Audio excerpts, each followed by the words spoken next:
What's going on, everybody? Welcome to day number 4 of the Noxus Cup, the first cup of Runeterra Reforged Horizon Bound. My name is Gangly. I'm going to be your host today as we round out the weekend, but I am joined by my two very best friends in the whole world. It's Mr. Boop and Mr. Riot Mort Dog. Boop, Mort, how you both doing today? Doing great, especially now that I'm here with one of my best friends, too. Yeah, doing good. A lot of TFT this weekend, so just kind of taking it all in, seeing a lot of hexagons, kind of seeing those in my dreams, but otherwise doing great.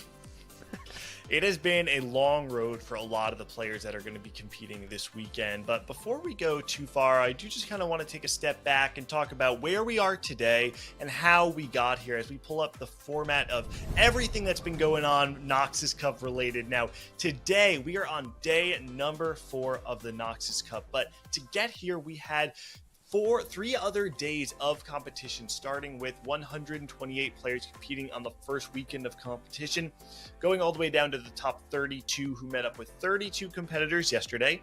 64 players battled it out over the course of 6 games and then ended up with the top 32, which is where we are today. So only 32 players, nobody else remains standing. But it's important to keep in mind that at the end of yesterday, the top 12 placements all received bonus points, and we have seen time and time again how important and crucial these bonus points are going to be going into that final day, especially considering the top 4 of today will get an automatic invitation to the Runeterra Reforged North American Regional Finals. So we are going to be playing 5 games today, and at the end of 5 games, 32 players are cut in half down to 16.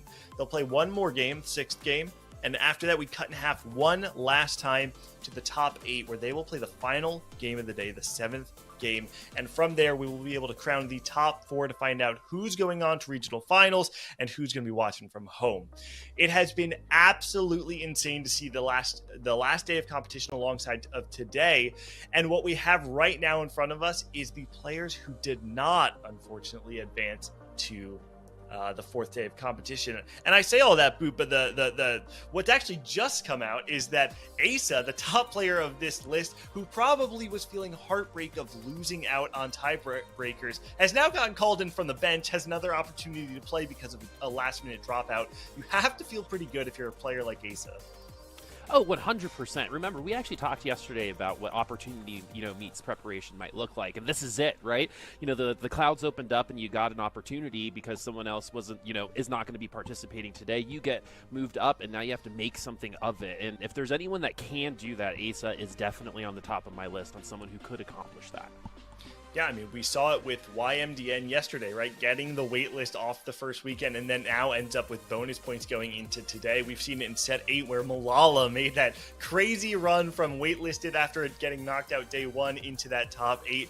It's not unheard of. And more, I think a part of it too is that, like, just because you don't advance to the next day doesn't mean that you can't play with the big boys or whatever figure of speech you want to use there, right? All of these players are capable based on how their games goes, and I think a part of that is naturally in a game of variance like TFT, sometimes even if you're prepared, you just end up getting quizzed on that small piece of material that you just didn't prepare, right? Yeah, like you said, it can be the smallest margin of errors that make the tiniest difference here. And so, player just gets in a rough position. Some of our veterans who have been there before, right? Soju, Asian Iverson, Robin Songs, Ramblin', who have all been in this spot before, just had a few pieces go wrong. Maybe didn't understand or maybe didn't get a line right, things like that. So, but again, either way, you've gotten this far. And for a lot of those players, some of them have already made it to regionals. So, should be good. And on the flip side, too, though, there were some of those players that really needed that final day performance. Players like Appies, Camberley, Degree, Vile, Liltop, who unfortunately are not getting a call up from the wait list. They are going to be watching from the sidelines. Ki-Yoon is one of those players that still has some hopes alive. But right now, what we can actually talk about is the players who have officially locked in their spot at the regional finals. This includes Kuramex, Darth Nub, Prestivan, T-Lides, Robin Songs, K3 Soju, Phoenix, Solus, Wajan Iverson, Dish Soap, Goobums, Setsuko, and Casper Boop. Now, Boop, obviously this is very important, both so that we can celebrate the players that have punched in their ticket, but also for the 32 players that are remaining on the day. we have to kind of take stock of how many spots are actually remaining, right? Because as we have the 4 spots from Noxus Cup and the 5 spots remaining on qualifier points, basically just the way it all shapes up, it looks like there's more spots than there actually are, because we already have a lot of qualifier points kind of locked up. And anyway, it's a very roundabout way of saying that there are only a handful of spots remaining, and it ends up being that over half the field today needs a top 4 in order to secure their spot at the regional finals. Yeah, I mean, you're running out of time, right? We only have the LCQ coming up a little bit, I think, next week. And so you only have a couple, maybe, opportunities to try to make it into regionals. And what that's going to do is it's going to cause a lot of pressure, maybe cause a lot of people to play some comps that they might not feel familiar with, because they feel like they got to really push that 1st or 8th in order to make things happen. But like you said, there just aren't a lot of spots remaining for everybody. It'd be great for everyone to be able to go to regionals, but unfortunately, that's not how this works. And today, we're going to have to cut a lot of those people out of that opportunity. But you know what? Some other people are going to be able to celebrate and make it as well, but that is how sometimes the cookie crumbles. Yeah, and bouncing off of what you're talking about here, Boop, what's really fascinating to me, Mort Dog, is that while there are a lot of players in the field who need to shoot for that top 4 and are probably going to opt into some level of variance higher than what they expect, the goalpost does actually shift for some of the other players in the field. There are some players who don't need top 4, who need to just not go last, or maybe need to finish top half. And so what's fascinating to me is that in any given lobby, you could have 4 or 5 players with very distinct goals. Players who are just looking to not go last, players who are looking for those middle placements, or players who are gunning for those top 2. And you have to imagine that we may have some of the most dynamic, or maybe even kind of confusing lobbies that we've really ever seen in competitive TFT, due to the nature of how few games there are and how everybody has such unique goals. Yeah, it's interesting because the big thing here is that, with the way the format works today is there's only 5, games, and before we start cutting people, and so every point matters, even compared to, the normal format of 6, that one game is going to make a big difference. And so every time you've got to be playing, if your goal is top 4 here, you need those points, because we've seen even like if you're one of the 15th or 16th going into that game 6, you're already kind of in a really bad situation. So every point's going to matter. And so I think today we're going to see a lot of people really focus on those lines they think can get first place, and really try to play well from those spots. Now, before we move on to our next segment, I want to hear from the 2 of you. Prediction: one player that you expect by the end of the day to make it into the top 4. Boop, get us started. I'm going to say Asa. Ooh, Asa, more. Yeah. So the problem is every time people ask me for this, I end up cursing them. So I guess I'm just going to go with Milk. We'll have to go with that. Okay. I am predicting the return of the set 4 final lobby finisher, Ramkev. Really, really hoping to see a player like that make it into regional finals once again. Now, we have heard from a handful of the players after the games ended yesterday. We're going to be taking a look at what some of these players had to say online after the conclusion of the games. We're starting it off with Frodan, one of our players who got lost on the bubble, unfortunately did not make it to today, who said, "Narrowly missed on tiebreakers to advance to the final day of Noxus Cup. While barely missing stings, I'm pretty happy with how I played given the difficulty of some of my spots today. GG's, you haven't seen the last of me competing just yet." Now, Boop, man, it is so fun to watch Frodan. I think for like a lot of reasons. One, he is a wholesome player that people respect. He's done so much for TFT that honestly he's all very synonymous with the game, with the scene for a lot of people, especially those who are really plugged in with the competitive side, right? And at least for me, I think it's so fun to have someone where you kind of know universally everybody was rooting for this player yesterday, even if the roles didn't quite go in his favor. Yeah, and this is the thing about Frodan, right? Like, when you look at his esports resume, what hasn't he done? He's done it in multiple titles now. Now he's going from the player's perspective, which is only going to make his casting even better, you know what I mean? So, as a caster myself and someone who really respects Dan, this is just something that everyone can look up to, I think, in this space. And, also, he's a good guy, right? So not only is he talented, he's also a good person, and that's sometimes hard to find. You got to give someone like that props. So Frodan, I think, deserves the place that he's in as, one of the faces of a TFT. He's earned it, and I'm glad that he is one of those faces because he's such a great representative of our space. Yeah, absolutely. I want to echo that sentiment as well. Frodan, great guy, great caster, and obviously a very, very great player. So let's move on. We have another post here from Emily Wang, who said, open Frodan stream, and this is the first comment I see. People sleep on Emily and call her female Soju, but she's scary, low-key. Wang!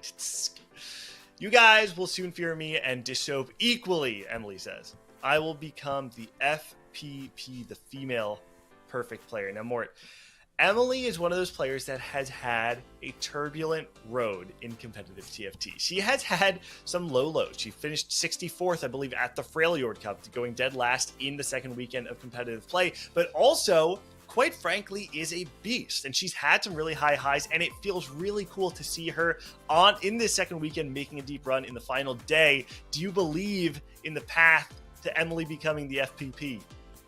I mean, look, getting called female Soju made it to Worlds, which is not something a lot of players can say. So there are worse things to be called. Like, oh no, I might make it to Worlds also. So I don't know. I'm rooting for Emily, and I hope she can do really well today. I think she's got it in her as long as she can stay focused and really, pull it out here. And the big thing is, trying to get those firsts early on to get that big lead going, I think is going to be really important. Yep, we've seen time and time again that focus and discipline are so important in moments like this in TFT, and there are some players who do just end up getting a little bit bored and start going off the rails. We'll have to see if Emily can hold it together. Now, we've got another player here, Kiyun, who says, what are the odds? What needs to happen? Who needs to do well or bad? What are their PayPals? Now, in order to give a little bit of context, let's show the tweet that he's responding to. It's from Nature's BF. You all love him. He says, some implications of this, referring to the scores from yesterday. Kiyun is not out of the running, but he needs to be quite lucky with how tomorrow goes.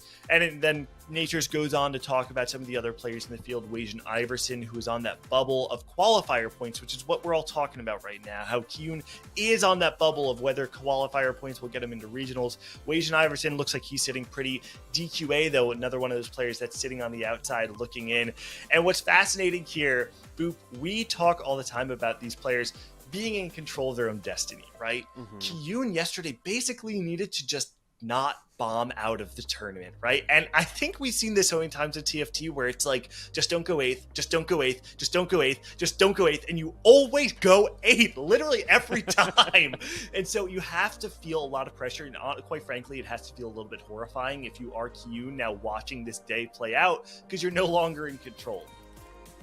Yeah, I mean, he's going to have to spend a lot of money on those PayPals, I think. No, but in all seriousness, what's actually really cool about TFT in general, if you kind of zoom out a little bit, is that the narrative of Noxus Cup is not just about the people who are playing within it, right? So Kiyun has an invested interest in the specific players and how they're going to perform today, because that might help him make it to his goal, right? So just like in any other aspect, when tournaments are big, right, there's so many different storylines to go to, and this is just one of them. And honestly, it's a pretty good one, and one you'll probably hear us refer to for the rest of the day. But yeah, Kiyun's probably not feeling very comfortable right now, right? He's going to be watching and hoping, and if things go out, the closer he gets to making regionals, he'll probably get even more nervous until he knows for sure, right? So it's just another one of those storylines that we're going to be referring to today that I think is worth noting, because he's such a substantial person in the community, and honestly, he plays pretty well. We've talked about how good his set has gone, and it would be a good option for him, and potentially he would compete really well if he did make it.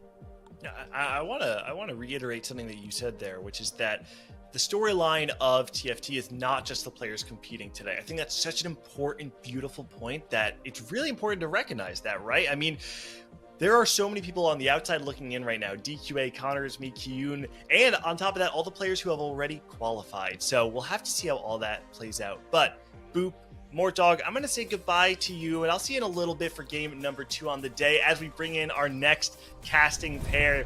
Right now, it's going to be me, and that's Admirable and Casanova. We've got big beard, medium beard, and my full day of stubble that I worked on since yesterday. You inspired me. But welcome, everybody, to the desk. Admirable, Casanova, we had one full day of TFT yesterday, and listen, there's a lot to talk about, and I want to make sure that we don't go over time here. So I want to try and keep this concise. But Cass, something I wanted to bring up yesterday, we talked about it all day, is the fact that so many players are swinging for the fences.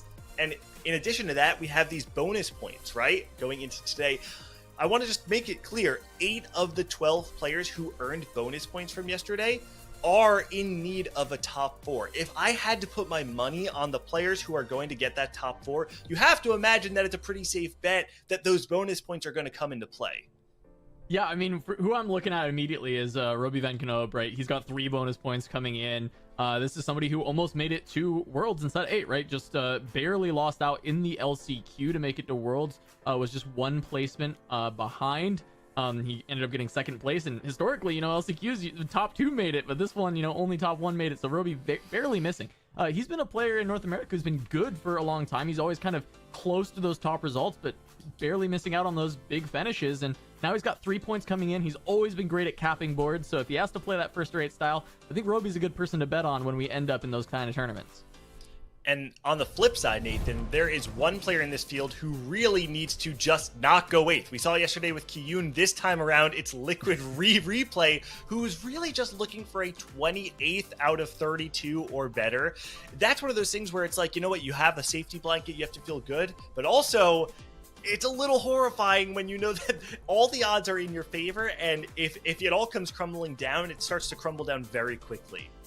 I would think for most people that's going to be the case. I just think that after talking with Replay and seeing his performances and hearing about what he does, that it's treated as it normally is. The outcomes are the outcomes. The best you can do is put in the results for the variables. And so as we take a look at the compositions here and how these have changed, I think that a pretty safe bet is to kind of go for these.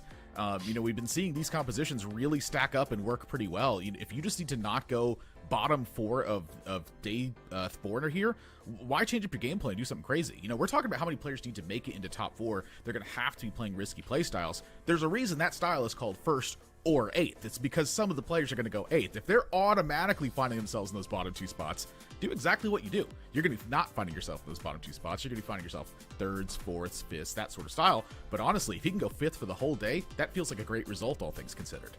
Yeah, and I want to draw some attention to the point you're making right now with this 1st or 8th style cast. There's a comp that you were talking about yesterday that we're seeing here with a 15% win rate on the day yesterday, but only a 42% top 4 rate. That is that Nico Soraka reroll. Yeah, I was calling this out, during week 1. This was kind of a newer comp that people especially were playing with double trouble. They were like, this is really strong when you have this. And then people started to realize, oh, there's a lot of other parameters that can make this composition work. Now, one of the big things is it's kind of hard to force it. It loses a lot of power if you just force your way into it, which is why we see this 42% top 4 rate. However, if you find the right things, we saw Appies do it, Vanilla do it, right? Gargantuan Resolve, Double Titans. Like, if you can find the right items, the right augment setup, and you put this comp together, it threatens first consistently. Yeah, I really want to kind of hash on that point as well, where do not force this composition. When the moments line up, this is a great time to go for this. But its power level when you're not finding the right tools is very low. The thing about it is that when it's there, it's there. And when you win with it, it feels so dominant that it feels like you should be going this composition. The reason it was so dominant is because you had everything line up for it. Don't force this composition out of nowhere. You're going to be finding yourself in tough spots that are not working. I mean, that's TFT, right? Spot recognition is something we come back to time and time again on pretty much every one of these tournaments, right? So we'll have to see how it all plays out. But let's get to the meat and potatoes of the day, which is the lobby breakdown. We can take a look at all of the players that we have today, and you can even see right now the bonus points that these players are going to have. Now, I do believe that we're going to be starting on Lobby D cast, but is there anything here that does catch your eye? I mean, just Lobby A is absolutely crazy, right? You got Asakura, Setsuko, D-Pay from previous sets, even though this set he hasn't been as strong. And then Boxbox has joined this fray. So if we wanted to see a good test for Boxbox, I mean, these first couple games of day 4 of the Noxus Cup are going to be great to really see how Boxbox can perform at the top level of competition, because that lobby is crazy, right? Stellar Mini, Tricky, these are other players who've been near the top before. So absolutely love that lobby as well. It doesn't feel like a test. That feels like the full thing. I feel like he's passed the test at this point. We only got 32 players total left. Like, he's passed the test, all right? I'm not worried about that part anymore. This is his thesis that he's going to. My gosh, that lobby's insane. Yeah. I'm really excited about this lobby, though, because we have one of my favorite rivalries that has always been there in TFT right now, which is Emily Wang versus Dish. So she keeps telling you how she's going to be the next Dish. So she's telling you how she's gonna fear it, and Dish Soap, he talks about it all the time. Oh, yeah. Where he's always trying to outperform her. It's so that he constantly talks about it. Anytime you listen to a stream, about every 15 minutes, he totally says that, right, Casanova? Yeah, definitely. I've totally heard Disso constantly talking about how much Emily Wang is his rival in the scene, for sure. 100% real rivalry that we're discussing. That's right. I mean, we're just expecting those player cams to come in next time so we can see the Dish Soap versus Emily Wang pop off when we go heads up between the two of them, right? But listen, let's talk about some of the other players in this field, because what I want to point out right now is Dish Soap locked into regional finals, right? Apart from Dish Soap and Casper Wu, every one of these players are aiming for top 4, right? And so this is kind of where it starts, Admirable, right? You want your point on the beginning of the day. You don't necessarily want to just throw it all to the dice, let the RNG carry you. But it's really fascinating to see where everybody's going to start, and it looks like the game is ready. So I will leave game number 1 to the two of you. Admirable, Casanova, take it away. I will say that if you have to roll the dice in particular, that's a pretty good augment to be kicking things off with, because you're going to get that Rascal's Gloves that's finding you 2 Radiant items. So I'm totally fine with rolling the dice in this one. That sounds like a great plan. Hey, and we might see it show up, right? The University is going to come into play, so our first augment is going to be Prismatic. Wow. And I mean, hey, maybe we will see some roll the dice and get those early Radiants to get some tempo in the early game, get that win streak rolling. This just couldn't be more perfect for me, because yesterday I was tipped off to a line that is very much a first or 8 style, which is literally forcing Piltover. And it sounds kind of crazy. You're like, how could you force Piltover? And the answer to that is, well, it is just literally an all-in factor that happens to it. The way that that factor happens is you actually start with Pengu as your legend. You take the augment that's either A, it's very strong in the early game and defines your composition, things like Demon Flare, things like Vampiric Blades, or you take Pengu's Tailored Augment and you get a ton of extra health with it. What that does is it buys you the time to roll after the first carousel and find yourself the 3 Piltover. That composition gets you to a 20+ stack dinosaur. Then you roll all in, you try to complete your composition, you go from there. It can be crazy, but it can also quite often find yourself in 8th place. I practiced it overnight and I practiced it this morning. It's actually pretty decent, and I was a big fan of it. And my execution of Piltover is like probably -25. So I was really excited that I even got to practice that, considering so many players need a top 4 in this lobby. I'm curious how much it's going to affect players' playstyles. Yeah, I've seen players go for that and actually climb very high doing that strategy on ladder. When it comes to tournament, I feel like taking that risk would have to come later on in the day when it is do or die, first or nothing kind of situations, right? Because still early in the day, making the top 4 can be okay. That can be plenty. If you top 4 every game, you're probably going into the top 16 in good fashion, and then get from there a good shot to make it to that top 8. There's that roll of the dice you were talking about. YMDN, who is our only Earth player, had the option to take it, rerolls it immediately. That's kind of crazy to me. I will say that Tiny's Titan is quite largely outperforming Roll the Dice. Like, Tiny's Titan is one of the strongest augments in the game, I'd say, at 2-1. In terms of its overall data performance. So it's something to really consider if you understand the playstyle of that augment and how it's going to work. Freaky Friday is also really good. Maybe that fits the playstyle a little bit better. March of Progress also good. Wow, YMDN has had some crazy strong augments to open things up with. Yeah, those were some good choices, but Freaky Friday, I like this a lot, right? Like, that item is just so good on so many of the different carries right now. I mean, the fact that it gives every stat makes that kind of an obvious statement, but historically, there's been users of this who just didn't like it as much, but right now it feels like I can't think of a carry that hates this item right now outside of, like, Silco, right? That's, like, the only person that maybe doesn't want it. And honestly, I think even Silco would do kind of fine with it. Gives him mana, gives him armor. It gives you tons of everything, and that's why it's good. It just, what do your units want? Okay, this item has it. It's just good.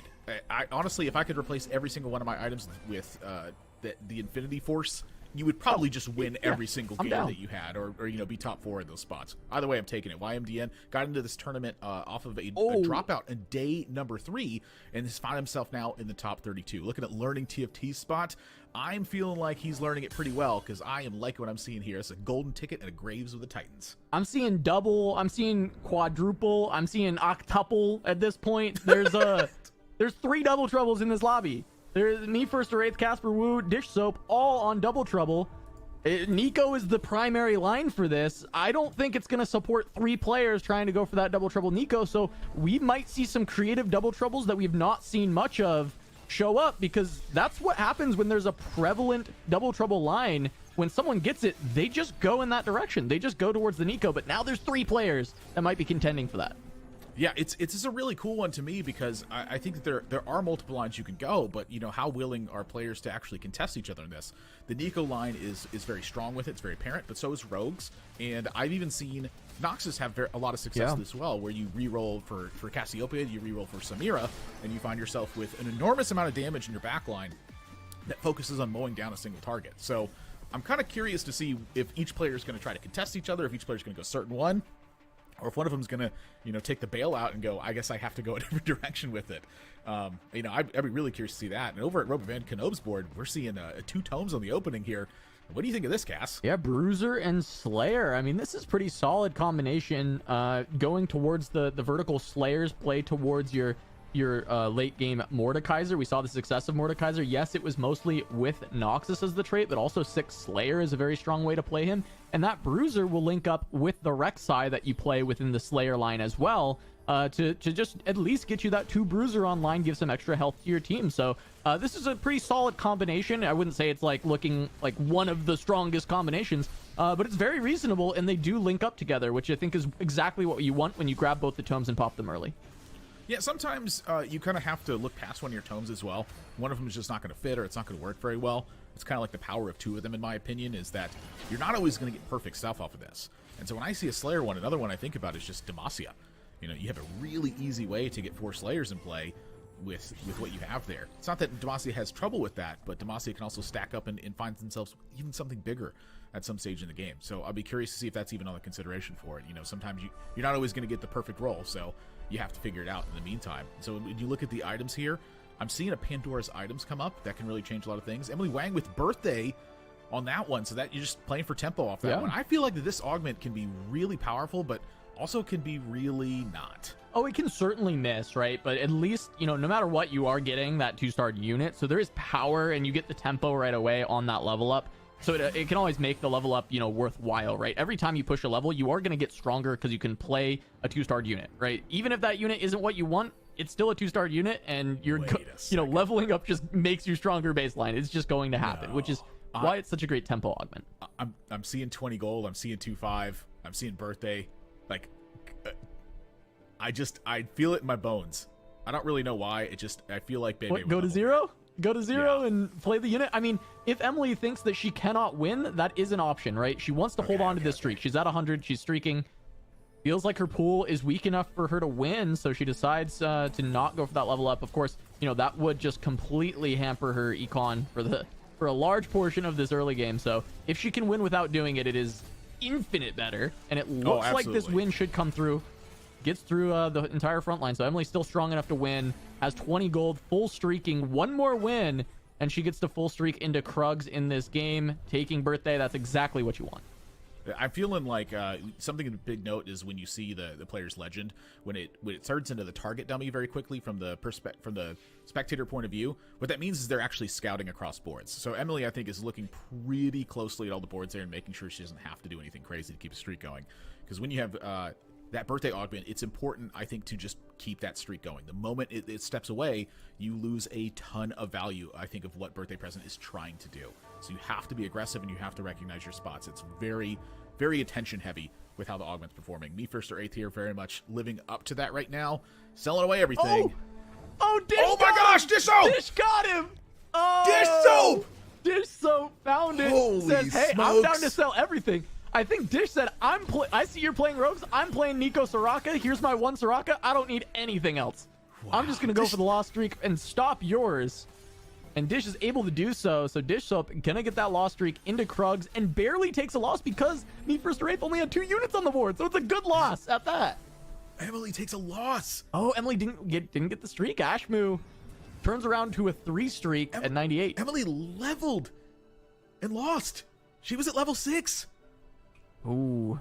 Oh no. That could be a big disaster for the game as well. And that's kind of what I mean by Birthday Present. It's like sometimes it just does that, and it's like, why is this happening? Like what's going on with this one? And when you take a look at DishSub's board and you think about what just happened on the other side of that to me first or eighth, just suddenly picking up a win when you're targeting for that loss streak to get so much bonus gold, that's another huge inflection point in that one. So DishSub, Oh my, 2 Soraka's off the Krugs? Hang on a second. that's so good, because now he gets the 2-star and he gets to have the double trouble value right away without having to roll at all. His items so far really solid for this composition, right? Soraka can make use of tier items, especially something like Archangels. And then, you've got some extra abilities to make items for Nico, right? The belt can turn into something like a Titan's, the vest can turn into something like the Titans, and then you can make another belt item. I'm trying to think what belt item she actually likes, but either way, the items so far are pretty solid. Yeah, it depends on the distribution of it. Like, belt is I wouldn't say a high tier item in the composition, but it can be useful depending on the context of the lobby. Like, I've seen Morello have a lot of success because the lobby's playing very healing attrition style comps, but I imagine this one Nico actually might be under contested, so something like a regen counter may not be as prevalent or necessary as we come into this lobby. I mean, you take a look around what's going on, it's like there's heavy rogues that are happening. It felt like there was very little Cho'Gath that was taking place. He might be actually the only Nico player because people aren't just brute forcing it, they're trying to recognize spots for it. The belt feels like it might be kind of an under quality item, like maybe a Gnasher's Tooth or something later on in the game that requires a couple blows, though. DishSoap's got the flexibility for it, is really the big point of it. I feel like his spot is looking great for it, and there's really no argument, I think, against it. I think he just should be going it from the spot he's in. Yep, and me first or eighth ends up taking a loss now after winning against DishSoap. Did try and roll, get some strong units on the board, make use of the double trouble, but not able to hold on to the win streak at that point. So we've got our next augment pickups. We're looking at me first or eighth. LDP, definitely a strong way to give more AD to these rogues. Feels like a good pick. Too. Leech is good for rogues because they need that power to just keep going. That little bit of extra health matters. The extra Omnivamp matters. The Omnivamp, I think, matters more like when you're stacking it. Like, for instance, when you have Empiric Blades and then you also get Cybernetic Leech. What ends up happening is they have so much Omnivamp that you're just not taking them down with big swings. So the thing that's not happening is like a Xayah casts and it picks off a Graves that is dashed to the back line. The thing about LDP, though, with double trouble is that compounds, right? That is going to be massive amount of stats as long as it's a double troubled unit on both sides of that LDP. So that is a really crazy setup for me first or eighth to put a lot of power on the board. And we're going to have to see when those rogues get hit. If me first or eighth has enough HP where it's not like one life left, that's going to be a very terrifying rogue board that has potential to even play for the top spots. Yeah, I mean, that's the kind of win-out spot that you're looking for with rogues, is you have a combination of augments, and you're also finding the units. Step one is find the units. Step two is combination of augments. That's what finds you in those top two spots, and really gets you there from it. It's actually great recognition to spot that you have a combo for those augments. DishShop's taking a loss DishShop's the here. same. Look, he has the same combo. He has LDP. Oh my gosh. Oh my. Our double trouble players at the bottom of the tables here are going to get so strong when they get these compositions online because their augments are insane. Even here with Casper Wu, he's got Arm Assist, which is certainly not a bad one to pick up alongside the double trouble. I think that Harm Assist can operate really well with some of the Vanquisher combinations as well, because your backline basically isn't getting touched. They're getting Harm Assist right away, and then they're looking for one powerful hit to try to clear something. So it's not like the best thing in the world, but it is something. Vanquisher's already just a strong and steady line, so when you can combine augments with it in a more of a tricky way, I think it can be super powerful. So now when I'm looking at this, I'm curious if he's actually going towards Vanquishers, or if this is just filling in the gaps for right now, because if Casper in this spot is going to continue to go Vanquishers, I imagine this is a reroll Vanquishers where you're looking for Gen 3. Yeah. Which is kind of a weird spot. I mean, this is very unusual and something I think that Casper's kind of putting together here on the fly. Yeah, this is quite the throwback composition, right? In the beta of Set 9, Jhin reroll was actually pretty popular. You would reroll the Jhin in the Aurelia. That was the idea. And we haven't seen it for quite some time, but now Casper, with this double trouble, seeing that the other normal double trouble lines are contested, maybe had a lot of Jhins and Aurelias early and decided to send it for these two. We saw he's only at 10 gold at that point at level 5, so he sent it down on level 4 to try and hit, and he got pretty close. At least has the 2 stars online for the double trouble, so if he can find a couple more 3-star both these units and start to push levels, this historically was a reasonably good comp, and I wonder how it'll perform now with a prismatic double trouble. Yeah, so if you're performing it with the double trouble lines, if you go look at some of the data points on here, they're just very not heavily played. I imagine this just doesn't show up a lot. Like on ladder, we're looking at like there's millions of games that get played, and there's about 500 games of Jin 3-star double trouble. So it's not a line that has like a ton to work with here, and like I said, it's like maybe this is something he's seen, but he's kind of gluing that one together as he goes along. I'll be really excited to see how Casper puts it together. I think he's great at testing all of these sorts of lines. I think his intuition is spot on, and usually his knowledge is very wide. We've seen him been informed, so I don't have a lot of questions about what's going on here. For me, 1st or 8th, the spot has 2 great items on the Graves right now, but he hasn't found a ton of upgrades so far. He's found 2 pairs of Jinxes that are 2-starred, 2 pairs of Graves that are 2-starred, and he's going to go with tempo on this one, build a Hodge on the Graves. I think this is a strong call considering how powerful the lobby's getting right now. You're going to have to take every single moment of opportunity you can get. Yeah, I mean, this Graves just isn't cutting it right now a lot of the time. It looks like this fight might be a win, but these are very close, and he was previously on a 3-loss streak, losing a lot of HP. Did roll a bunch more. Has to find this Graves 3 pretty soon to get online, as Dish has got the Soraka 150 stats on the Archangels there. That's a very, very powerful Soraka. That's an Archangel stiff right there. So that heal to full. Casper's found the 3-star Aurelia on this one. He sent it too on this. He's 1 Jin away on level 5 here.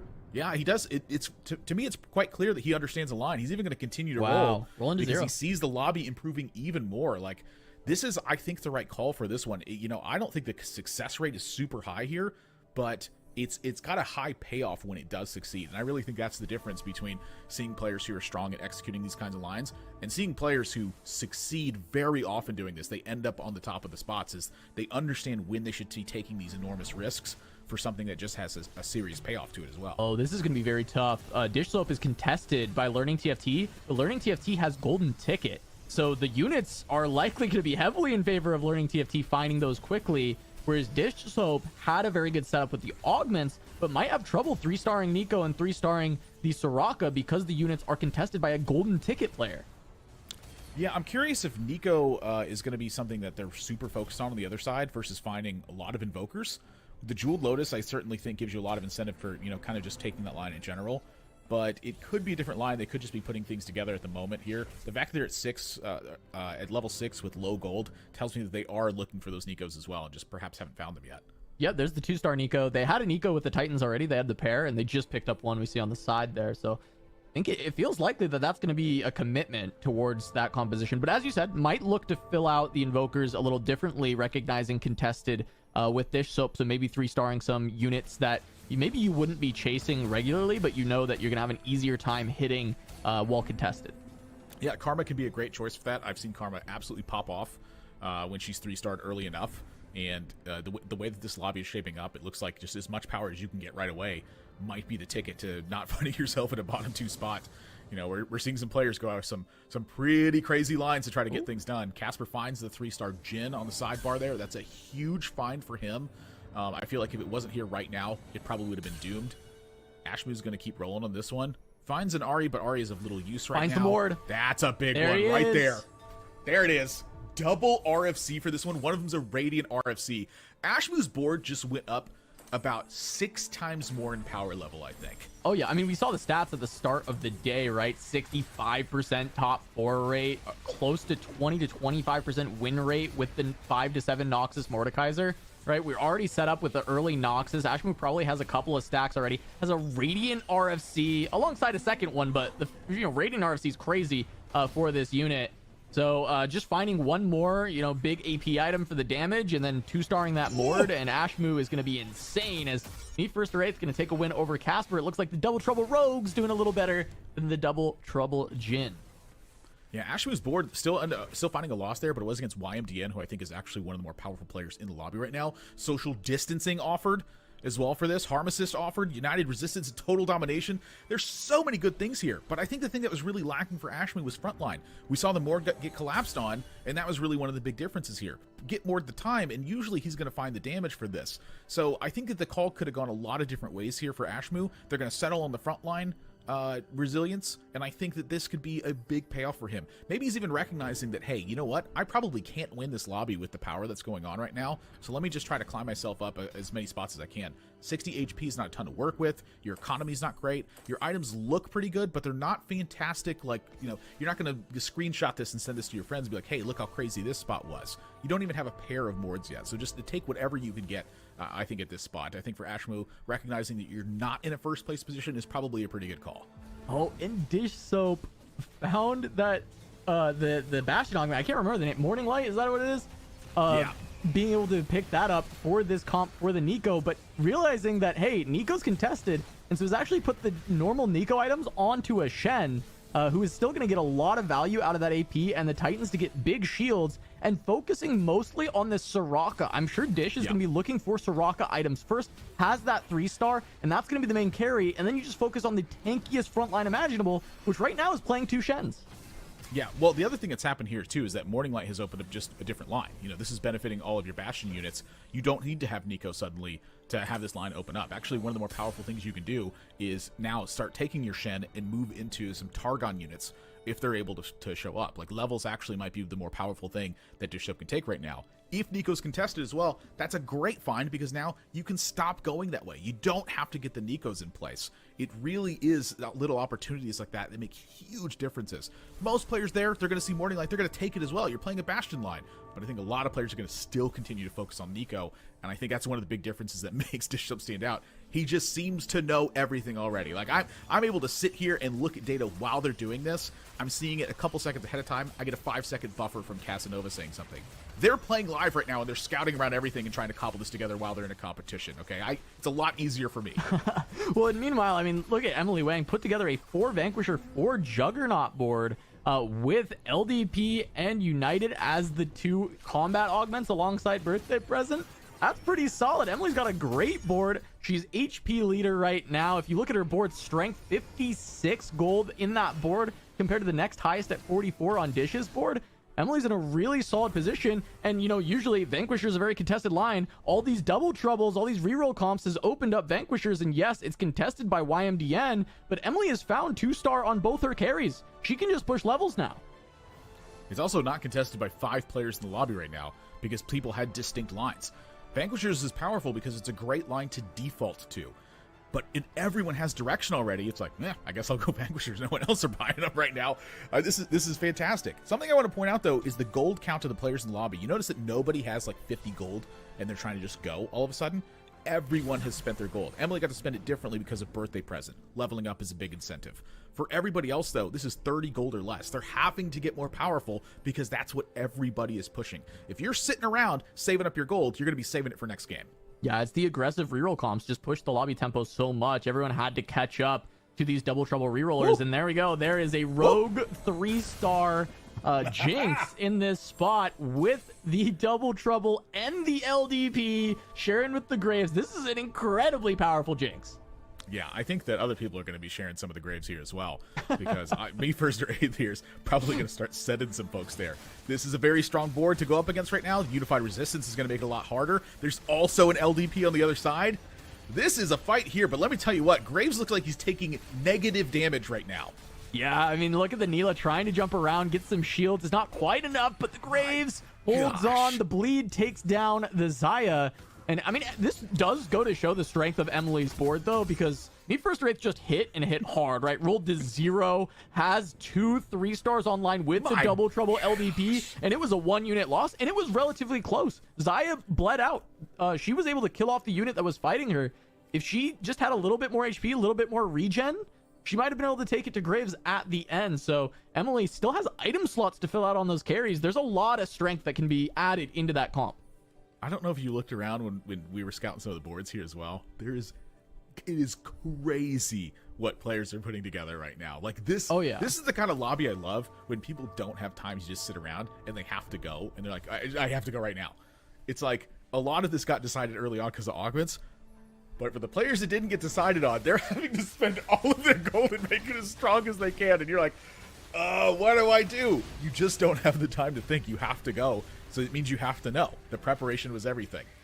Looks like Ashmu couldn't find the Noxus units, pivoted out of Mordekaiser into a Neela. All I was going to say is, while we look around, I'm having a hard time evaluating who has the strongest boards in the lobby, but I'll let you know now, Ashmu definitely's got the weakest one. It feels like needed to look for pivots, couldn't find the units that he was looking for, and ended up floundering onto something that just is not powerful enough. 1-star carry, 11 gold, level 7. Just not going to happen. It looks like Ashmu's going to bleed out to the 8th here, unless he gets a miracle out of this 20 gold that he's got. Well, you're having a creep around here as well. It's hard to evaluate the spot, but yeah, it's, if nothing's coming together, nothing's coming together. If you're not finding the wards, that's a big part of any composition. You still have to find the units. That's your econ management. So when that ends up coming up, it's, step 2, that finding the units, there's a bit of luck involved with it. But that's also part of TFT, is like sometimes you have to take the hand you're dealt. You don't have an opportunity to just wait. That's kind of what the next game is for. So you have to make it up elsewhere, but I'm hoping they can find everything put together. If everyone actually puts their plan together, it's really tough sometimes to evaluate who's actually going to win. All right, me 1st or 8th. Actually on 6 Echoes, has the ability to play the Double Trouble Kiana, but doesn't have a slot for it right now.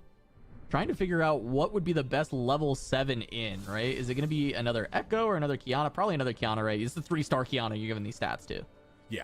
I think at this point for me, 1st or 8th, it's like you're probably near a level cap at this point. Like, I don't see a reason to like roll for Echo, but I think you're going to take them and just kind of save them up. Like, maybe you get to level 8 and you can put all of them in play. That's the dream scenario, is literally just having all of these, I think, given the items that you have. You don't have anything crazy going on. You don't have +1s around the board other than the rogue. Like, your team kind of fits together exactly how you want it to fit. So, take what you can get and hope for the best of it. Yeah, and it's a lot of power, right? We just saw that was not a particularly close fight. Mr. 1st or 8th has been able to stabilize on this Rogue's composition. Looks like Ashmu might be able to take down Casper, so the Jhin might not be enough, but no, he gets another cast! There he goes! Ashmu did try to put together a board that could survive, but it could not take out Casper, who was on a loss streak prior to that. Casper was falling off a little bit with this Jhin line, which it seems like should have been left in the past potentially here. We'll see if Casper can stabilize further. Well, the items didn't look so great for Casper as well. You saw that there was a Night Harvester on a Jhin. Like, that is not a good item pan out. When you have Last Whisper, Hextech Gunblade, totally fine. Night Harvester. Like, you have to pretty much miss your items, I think, for something like that to be the case. Learning TFT finds 3-star Nico right at the end, too. That's like out of gold. Oh, Ashmu, no. Okay. YMBN, though, is a very strong board as well, right? This is the Ionia Vanquishers. Doesn't have the Neela online yet, but that Zaya's got some crazy items, and this was that Freaky Friday, right? So you look at both of these carries, love having Trinity Force. Bramble. Can Bramble win this here? Knocked up by the Scion. Gets taken out as well. That's a Bramble Scion diff. He's living. Bramble Scion paying dividends there, as Casper going to take a loss to Emily, who has made it to level 9. Level 9! Found another item for the Zaya. She is running away with this game. 62 HP, level 9. Had hit those 2-star carries for Vanquishers very early on, and it's just opened the door. Emily even has a 2-star Aatrox on this board. I mean, someone said Soju of female Soju. It's like, yeah, I mean, this is very quick to go to level 9 on this one. It's like, my gosh. Like, wait, this was like Bebe, this is Soju, and now it's the combination of this is Emily Wang now. Here's the thing. She was talking about it on Frodan's podcast, the DTIYDK, where she will play a ton of TFT. This is what she does, is she streams, and TFT is a major part of that. And at a certain point, she gets kind of get like just bored with playing competition, so she'll try other stuff, and it doesn't start working. Of course not. You're playing at high challenger lobbies. And then she's like, yeah, but when I do the good stuff, it works. Bryce is like, yeah, just do the good stuff then. It's surprising the good stuff actually works. Emily is great at the game. She just has to keep that focus all the time. Which is tough to do if you're self-admitting that, like, hey, I just don't really want to play the same composition for 8 hours a day. Well, I mean, that's part of competition. You do the same thing that's really good. She's doing it right now. She's crushing everybody. It's one of the biggest things. I used to play a MOBA professionally, right? One of the biggest things for getting better at a MOBA was always discipline, right? You don't want to play the same 2 characters all day for 12 hours a day. It's a MOBA. You want to play all these different crazy characters that are so much fun, but you need to have the discipline to just grind the games on those 2 that are the best in the meta or the best at the time. And it's the same thing in TFT. You have to have the discipline to be able to just play the good things, do the thing that is good, not the thing that is fun when you want to compete at the top level. And when Emily's doing that, here's Vanquishers, here's being able to push levels, play the tempo. She looks really good at TFT when she's doing the good things. She's very good at execution. You know, when I'm competing, I just really get bored with the winning more thing. You know, sometimes I just feel like I want to lose instead. Oh, I don't know. It's not really for me. TFT, the golden ticket, he's one off of 2 more 3-stars. He's at the bottom of our tables here, 21 HP, but he's got potential to get way stronger if he can hit these 2. Only 3 gold, but golden ticket can certainly get there. Just needs to sliver more gold. Needs a little bit more time as well. This is enough. Oh, no. Yeah, runs into the rogues. But the Nico items are not fit for this is really the big thing. There's a lot of crit potential in this Nico. It can deal a lot of damage, but you see how the rogues scatter behind this now. The Nico has to collapse and actually hit these things on the right timing. Yeah, so but this matchup is really good for Nico, right? Because they, all the things end up grouping together and she can take them down. She's not tanky enough, though. It was a great point that you mentioned, right? I mean, the items, right? Sunfire Cape is not that tanky of an item. You are running the Onyx Spark on the Nico. A lot of times you want that on another supplementary tank and have a better item that's going to make her tankier. And when we look at the augments, you mentioned it, right? Jeweled Lotus, the crit's there, but Healing Orbs only works if you can get the cast off, get the kill. You need to have those tanky stats, and Nico just doesn't have them here with these items and with these augments. Yeah, I think dipping on the Taric is the call here. I don't think that Taric's the power level that you're going to need for this one. Golden ticket. The issue is there's a 3-star Soraka in this game on Dish Soap's board, so this gets very tough to find. Do you have another option at this point? Like, this is literally the only way you get more powerful at this point. So, go for it right now. Up against a 3-star Quinn with 2 Infinity Edge and a Show Genius on the back line for this extra Slayer right now. Look at that. So, Roboman's got a lot of power in this back line with the Slayer Neela. It's got 2 Titans equipped as well. Scoped weapons. It's just, I'm kind of curious how this is operating right now. Like, it feels like I'm surprised this is taking Robovan so long to actually kill the board. It looks like his board was stacked. Yeah, I think that Neela is going to go crazy, though. It's got Slayer, it's got Gargantuan with 2 Titans, so when that ramps up, she's going to be carrying so hard. Learning TFT ends up falling, YMDN as well, but Learning TFT takes the 6th, YMDN takes the 5th. Dish, Robivan, Me First or 8th, and Emily in our top 4. 2 of our double troubles are here. One of them, Dish Soap, who does have this Soraka online, now has a 2-star Nico, and now Nikos are back in the pool for Dish Soap to look for them.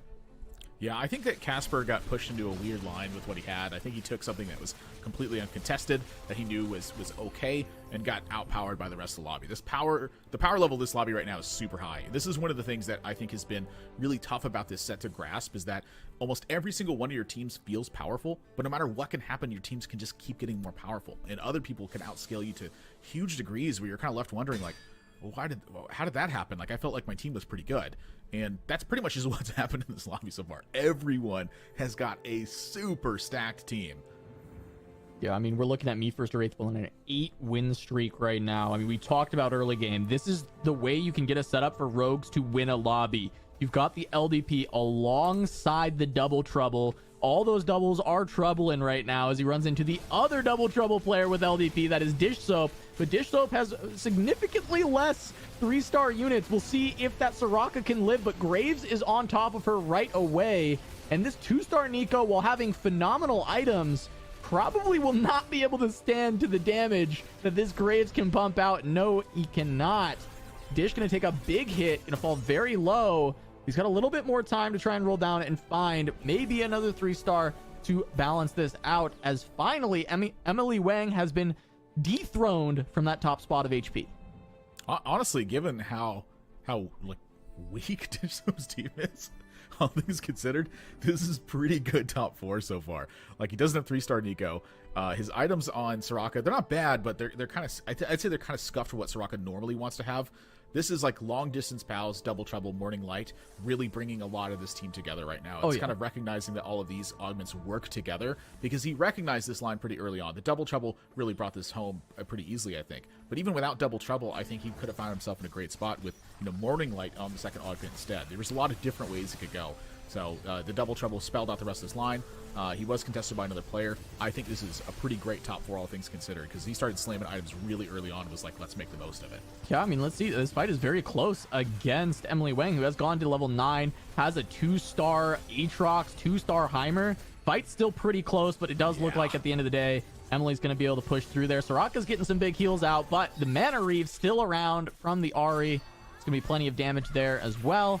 And Emily Wang going to take down her rival Dish Soap. The FPP is here to stay. Major rivalry. Wait a second. This is 7 Aatrox. Yeah, 7 Aatrox. We might see it, but 0 gold. It'll be tough to get there. Maybe Emily can find one on the carousel, though, and then, you just got to snipe one more. She's piecing out on the Aries. Wants the Heimer upgrades as well as the extra gold. I don't see actually where Heimer would really come into this team that well. Gives healing reduction into that Nico board. I'm sorry, the Ari, excuse me. Oh, the Excuse me, I Ari. apologize. Yeah, I mean, Mana yeah. Ray is kind of nice, but it doesn't directly fit this board for sure. You are correct. I think just taking Ionia spots at that point. Going towards me first or 8th. That's going to be the rogue fight. That's the one to beat right now. That's where the 3-star Aatrox might be needed, but the fight is very close, and Neela stays alive. Can she take out this Jinx? It looks like yes, she can. Maybe not. No. There's the Rockets, but 2 Aatroxes. Can they do enough? There's still so much healing coming through. The cast. But then Jinx gets and another Oh my Aatrox. gosh! It's like a Wait. Russian babushka doll. It's just coming out. The nesting doll is coming through. I was like, wait a second, what's going on here? I was like, is this some sort of weird infinite combo? It's the Aatrox nesting doll, You take down an Aatrox, another one comes out. When do you take here in Emily's spot? Well, there was no Aatrox. TG sounds fine. I'm down. Yeah, TG is GG. Can just TG one of your Aatrox 2s. Sounds good to me. But who can take down me first or 8th, right? 11 win streak. I mean, of course, Aatrox 3 would be the way to do it, right? Emily can always, sell board and look for it if it comes down to that final fight. For now, I think Emily is strong enough. Hold on one more fight at least here. See if you can knock Roby out. And then, if that's what it comes down to, start sending it. See if you can hit that Aatrox 3. Yeah, I mean, Emily's got 20 health here, right? She's going to be sticking around for at least one more round. The question is, do you actually sell your board, if that's the case? Yeah, I mean, the fight was pretty close, right? That's actually why it gets pretty difficult. Going up against Roby, though, I mean, we'll see how this Gargantuan resolves, scoped weapons, Mordekaiser, Neela. I mean, this board is also scary. I'm not sure if we can count Roby out just yet either. He was able to find a win earlier. It seems like his front line is collapsing to the Vanquishers, though, and maybe that's why this is not enough. But the Neela is still stacking. Gargantuan's not full yet. When it gets there, the Slayer Omnivamp is going to help quite a bit. And yeah, it's just down to double Aatrox, and I don't think they're dealing with this Gargantuan resolve Neela. Emily going to take a loss, and now what looked like it was going to be a first place uncontested might be a third, because Roby and me first or 8th have incredibly strong boards. I'm going to be honest. I think if she found an Aatrox in those couple of rolls there, she would have sent it. Yeah, needing 2 makes it really tough to just go for the send, right? I mean, there's a lot of gold on the board to sell, but only 13 seconds here. Emily's going to try and hold on. Maybe does it in the PvE round if that's the case. There was an upgrade since the last fight versus me first or 8th, right? Did get the TG on an Aatrox. Maybe that can be the difference maker. Positioning around the rogues. Gets the ghost fight. Has good positioning for it. Here we go. Can Roby win against the robes, though, and stay alive? That's 11 the HP. part I got my eyes on the left side. Roby's got just like a crazy looking board going on, but it keeps winning. Oh, he's got the full stacks. Whew. Oh, but dies to the Jinx. The Jinx. Mordekaiser. Wow. Both of them stay alive. Emily and Roby. Emily with the positioning and the fact that it was a ghost fight made a huge difference there. But then Roby's board is just strong. It's just so good. Gargantuan Neela with the Slayer for the Omnivamp. You got the shields, you got the Omnivamp, you got the tanky stats and the damage. Incredibly powerful setup. The Thieves' Gloves items can matter a lot too, like off of the Aatrox here. Like there's just so much that it comes into play when you're having to have something like this. And again, if she can find like a champion duplicator, or she can find like a ton of extra gold from this, I can see a send taking place. Like when I say ascend being that like you send the rest of the gold, you're going to sell team because maybe that's your out to it. I just think it all depends on what ends up showing up off of just a couple rolls here. And that's going to be the difference maker. Because if you're not going to find the pieces, why would you go for it at that point? Yeah, Scion 2 is an option here as well. Yeah, it just I think sells that's the out of option this. to Go for the strongest board. I like this from Emily. Don't go on the gimmick. Don't go on the chance. Build a Scion 2. Start trying to look for the wins. You can against the rogues with positioning, and your other fight against the Neela was very close as well. This is what I was talking about with Roby earlier, Admirable, is you get to these late game stages. Roby's very good at capping boards, and this is a really unique way that he's done it.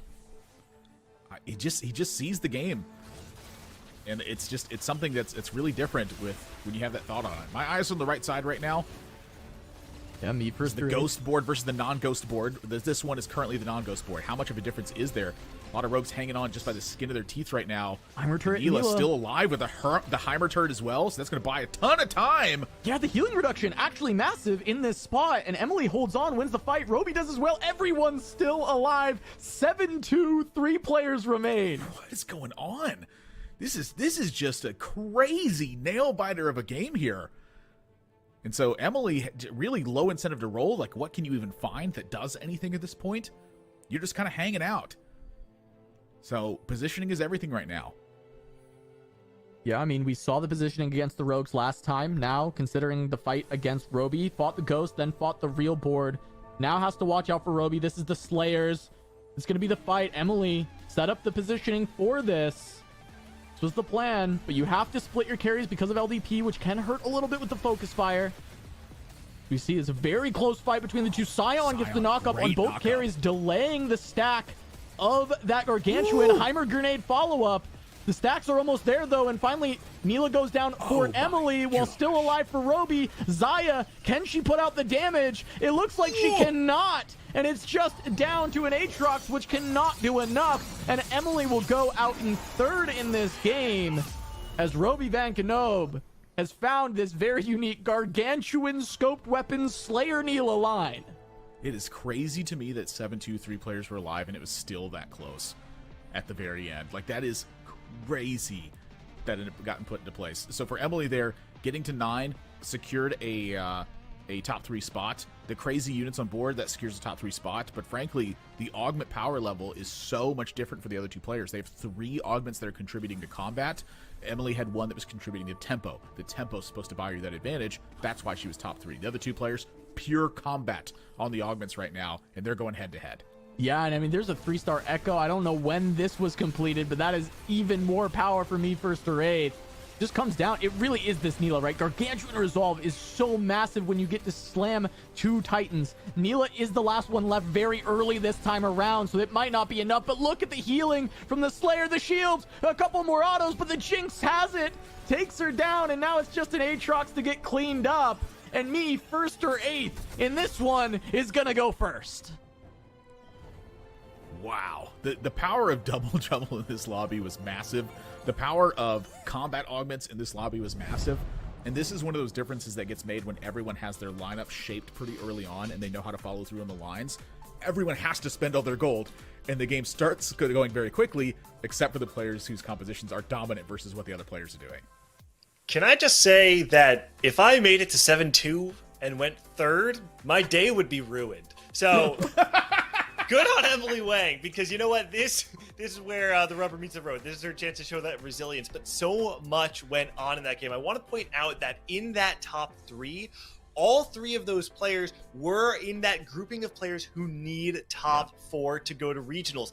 And it's important to point out that Robyvan, our second place finisher in that game, started with 3 bonus points. So even though Roby did not win that game, Admirable, you have to imagine that starting off the day with what's that, 10 points, it's as if you went first, right? And then you have 2 more on top of that. You have to be feeling good.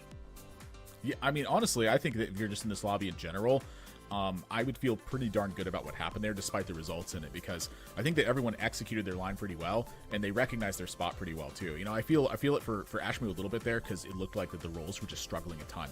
It wasn't coming together after they tried to cobble it together pretty quick. All the Neelas got contested. You didn't end up finding Mord. It just wasn't there at the end of the day. But I think everyone recognized their spot really well, and that's all you can truly ask for, is the knowledge to play all those sorts of spots and to know them early on. All right, well, it does look like we have the scores ready, so let's take a look to see how the rest of the lobbies shaped up. In Lobby A, Setsuko starting off the day, point leader coming out of day 3. Day 4 starts off with a win. Fill up, let's go. When I say try, you say state. Try. State. Yeah, all right. I was not going to help him there. I wanted him to be quiet. That's right. You know what? They tried to hit us with the tri-state team kill. Fill up Pokegam, Milk, and replay all in the same lobby. But you know what? You try to kill us all, and I promise you at least one of us is going to win. So lots of cool stuff coming out of here. But no, all right, Cass, I want to keep talking about that last game that we saw, because something that Nathan pointed out was really, really interesting. He says a lot of players navigated that spot quite well. I want to talk about the 4th place finisher in that last game, Dish Soap, who had a very interesting line, right? He plays this triple contested double trouble line, goes for that Nico Soraka line, and then halfway through says, you know what, I'm going to pivot back. I'm going to pivot to Shen because I hit the Soraka, but I can't hit Nico. But then later ends up saying, you know what, I'm actually going to pivot back to Nico because this is going to give me a higher cap. And I felt like that was a really interesting way to navigate the game in a spot where a lot of people might have actually just straight up given up when they saw how contested they were. Yeah, this is actually one of the big differences that players like Dish Soap and Setsuko kind of have that edge them over a lot of competition. Is even in spots where they're contested, they will play ways to just play the strongest possible board for a long time. And then late game, there's like 3 or 4 players left, and one of the people who's contesting them has died off. They will pivot back and they will get the full board that they were looking for at the start. It's really cool how they're able to do this, and not every player, even at the top levels, is able to execute at that fashion. So this is something cool that we get to see out of Dish, and yeah, Setsuko's the only other player that comes to mind that I see do that frequently. So yeah, really great from Dish Soap. I want to take a second to also call out the tempo play of Emily in that lobby. Something that stood out to me was in that 3-1, 3-2 kind of zone that normally at that stage of the game, everybody gets really strong. I noticed that at 3-1, 3-2, Casper missed on his roll down. Me First Wraith missed on his roll down.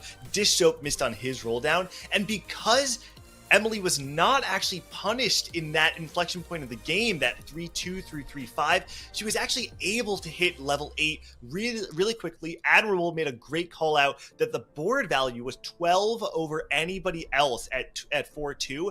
And that was what actually enabled Emily to continue tempoing the game, go for that level 9. And that, honestly, that's why it's so sad that it did end up in 3rd, because personally, I felt like that was such a great way to play out this tempo line of taking birthday present. Really well played by Emily. Unfortunately was a 3rd, but even so, you have to feel pretty good if you're her. Now, we have plenty of more TFT on the day, but before we go, I've got something very exciting to tell all of you. It's that we have the Riot mobile app that I can talk about for a quick minute. Stay up to date on all the action of the Noxus Cup by downloading the Riot mobile app right now. You can receive alerts when your favorite players and teams are up and tune into live tournament streams on the go.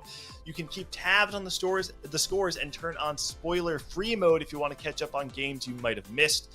And match history for Teamfight Tactics is going to be available later on this year. So download the Riot mobile app right now. It's available on the App Store and the Google Play Store. So use that QR code next time you see it. Great app. Promise you, you're going to love it. Download it right now. All right. Anyway, Admirable, Casanova, I'm saying move, but I was going to say don't go anywhere, but you can actually leave because we're going to be back after just a couple quick minutes. We're going to take a little break and we'll be back for game number 2, day 4 of the Noxus Cup.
What's going on, everybody? Welcome back to game number 2 of the Noxus Cup. I'm still Gangly, and I'm here once again with Boop and Mort. Now, Boop, in the last lobby, we got to see a lot of the newer names in TFT, the people that have a lot to play for. What I find really interesting about this upcoming lobby is that, well, one, we still have a lot of players with a lot to play for, but the interesting thing here, the caveat is that I think you wouldn't expect a lot of these players to need this kind of all or nothing style. Players like Stellar Minhee, Deepay, Asa, these are kind of known quantities in TFT, and yet here they are kind of at the last opportunity they have to make regionals, playing for a top 4. Yeah, when you're in a stacked lobby like this, you're spreading around less points, right, that you could potentially get if they were, sprinkled around some of the other lobbies as well, because they're all functioning with that same core group of points, right? So with a lobby like this, you really just got to kind of, I think with this, play cleanly and try to play something that you're familiar with at first and see where you can maximize your potential later at the end. So this one's going to be a good one, folks. Something I do want to call some attention to more is, we're talking about Deepay a little bit. Deepay has kind of had a very similar story to like Emily Wang that we mentioned in the last game, where Deepay has had some very high highs in TFT. In particular, set 8 was quite honestly a beast, but has had one of his worst performing sets to date in set 9. And what's fun right now is that there's actually this kind of Cinderella story, except there's like 12 different Cinderellas in the Noxus Cup right now, and the slipper fits literally all of them. It's just which one of them is actually going to make it to the ball. And so I think we're kind of presented that with Deepay in this lobby, where he actually can make this deep run and secure a spot in the regional finals. Yeah, I think it's definitely possible, and I think everyone's trying to do that. But one of the things I want to touch on here is just how much like Setsuko's putting on a clinic. Right, coming in after going first, we always talk about that curse, right? Did you get first on day 3, coming to day 4? He goes into the last game, played a Noxus line, just a pretty standard Noxus line. He hit the Samira 3, the Casio 3, went first with like more than 60 health left. I mean, he is just destroying right now. And so if he comes in, doing this again, it's almost going to be like, cool, everyone's fighting for second right now. Yeah, I mean, we said it yesterday in this interview, like, at some point in time, there really is this question of, like, how much more does Setsuko need to do before we kind of unanimously consider him the best player in North America? So it's also very exciting to see that Noxus line get even more popularity. We'll have to see how it all turns out. But it looks like game is ready. Boop, more, I'll leave it to you for game number 2 of the Noxus Cup. Thank you, Gangly. Like we said, it is game number 2, and this lobby is stacked. We got a ton of recognizable names, and some players who have actually been playing really, really well over the last couple months when it comes to TFT. New Johns comes to mind, but we are picking our portal. Mort, what are we going to expect here? So this is Hearthhome. This is the one where in 4-5 you're going to be able to turn an item into a Radiant item, which means some of the carries are going to get really, really stacked. Something interesting to call out, by the way, is that Boxbox in this lobby managed to hit a 6 Ionia 6 Vanquisher line, but ended up going 8th, dying before the final PvE round because he ran into a Radiant Bramble. Radiant Bramble kind of shut that comp down really hard. And so I wonder with something like this where you're going to be able to pick your Radiant item, if we might see a similar option, right? If you're seeing a lot of Vanquishers in the line, do you consider turning that? Because pretty commonly people are turning their carry items. So it'll be interesting to see. And so we're going to pay attention to Setsuko here. See if he can get one of those econ openers that he really loves, that he believes is a high roll. Right now, still just has the 6 gold, so we'll have to wait and see. Yeah, pretty much directly stated that the econ augments are why he found so much success. Though, again, I want to bring this phrase up, opportunity meets preparation. He can see so much of the possibilities of where to go when it comes to getting to that top spot. And that's another reason why he's continuously able to repeat that in a game that a lot of people talk about luck. But now we're going to be going over to Stellar Minhee, someone who's been around for a very long time, has broken through at the top a couple times, but in this lobby is going to have to work very, very hard. As of right now, we're running those, we have options, right? We have 2 really good 1-cost, the Cho'Gath and the Cassiopeia, that can go a couple different directions. We can also keep the Vanquishers open because of the Jhin, but with our items, we have Bloodthirster and, not a lot of things that can go with those particular units, but we have TF, so we can change those items into something that we want. But we got the boss in the middle here, which is something that is always fun to watch, but maybe, is this going to be an expected pick or not more? I think the boss is something that you have to be pretty familiar with, and I'm not sure if he is, especially picking TF. Does roll it away, though. So, yeah, I guess we are going to see the boss here. So is going to be able to tempo off that. Has the Ionia line here. So should be pretty solid. I don't know that we're going to see a 3-star, but this could lean into that reroll Ashe version. And I think this is one of the things that, BoxBox was struggling with in the last game, was that he didn't really have that really tanky set. Set kind of been that secret ingredient we've talked about that really elevates this comp into kind of that upper echelon, and getting the boss version that can come back and just do so much damage, really good. And by the way, I do want to call out, Setsuko did not get one of his econ openers we talked about with the drops, so we'll have to see if he can convert that into a first. But if he wins this game, it's not a high roll. You know?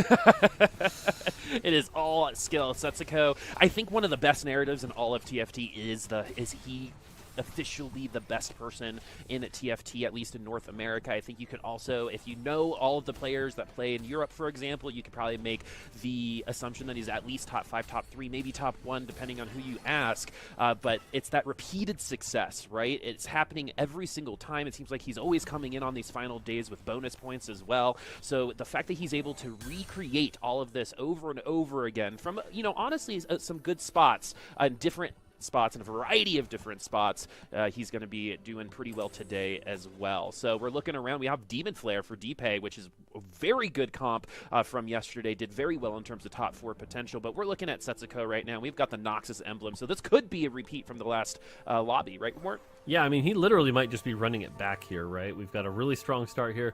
The Noxus emblem allows him to run that 2 Challenger. Also, the Darkin can do well. And again, we saw last game that he played off of the Samira 3 and the Cassiopeia 3, and so right now he didn't level. He's got the 10 gold, so this really might just be an exact run back. And this is one of those things we talked about, right, where if you can find that comp that's not quite the S tier, but is like the A tier, you can use that to your advantage and play it really well. That's how we saw KC Double win in set 3, playing that Astro line that no one was contesting him on. And so that's a really smart play if you found that line that you can enjoy by yourself.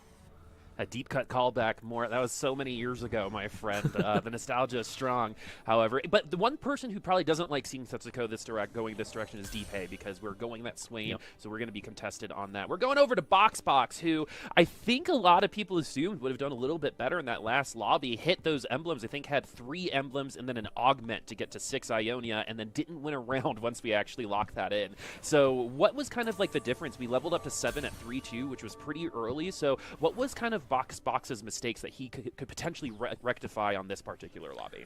Well, like I said, we know it's about deep familiarity with the comps, right? And so, yeah, you had the 6 Ionia, 6 Vanquisher, but he was playing around a Nautilus as opposed to a Set, and Set 3 in particular can just do a lot of extra CC, buy a lot of extra time. Looking at this board, though, we have a really interesting line here. We have the Endurance Training. And so this is a really cool augment because it's going to allow Cho'Gath especially to get even more HP with every kill. And so this can end up being a very tanky version. Has great items, already has the Redemption, half of a Bramble, and this extra HP can also go on the Malzahar, the Cassiopeia, that's going to be getting those kills early on. So this can be one of the more powerful versions of the Cho'Gath comp that we've seen kind of struggle. And this is one of the things in TFT, right? It's like those inches, right? And the difference between a good Cho'Gath comp and a bad Cho'Gath comp could be something like that Endurance Training. I think Kaisa is actually a really good example of a unit where it seems like it's always one auto attack. That's the difference between getting an ult off and not. With this particular augment, you could assume that you're actually going to get more off than usual, and that's how you're going to push a little bit more damage. So HP does affect Cho'Gath's damage directly, but for the units around it, that could be 1 or 2 more ults, which, again, can be the difference maker for a lot of things. Just for one second, I am going to tell everyone what we're looking at on the screen in terms of these graphics. So if you go to our portal, which is Hearth's Home, and you go down, the number on the left is that 5 for Stellar Minhe, which is gold. The streak in the middle, that's going to flop on over to board value. So that number is the amount of value on the board currently. That is not including the bench. And then the last one is that HP total. So now back to the game. We're going over to, someone who's not arguably, who is actually having one of the best runs in North America right now, which is Kurum, right? Who's not really talked about with Setsuko and Dishsoap in terms of best players, but has in terms of performance, maybe could potentially put himself into that discussion, Mort. Oh, I mean, for sure. He's definitely, got his return trip to Worlds. He's going to be really excited already, kind of playing for glory. And I think that kind of shows how committed he is to this, right? It's like he's already got it. We've seen some players who might have been like, well, I've already made it. I'm going to take it easy, wait till the patch, and then practice hard on that patch. But Kurum, keeping his skills very sharp here, has made it to the final day. So I think he's definitely playing this set to win right now. Yeah, and what kind of, like, what does that say to the rest of the crowd, too, right? Anyone who's doubted me, anyone who thought that this couldn't be done, I'm proving you wrong, and I'm going to be a threat when we go to Worlds. Someone else, DPay now, who had an amazing last game yesterday. The only reason why we won that tiebreaker, right, going to 27, is because of the final game he played. I think he got a Moor 2 super early, put the Demacian emblem on it, and was able to take that Demacian comp to second, and then into today. Let's see if that's going to continue going forward in terms of that kind of play, because DPay, I think, is actually one of the more first or eighth play styles that we can see on the lobby. So again, when you combine first or eighth play style, which you see a lot more on final days, with top 4 potential, you get some really interesting interactions. Unfortunately, an interaction that he doesn't have right now is a Swain 2. No, this is an interesting position for DPay, actually, because he's got the duplicator and the lesser duplicator. So that's going to speed up his ability to hit the Swain 3. So it's not a bad position. And he did manage to full loss streak here, so his gold's in a good spot. The one thing that's got me a little nervous about this, and it could go either way, is that Swain in particular really needs to survive the start of a fight to get a few casts off to really get that scaling HP going. But we're on Hearthhome, and Hearthhome is going to give everyone an extra Radiant item, especially for things like, you know, Zaya that might have that, or a Nyla, and someone that might be able to burst him down before he's able to scale up. And so hopefully, you know, you're trying to figure out what the right Radiant item is for that Swain that's going to allow it to live, right? We talked about Radiant Bramble earlier. Do you consider something like a Radiant Warmogs, which is not ideal, but just that extra health to stay alive? And so right now, a lot of these micro decisions might come around what everybody gets for that Hearthhome.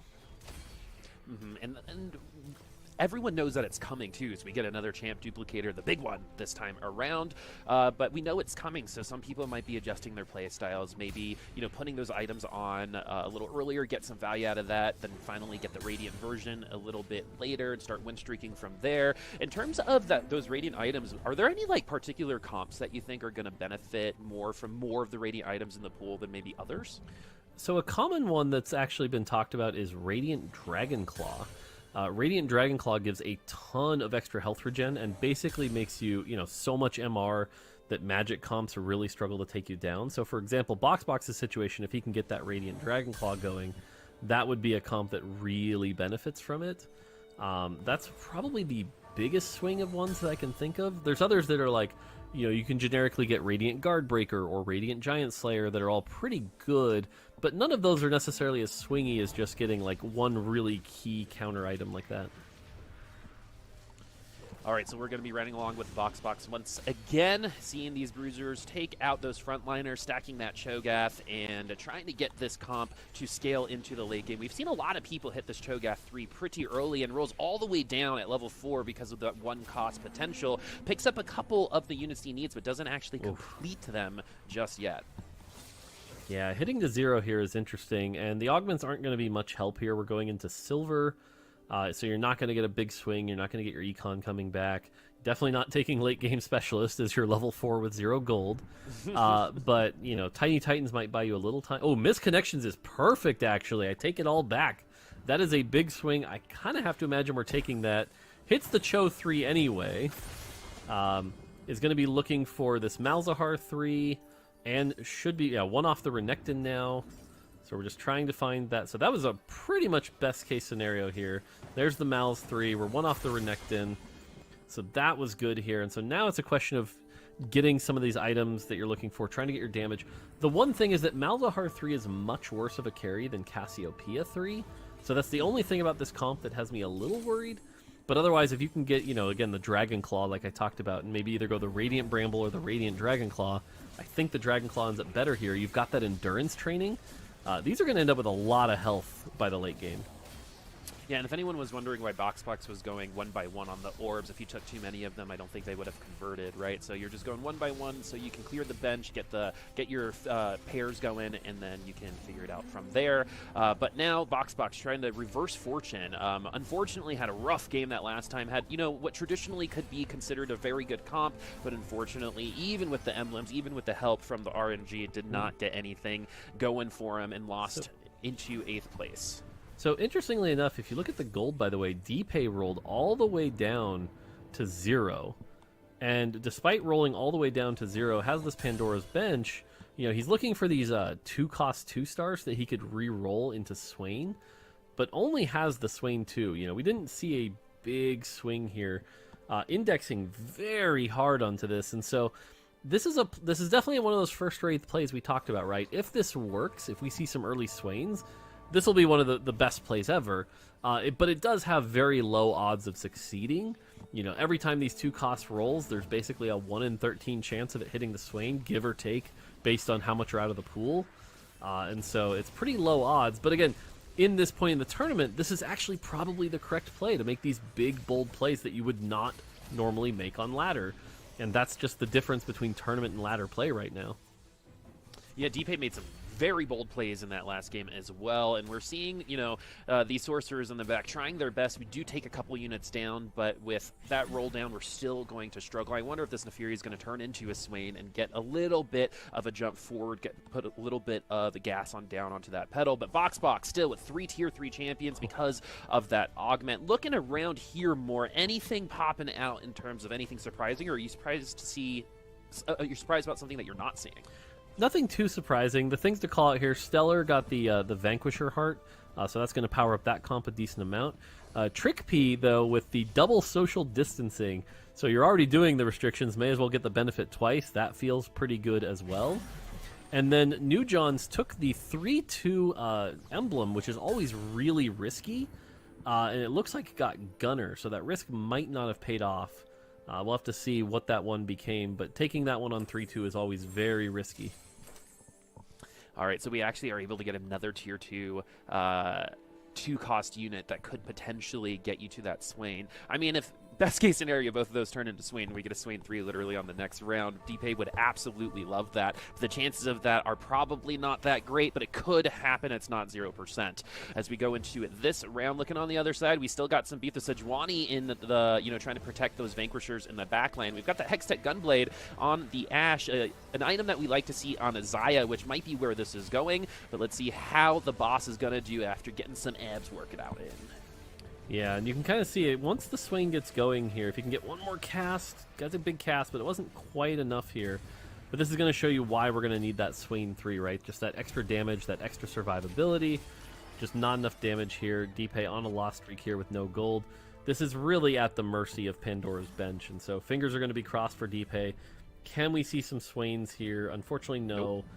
And again, even though it's not working out, this still feels like the correct play. Yeah, I mean, you're giving yourself a shot, especially with the bench. He's not completely eliminated from the opportunity of getting that same 3, even though it is contested. Setsuko was playing that Noxus line, but now we're looking over at Asa, who has some challengers and Demacians now with that Fiora with the Warmogs in the front line. Mort? Yeah, this feels like either a combination of unfamiliar with the line or just trying to play tempo into something else and maybe has a different plan.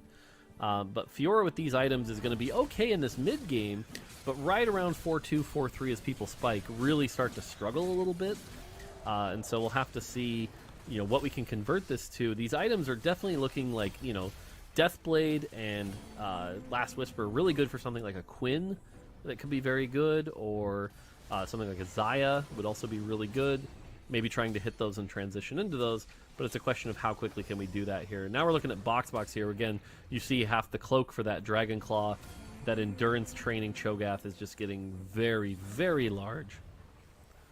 Could feed an entire family at a family reunion at that point, that Cho'Gath. New John's now, the store brand version of the singers of the new song that League just came out with for Worlds, but has actually played pretty well over the last couple of days. Rogues, I think, is what he played in that last round. Get that 7 points, 9th place overall. Based on the bonus points, that's where the separation is right now, especially on the top side of the leaderboard. We're going through Pivot right now as well, as we have 2 Affiliosai on the board. Let's see what other items we're going to get. Those are going to stick around because of those Gunner emblems, but where is that going to land as well?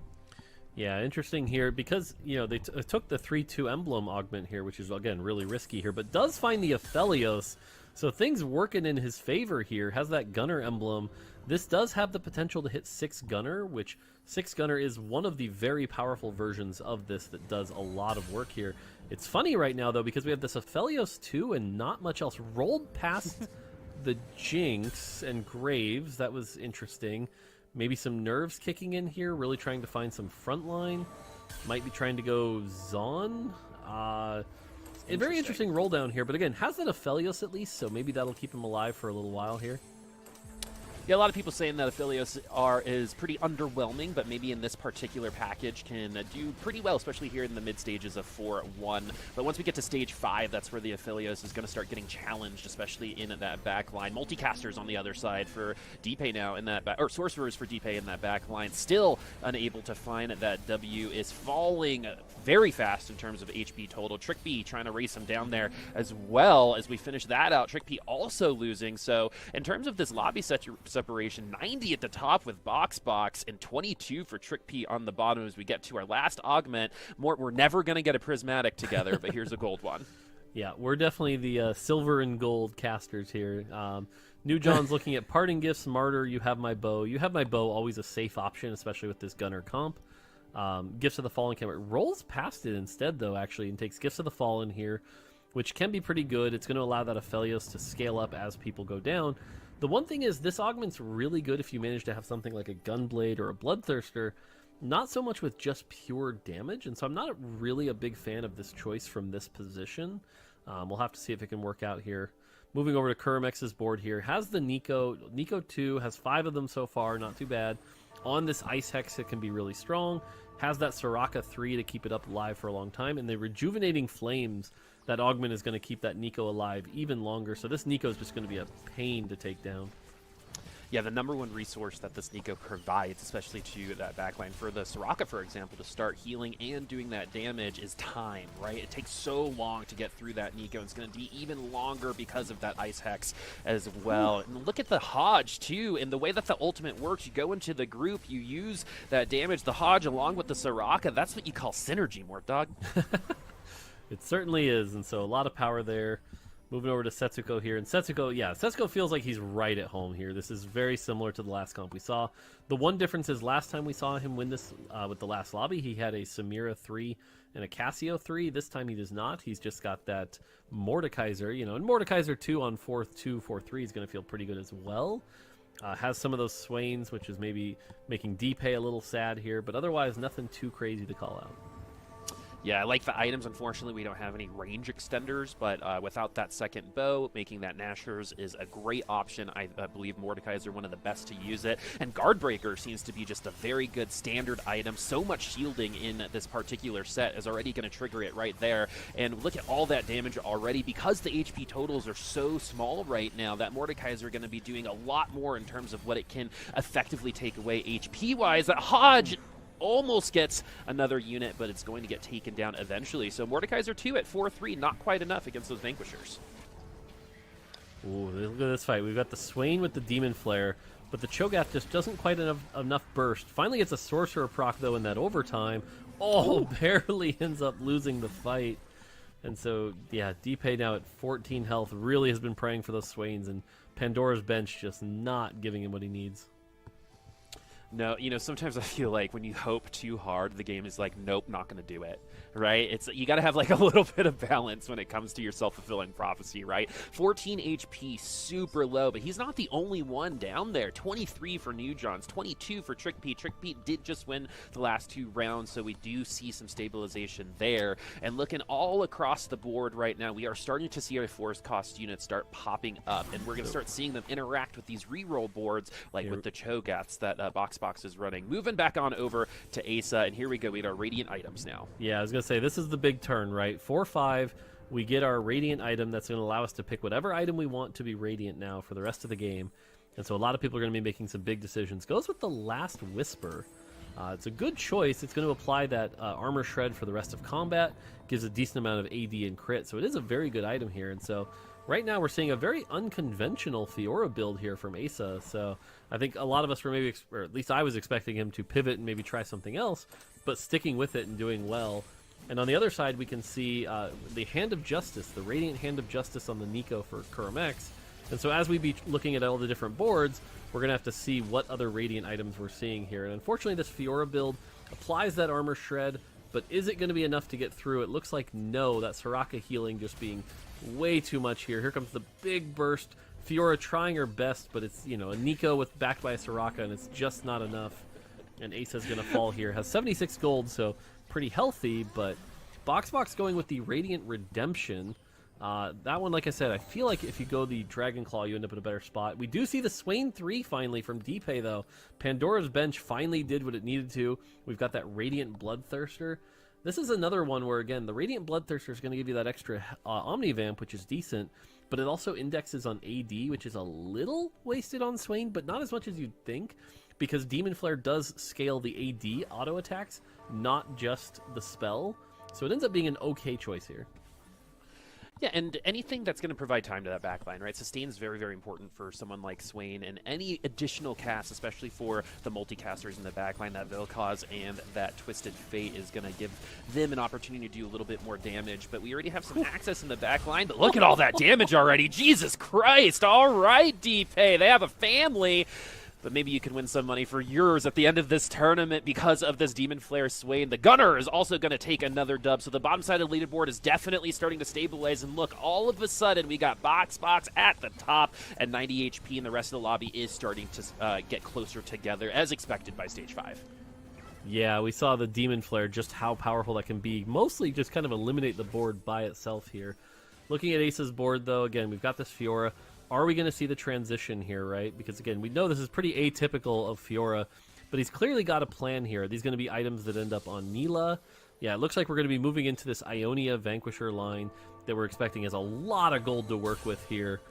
So that kind of makes sense for these items. You've got the RFC for the Nilah. You've got the Deathblade and the Last Whisper. That's going to be great for the Xayah. So it really just has to find these pieces. There's the Xayah he's looking for. Also, should be worth calling out, he has 5 Nilahs right now. Worth holding on to. Maybe something wild happens. Does have a lot of gold to work with. There's the second Xayah. Going to be looking for one more here. And so imagine, really good transition here. And, people say flex play is dead, but this was a great example of playing one thing that you had and then transitioning into a completely different plan. So pretty cool to see here.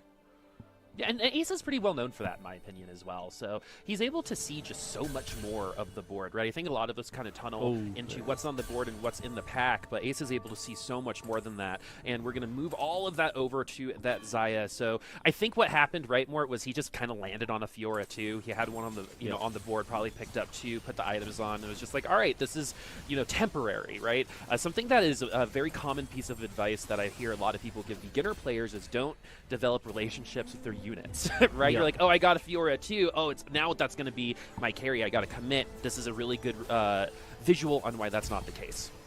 Yeah, and unfortunately, New Johns is going to get knocked out here. Trick P also knocked out. So 2 players knocked out right on 5-1, just weren't able to stabilize. Meanwhile, everyone's struggling to take down this Cho'Gath. And again, we talked about how endurance training on this Cho'Gath, although the Jin 3 manages to do just enough there. So Box taking his first loss after 13 wins there. So maybe we're starting to see enough power. Meanwhile, on Stellar's board, again, we talked about how Set being the secret ingredient for this comp. We see 6 Vanquisher and a Set 3. This Set 3 especially with the boss, going to buy a lot of time, and I think that might have been the big difference here. Yeah, not the only tier 3 unit found either, as Kurum X also gets that set, Nico 3 on their board too, which we know they're running that comp, so that's going to be a huge deal for them. We saw that Fiora earlier with the Warmogs. It looked like it was hitting Nico with a pool noodle, not a sword, so let's see how strong that's going to be. As Setsuko now gets that Fiora too. I wonder how that's going to go. Now we've gotten to the recently pivoted Asa board on the other side. This Last Whisper has already gotten the boss to do some sit-ups. Let's see if that 6-pack is going to mean anything right now. A lot of damage on that ult, but is not on the backline just yet. Goes to the Xayah immediately. One punch was all they needed, and this should be all they wrote as Asa is taken down by the boss. Let's say that's why he's the boss. Comes back and puts everything down. And so, yeah, you can see Deepay now has stabilized with these great augments, is now at 6 Sorcerer. That's going to be good. Kurum X now, the Nico 3, Soraka 3. This is the version of the comp. You've got that Rejuvenating Flame also, where even with anti-healing, this can be just such a pain to take down. And combine it all with the Ice Hex from Ishtal. Even if you do get it low, it's just going to reset and go back to full. So a lot of really strong boards right now, all powered by a Radiant item. And I think who that spells the most trouble for is actually Setsuko. Setsuko had a pretty standard Noxus board from what we saw that wasn't necessarily spiking too hard. And so of the boards that we've seen, I'm actually the most worried for him right now. All right, let's see if that's going to come to fruition more. You've actually been very good on predicting these things thus far. Oh, we are already into the backline with this Nico. Doesn't matter if you're tier 3 when you're going up against this Nico. Already gets popped like a bubble. It's all about the boss now. This is Kent versus Mort, folks. Nico versus Set. Who's going to take it out? It looks like the Nico should be doing just fine, Mort. I'm trying to resolve that Kent is Nico and I'm Set. I don't know. I just threw it out there. That's I just great. threw it out there. Yeah. But yeah, so sure enough, the boss doing really well. Deepay now on a 5-round win streak. So again, that Swain finally paying off that we were talking about here. Box, the one thing with him, even though he's on a bit of a downturn here, every fight that Cho'Gath is going to be scaling up, going to be getting more and more HP from endurance training. The big thing for him right now is he needs a backline carry. This Malzahar 3, it's run out of time, right? It's a 1 cost. It's just not going to be able to cut it anymore. And so you want to find something else that can give you just that little bit of edge, something like a Heimerdinger or anything like that. And so we get a look at Setsuko's board here. Now, he got it. He got it. Oh, my He got goodness. All right, Mort, we got that tier 3 Mordekaiser again for us. We saw it, I think, in game 1 yesterday. Let's see if this Mordekaiser is going to do exactly the same. You said, though, in terms of statistics, this tier 3 4-cost has the lowest win rate, correct? I mean, again, it is still a tier 3, or tier 3 4-cost, so it's still good. But yes, of them, it is the lowest. And the one, okay, I was just about to say, the one fight I'm actually a little worried about is the Nico. He could get stuck on the Nico. This is probably the worst matchup. He can still win this, but it is possible where if he gets stuck on it, which he does not, there's the ice tile, does not get stuck on it. Okay, so that's a really good sign for Setsuko that he was able to get through that. It helps that the Nico doesn't have kind of its best in slot items. This is where Rejuvenating Flame stops being good because you're just kind of getting 2-shot. So, yeah, Setsuko went from on his way out to kind of getting bailed out here. I think Soju would say you get scammed for a first with this 3-star. But this could be a back-to-back first for Setsuko now with that 3-star 4-cost. Yeah, that's definitely the easiest we've seen that Nico get dealt with throughout the last couple of days. I mean, we've seen Nico 2s take down some tier 2 5-cost units as well. Let's see if that's going to be able to take him to the top. Most likely we're going to see him finish up there, but, crazier things have happened. I've seen Kaisa 3s lose. I've seen Aphelios 3s lose, and, might not be out of the realm of possibility for the Mordekaiser to lose, but the percentage of that is very, very low. Setsuko, though, at 5 HP and a Dream on Elimination Station, along with Kurum now, who is going up against Box. Maybe that was actually really good pool for Kurum, actually, to go against that Mordekaiser now, so he could avoid him for at least this round. And it does look like this is gonna be just fine for Kurum. We're already in the back line. The Malzahar is gonna get taken down by this Nico, but it's gonna be Nico versus Cho here in just a second. Yeah, the fact that the Cho got on the Soraka is really bad here. This Cho's doing a lot of work here, so I'm actually pretty worried for Kurum. The Redemption's going to be healing. Now. It's going to be a question. I think the Cho'Gath bite is going to win this, though. Oh, it's close. The ice hasn't procced yet. That might be the big difference here. Oh, it's Okay, so here back we and go, forth. folks. Oh no, it's a Oh, tie. it's a draw. It's a tie, which means he loses. That is one of the worst ways to go out here, unfortunately. And so Kuramex being defeated at a draw, we don't see that very often. That is unfortunate. Oh my goodness. That is a tilter if I've ever seen one. That is one of the worst ways to lose. I think it's up there with like losing to Krugs when you're not trying to, right?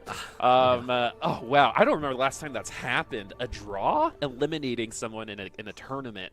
It's probably only happened a handful of times. But now we can talk about that a little bit later. So let's talk about the players that are still here. We've got Setsuko at 5 HP and definitely going to be sticking around with that Mordekaiser. It's going to take like a Kazante play or like a Zephyr that pops up somehow. That's not possible right now. Asa and Deepay and Boxbox following up. And you got to give credit for Deepay. Look at where he was. He was absolutely free-falling on that HP and now sitting in second place. And look at the HP totals, too. 14, 14, 7, 5. Yeah, the big thing to call out, by the way, is Deepay earlier did get an RE2, so and he's on this 7-game win streak, but it's a question of, and I'm really going to want to see when Setsuko fights Deepay, because they feel like the two strongest in the lobby right now. You know, that Swain 3 with Demon Flare doing a ton of work. So this matchup is going to be the Boss versus the 6 Ionia. It feels like this Ashe isn't quite at peak, so the Xayah could win. It's all going to be how much the Boss can do here. I also like the Rise, the Freljord Rise here, slowing down this backline a lot. But here comes the Boss, and we've seen him do it before, and he might just do it again. Big punch here. The Jin Snipe, not quite enough. It was close. But no, I think, doesn't quite eliminate. And so on the other side, looking at the board, Setsuko, we're waiting to see how that resolves here. So far, everyone alive, though. Interesting. So only Boxbox losing. So everyone, still at 14, 7, 5, 3 here. It's really going to come down to these matchups. That is a big Cho'Gath. Finally found the Heimerdinger, found some burn. This is good. This gives some secondary damage. But again, really kind of struggling here. 5 Bruiser, 3 Sork. You finds the Sejuani, kind of strong. You definitely are going to want the 6 Bruiser in here. So what's he going to go with? That 6 Bruiser just maybe not making enough of a difference. Finds the Scion. There it is. 6 Bruiser. Has some decent stuff here. Goes up against Setsuko, though. At least he's got the health to survive. So Boxbox at least looking at like a top 4. But Mordekaiser's got to get through a lot of health here. Yeah, doing a pretty good job so far. It is that tier 3. Yeah. Now it's going to be on that Cho'Gath, and it is definitely going to get taken. You know, the time's going to be a little bit longer, and with the Radiant Redemption, it is recouping some of that health. This is definitely a lot closer than some of the other rounds, but I still think it's going to go the Mordekaiser's way. That it does. It did get him maybe nervous. Oh, and he's mana reaved as well, but he does get to that other ult. So while we did have a little bit of hope for Boxbox a couple times in that fight, the tier 3-4 cost unit overcomes in the end.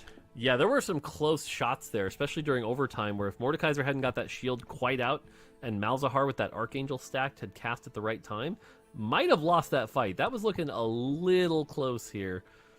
Does have the triple burn now. Now, this is a lot of true damage from this Heimerdinger. I do like this choice of Heimerdinger. This is great. So this feels like a great version of the comp.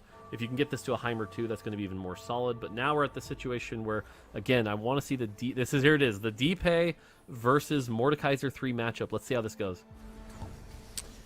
Okay, Deepay versus Mordekaiser. We have a lot of damage in that backline. If we get mana reave from the Ahri, we saw how close that could be as well. The Jin, though, gets taken down, and those are bubbles that are just about to get popped. 14 HP. Are you surviving? No, you're not. We have an elimination on that side of the board. Are we going to get 2 eliminations because of the other round? It looks like we will. Yeah, poor Deepay. I was like, how is this swing going to do? Well, the answer is he got clubbed in the face once, and he dropped real fast. So Deepay, though, getting a third's got to feel pretty good about this. So now it's Boxbox versus Setsuko. Setsuko looking for back-to-back wins, really just showing how dominating he can be here with this Mordekaiser 3. We did see the last fight be a little close, and Boxbox did power up, being able to get the triple burn here. So it is possible. But again, if I were betting, Setsuko looking like a clear favorite on this 5-win streak, unless something goes horribly wrong here. Is going to move around some items here, trying to power up his Heimerdinger. Notice he has 50 gold here. He's trying to get his own version of the burn, which is really smart here to counter all this HP on the Bruiser side. So now it's triple burn versus triple burn. And what are we going to see here? And so Box versus Mordekaiser. Again, all odds on the Mordekaiser, but let's go into the final fight here. Triple burn versus triple burn, but someone's going to get burned and potentially get flamed out of this tournament, folks. And Mordekaiser are already starting to go. Once we get that ultimate going, we'll get those extra stats as well. Going forward, not getting baited by the Scion, walking into the back line. That could have been a good way for this Cho'Gath to maybe get a free feast onto that Mordekaiser, but that doesn't seem to be the case just yet. That Declaw and that Radiant Redemption is trying its best, but nothing to it. Barely even does any damage to the Mordekaiser, but it's just a 1-unit loss. We're going to be going one more time. This is the last round, folks. So one of the things to call out here is that Mordekaiser gains the stats of everything he kills. And so in that particular fight, you saw the Cho'Gath didn't really get on the Mordekaiser till the end of the fight. And by then, the Mordekaiser has spiked up so much, it's just too much to deal with. I think if Box has any shot of this, which again, slim, he's got to get the Cho'Gath on the Mordekaiser very early in the fight so that it can kind of stall it out and allow time for things like the Malzahar to burn. And you can see the positioning, maybe switching here. Will the Cho'Gath end up on the side of the Mordekaiser? And again, nope, wrong side. So unfortunately, this feels like, again, it's just so heavily in Setsuko's favor right now.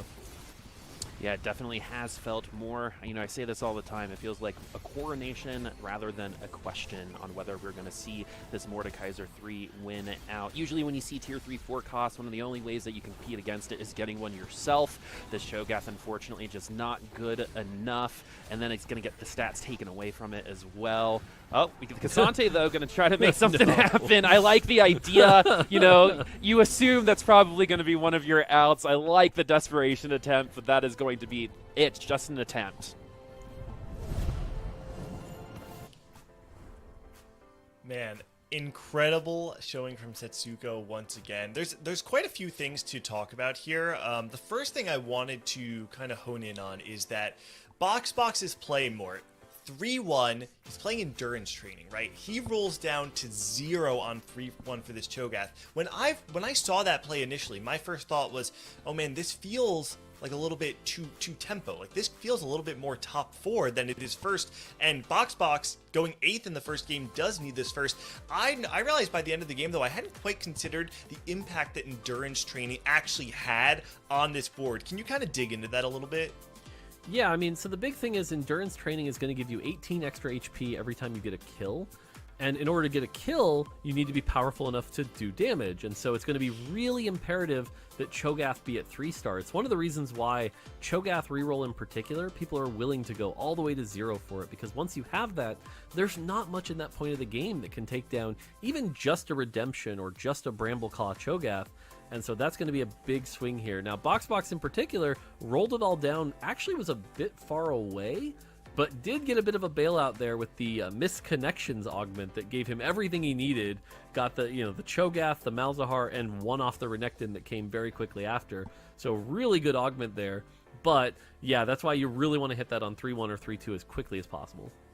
Before we take a look at the scores, I just want to give a quick little stat for everybody watching. So Setsuko, people who know me, I love my stats. So Setsuko, this set alone, 39 tournament games played, has a 33% win rate. If you consider that 12.5, if 12.5 is the standard, you're telling me that this player is 20% higher than average and it's all high rolls? Unbelievable. No, Setsuko's a beast. Incredible to see him win. Let's take a look at how the rest of the lobby shaped up in game number 2.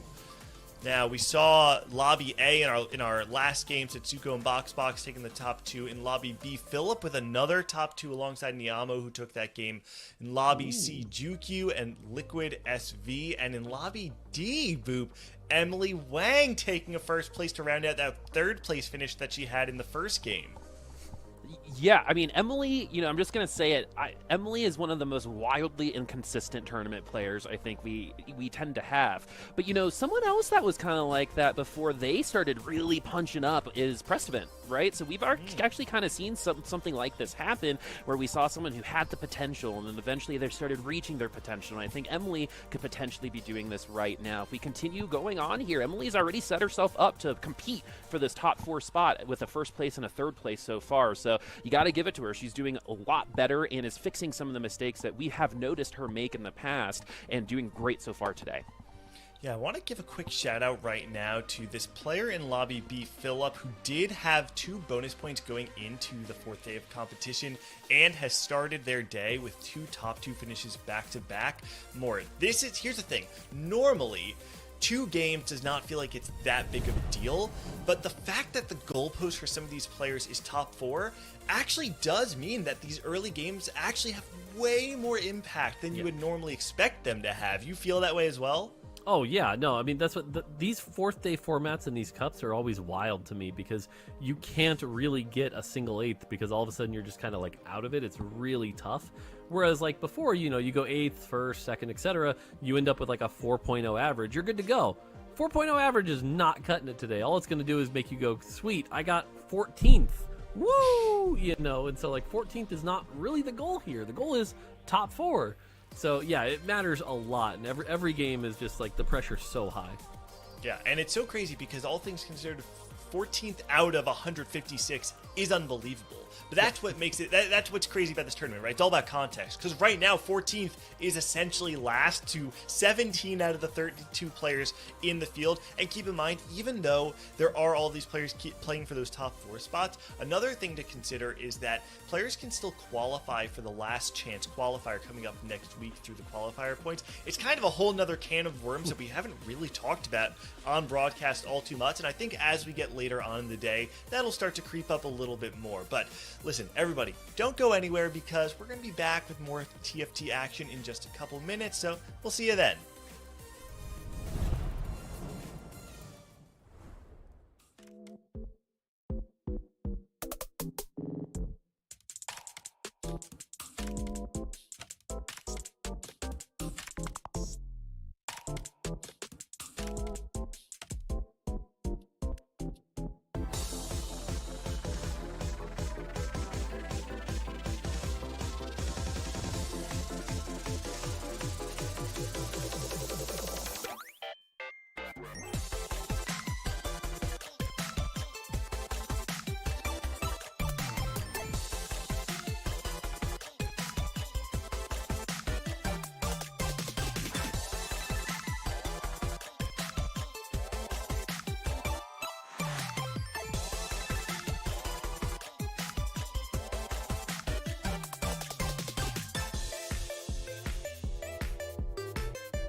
going on, everybody? It's still me, Gangly, back at it again with Nathan and Cass. Welcome back to the desk, the two of you. I know in this game, listen, this is, we said at the end of the last segment, this is normally not a super important inflection point in the day, right? Game 2 to Game 3 is kind of like a breather for a little bit to reset. In this tournament in particular, Nathan, though, this game means way more than it normally should. Yeah, well, there's so many more things that have been drawn out outside of just this tournament. You know, like with the qualifier points that are going on, how other players are qualified. You know, we haven't even touched really much on the idea of what happens. You know, you need a top 4 in this tournament, but what happens if a player who's already qualified is instead making a top 4? You know, and suddenly you need 5th place in the tournament. There's all sorts of weird stuff that can happen in this one, and that's why there's so many things that are getting shaped out early on in day number 4 right now. We've talked about players needing top 4, but sometimes players can get caught in spots where they cannot make that top 4 without some pretty strong finishes, Cass. Oh yeah, for sure. I mean, you get to that stage where you just have to get that first or nothing, and we've seen some players already kind of leaning towards compositions that work that way. Me, First to Wraith, was playing Kale in the last game. This is the only player I've seen continuing to play Kale, but historically, he found a lot of success with that comp, and once again, he found a 2nd place in his game with it. So you see a lot of people going for those more aggressive play lines. At the top of the show, I outlined how some lobbies can actually have a very varying degree of goalposts, right? You have some players that do need that top 4. In this case, we have players like Robivan and Rain who are gunning for that top 4, Nathan, but then you have players like Stellar Minhee who are looking for that top 8, and you have players like Liquid Replay who are basically just playing to not go last on the day. I think when you have that kind of lobby take place, honestly, that could be a really good thing when you have to have these big finishes. Again, one of the crazy things about it is that it has to happen early on, and that's the thing that's, I think, really unusual about this particular lobby. But, you know, kind of talking about like the players themselves and what's going on here, this is a really stacked lobby right now. Like, there's not a name here that has not been in tournament performances to be like a major threat of winning a tournament outright. With Emily Wang here now having 2 big finishes in back-to-back games, like, she has already cemented herself in a great spot for making it to a top 4 position. And pretty much everyone here is one of those players where, like, you could say that about them and it wouldn't be surprising to hear given the situation they're in. Now they're all head-to-head.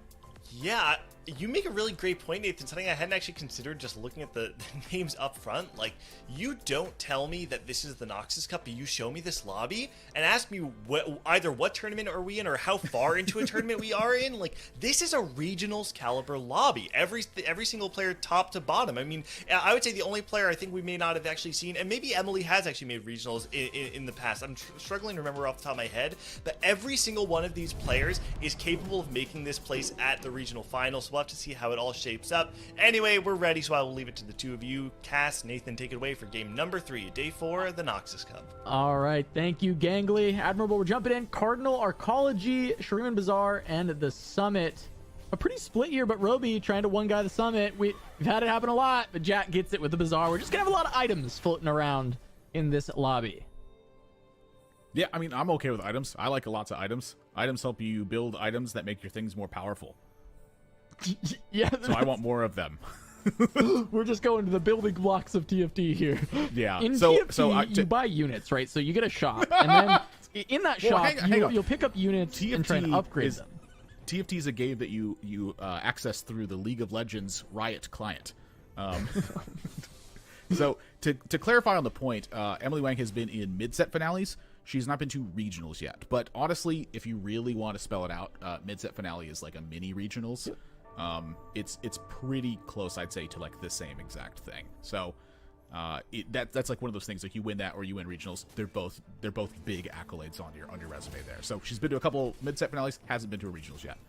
Yeah, and I mean, she's hungry for it, right? We've heard her talking about it a lot, and I think Emily does feel like a momentum-based player. I think she does kind of end up prone to tilt. That's why we've seen her go, 64th in a cup. Like, you don't usually get there without a little bit of low rolling, a little bit of tilt, but when Emily is on, she does pop off, and starting off with 2 top 4s is definitely exciting for her to be in that spot, needing to make it to final lobby and top 4 that final lobby to get there. And Roby's another player who we talked about a little bit at the top of the show. Very good at capping boards, playing for 1st or 8th, but he hasn't needed to play for 1st or 8th yet because he's been able to top 4 these first 2 lobbies as well. So a lot of these players who need to make that final lobby, they need to make that top 4, are having great starts so far.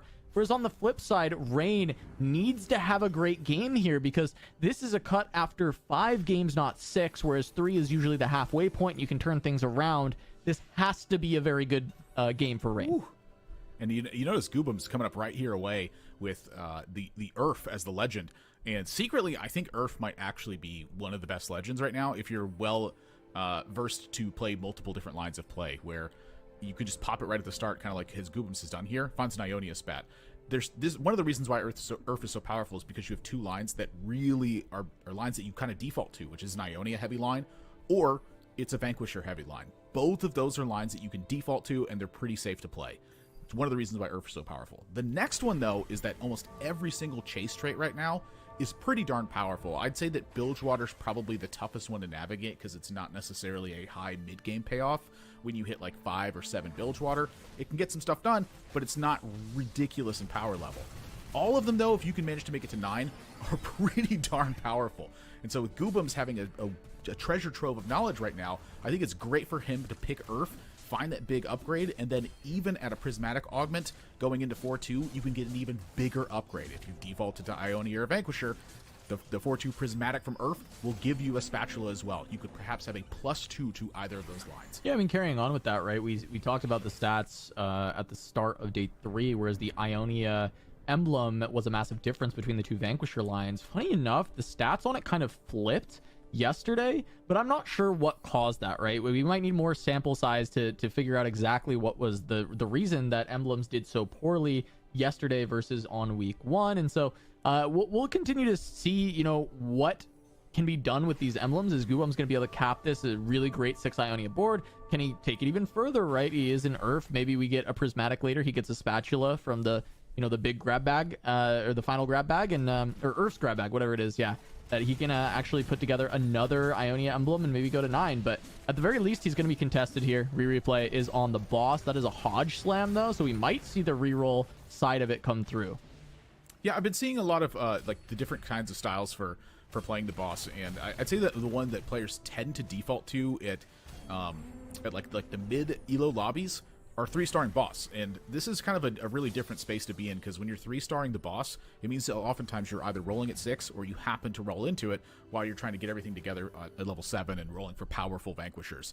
If you're going for boss as a reroll, he is going to want to be supplementing by like a touch of damage with it, and using like Ashe and Jhin as sort of your backline with that. Like weirdly enough, Zaya and Neela become kind of trait bots at that point, and kind of rightfully so. You're rolling on 6 a lot of times.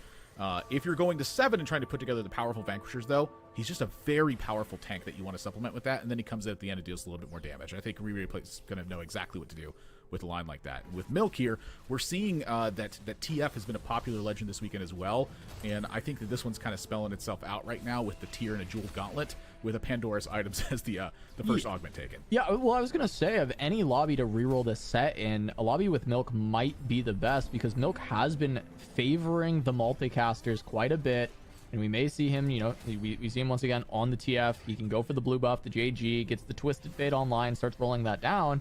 It's going to open up the sets to be a lot more available with other 2 costs being pulled from the pool. Curious how successful that line is when stacked up against the best players that are available in the world right now. He's sitting at 8 points on the day right now. So he needs to have some pretty strong performances if he wants to put up a strong finish in the tournament. But, you know, sometimes you're just going to have those days. Again, these are like the toughest and most dense fields that you could be facing right now. So it's not really surprising to see players have tough days. That's kind of going to happen right now. It's, you know, the small edges that strategies can provide to you. Well, there's small edges that strategy can provide to you. It's whether or not they actually work out. I've been seeing a lot of players, though, they're playing this TF line, and they're boasting quite strong results with it. Yep. So I'm really curious how powerful it is. Swapping over to Rain Implosion, we're seeing pretty much the exact same style of line. Yeah, early same setup, but Rain looking like she may just try and tempo sorcerers, right? Continue to go up and then end up playing a Silco with those items versus, you know, having Milk, who is very heavily going to lean towards that multicasters. And if you want the stats on how well Milk did forcing this line in this kind of lobby, he played it 3 games yesterday. 2 of them he went first, and once he went 4th. So he top 4'd every game. Got both his firsts on that line. So this is something that Milk has been very comfortable with and having a lot of success playing. Yeah, I mean, this goes all the way back to, you know, his first Worlds performance, where it was just Kledge every single game. Yeah. You're just like, wow, you do this literally every game? Okay. and it was working really well. He was a pretty genuine threat to just straight up win the tournament. It was a line that he understood to, through every single corner you could possibly put him in at that point. Back against the walls, all the sorts of things are going to be going. I'm happy to see Rainplosion back in competition, though. I think that she was one of the strongest intuitive players that I had seen, despite the fact that she'd been putting in so much practice and kind of knew all the lines as well. She'll always talk about, she's like, oh, I wasn't that good, blah, blah. And I'm like, every good player always says that at some degree, which is very interesting to me, because in almost every other game you play, the good players don't do that. But it happens a lot in TFT. Everyone in TFT is so humble all the time, I think, is what you're getting at here. Only during formal interview process. But we are seeing Jack recognizing that there are other players going for Lost Streak. See, weakening his board, even cornering that Poppy. Goobums, it looks like, was the other player potentially that was going for that. And Goobums does get to hold on to Lost Streak. So will Jack. Both of them gonna get to full loss into Krugs, and Rain able to find the full win, playing the Sorcerers on a tempo angle, getting full win into Krugs with that. Yeah, not much of a surprise given the strength that Rain's board was in that spot. Sure. Goobums has also been playing the 5 loss streak quite often, it feels like, and he is really not afraid to just simply sell the units and be like, I'll find him again later. And I'm like, whoa, like he is truly not afraid to just simply let it rip for the extra gold. Jack's going to start rolling a bit here. And this, I'm curious if this is for tempo or if just suddenly he felt really nervous about fighting against Krugs here. No, it felt really unusual to start rolling. Yeah, rolling on 2-7 instead of 3-1. I mean, this looks like Kale, right? He's got the Ginsu, he's got 5 Kales. So rolling on 3-1 makes a lot of sense, right? When you're 8 of 10 on leveling up to level 5, you get the best odds, but rolls early, finds some gold. He would have been able to make 50 here had he not rolled. However, got some extra rolls in early, gonna make a little bit less money, and now we get to see him full send and see if he can find the Kales. But right now, they're just not showing up. There's one. Not finding the rest of the units, though. Just trying to look for other Bastions, but at least once you find the Kale, you can just stop. So that might be just the biggest thing for Jack, is just find 3 more Kales. However, they are just hiding. They do not want to be around. Yeah, it's kind of an interesting line here where I've seen a lot of players give me a lot of different information about what they think to do here. The biggest one I have found is that if you're getting all of the Bastion units, like you're finding a lot of Alaois, you're finding a lot of Poppies, it's fine to send it to 0. But if Alaois and Poppies aren't showing up in addition to the Kales, you really need to stop and reassess the situation, because at some point you're going to need to find Kale. Kale is, at the end of the day, it's the hallmark unit for this. So if you're going to go this line and you're just finding Kales, you're not finding the other ones, when do you freeze and stop rolling so much gold is a big question, because there are still some times when it's right to keep going on the roll. There are some times when it's not. And I think that's one of the difficult parts about this line, is that at the end of the day, it's probably a lot of experience or a ton of spreadsheet stuff that you've done before. Yeah, I mean, well, Jack now finds honor roll on 3-2. Would have been a nice 2-1 augment to be playing this line from. Maybe you can still take it here, but it feels a little bit rough, essentially just using it to get to Kale. Versus you could just go army building is the same kind of idea. However, getting the second one after 7 player combats is a bit too late. So Tiny Titans shows up. That's certainly going to be the pick for a Kale player. That's a very nice find for Jack. He doesn't actually need any specific items too aggressively, because he already has a Ginsu on the Kale. So, losing his carousel priority for 30 HP feels fantastic. You're certainly happy with that, but Jack's still needing to find this Kale 3 very, very soon. Yeah, I was kind of curious about the takes there, because all of them felt like they were in kind of weird spots where I'm like, Transfusion was looking pretty good to me, because, well, frankly, you've kind of lost a lot of life at this point, and the board strength is going to save you a lot of HP at that point. I think they were just better things to find. Tiny Titans is pretty close, I would say, to doing the same thing, but I think for Jack, he's going to feel comfortable in the spot if he's able to find the stuff, so take the time instead of taking the value. And Milk is stabilized. Has found the 2-star Twisted Fate, slams the sword, so we're either looking for healing from Gunblade or Giant Slayer, just depending on how the lobby looks. Usually you want that Gunblade, though. It is a massive for keeping that Galley alive, keeping the cast going. Replay taking a loss in this one. There's a lot of high HP totals I'm noticing across the board. Oh yeah, Emily and Roby, both Tiny Titans going up to 124. So they're just going to be holding on while everyone else down there in the dumps. 50 HP on Goobum, 60 on Stellar. They got double the life of 3 people in the lobby. It's kind of an interesting thing to look at, because something that's happened is it was a gold opening. not like there were players who weren't like ultra powerful in their lines. Then we go into a silver augment, which silver augments can have a wide gap of strength, but typically what they don't do is put you overwhelmingly more powerful than other opponents. It doesn't really put them on a clock for anything. It's not a ton of pressure. It's just their augment's strong compared to yours. Yours had very little impact. Theirs had a lot of impact. Takes a little time for it to pay off though. If that's happening, what can you do now to gain an advantage over the other players? I think it's a great question. And honestly, I think that at this stage, taking extra health, having econ, or having that with tempo, those are all great ways to do it. If you have all three of those, that's spelling out the same kind of situation we've been seeing from Emily Wang, which is get to the end of the game and put together a team of powerful units afterwards. Like twice now, she's had that happen. She got to level 9 with a giant 2-star board, and then in the game after that, she found a 3-star Neela because she had a ton of gold and a ton of time to do it. Like those are crazy boards to put together that require a ton of gold. So if you can get all of those things again because you had another stack of life from a silver augment, I feel like that she could turn that into a major advantage in this lobby. Yeah, I mean, this time she's got cut above and she's got extra HP, right? So you got econ, you got time. Let's see if Emily can put together another great board for the late game of this one. See if she can hold on for yet another top 4 alongside Robyvan, who at 113 has a good amount of econ as well. And he was going in the Sorcerer line, so going to be contested with Rainplosion, who is still streaking at 100 HP. Kind of didn't notice that as well because, you know, Roby and Emily are above her in HP, but Rain just hasn't lost any HP yet. She's level 7, was playing that Sorcerer from the tempo spot and still has not lost. This is like a pretty crazy board that Goobens has put together in such a short period of time now. And, you know, I'm looking at the rise here and how much different this is going to look given the fact that he just had to spend all this gold. Like, it feels like now he didn't have to spend so much gold to get this done. Like, this rise at this point, this feels like a great find for this. Yeah, and Stellar is playing Jin 3 again. We're seeing this, but to call back on the rise, I was about to say, great thing about being on Shurima Portal and finding a rise early is you can start building up your economy even more because it gives loot. Goobon's got a free bow just from finding that rise. So it starts to compound quite a bit. It's kind of I feel like it's kind of a rare one is when the components end up showing up. Oh yeah. But, you know, dropping treasure chests, like that's like, I mean, this is like my literal favorite thing in a game right now is to hit some opposing unit and then suddenly loot pops out. Like that's what I want to do in every single game that I play. If we can turn this into an ARPG as long as it's also TFT, that's the greatest game of all time. There you go. All right, but Jack has finally made it to 6. We'll have 4 Bastion online as soon as he can level to 6. I said made it to 6, but I meant made it to 3-star Kale and needs to look to get to level 6 so he can play that Bastion. Be able to play 4 Bastion, get a tanky frontline to go alongside that level 6 Kale, but it feels like this is a bit late for this comp, and trying to find stability is going to be very rough with the strength of some of the boards we've been seeing. Milk one such board. We'll see if the Twisted Fate can put those cards past and does get to the Kale. So it'll be another big hit for Jack.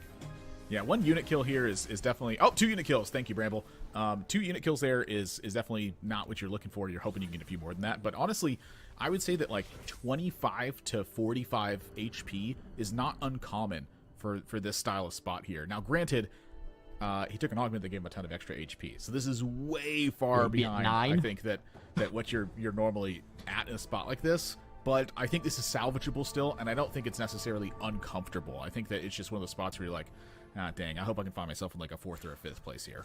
Yeah, I mean, I'm less optimistic for Jack here. I think he ain't got Jack right now. He's got 20 gold.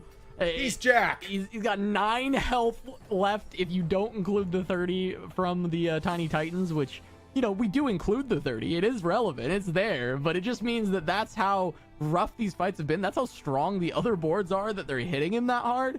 Yeah, it's tough. It's tough. They'll make it through stage 4 probably, but you know, I don't know how much longer after that. Oh my gosh.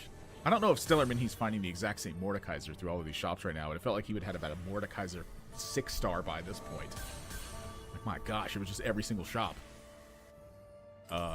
What just happened there? I missed something. Yeah, I missed.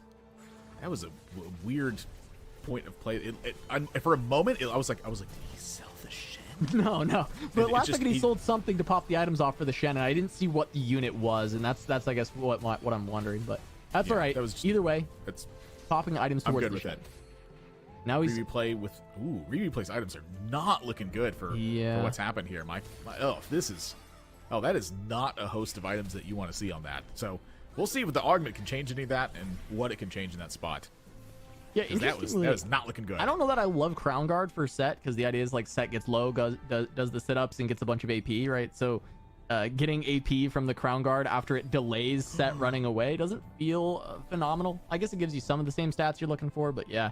Sentinel Spirit for Stellar Minhe, though, is going to help out quite a bit, right? You've got the Ionia in, the Shen and the Jin are your strong points, so finding an augment that directly is benefiting those two units, definitely going to feel good. And now a Nautilus 2 potential, but the sets seem like something that Stellar is wanting to hang on to, try and play it potentially over the Karma. Does end up finding a set 2 instead and does get there. Or Ionia in. Looks like Stellar wants to play 6th, though, and try and play around that with the Sentinel Spirit and the 3-star Jin. I think it's going to take some time to get there. I think I was really tempted, I'm not going to lie, by the Nautilus here. Like, Nautilus is a lot of CC, but I just don't think it's what his team needs right now. He's looking for just time on the front line and then massive damage. In effect, CC is like healing, but I don't think his front line is fragile. So I feel like that the CC is not doing nearly as much as just the raw stats are going to do right now. Yeah, and I mean, even against Jack, looks like this might end up being a loss. The Shen 1 pretty tanky, but Jin finally putting that damage through, and Shen 2 has held on long enough. Comes down to this Kale. Kale 3 versus Jin 3. Jin's going to start the cast because Kale kill it fast enough. No, she does not, and Jack going to take another loss.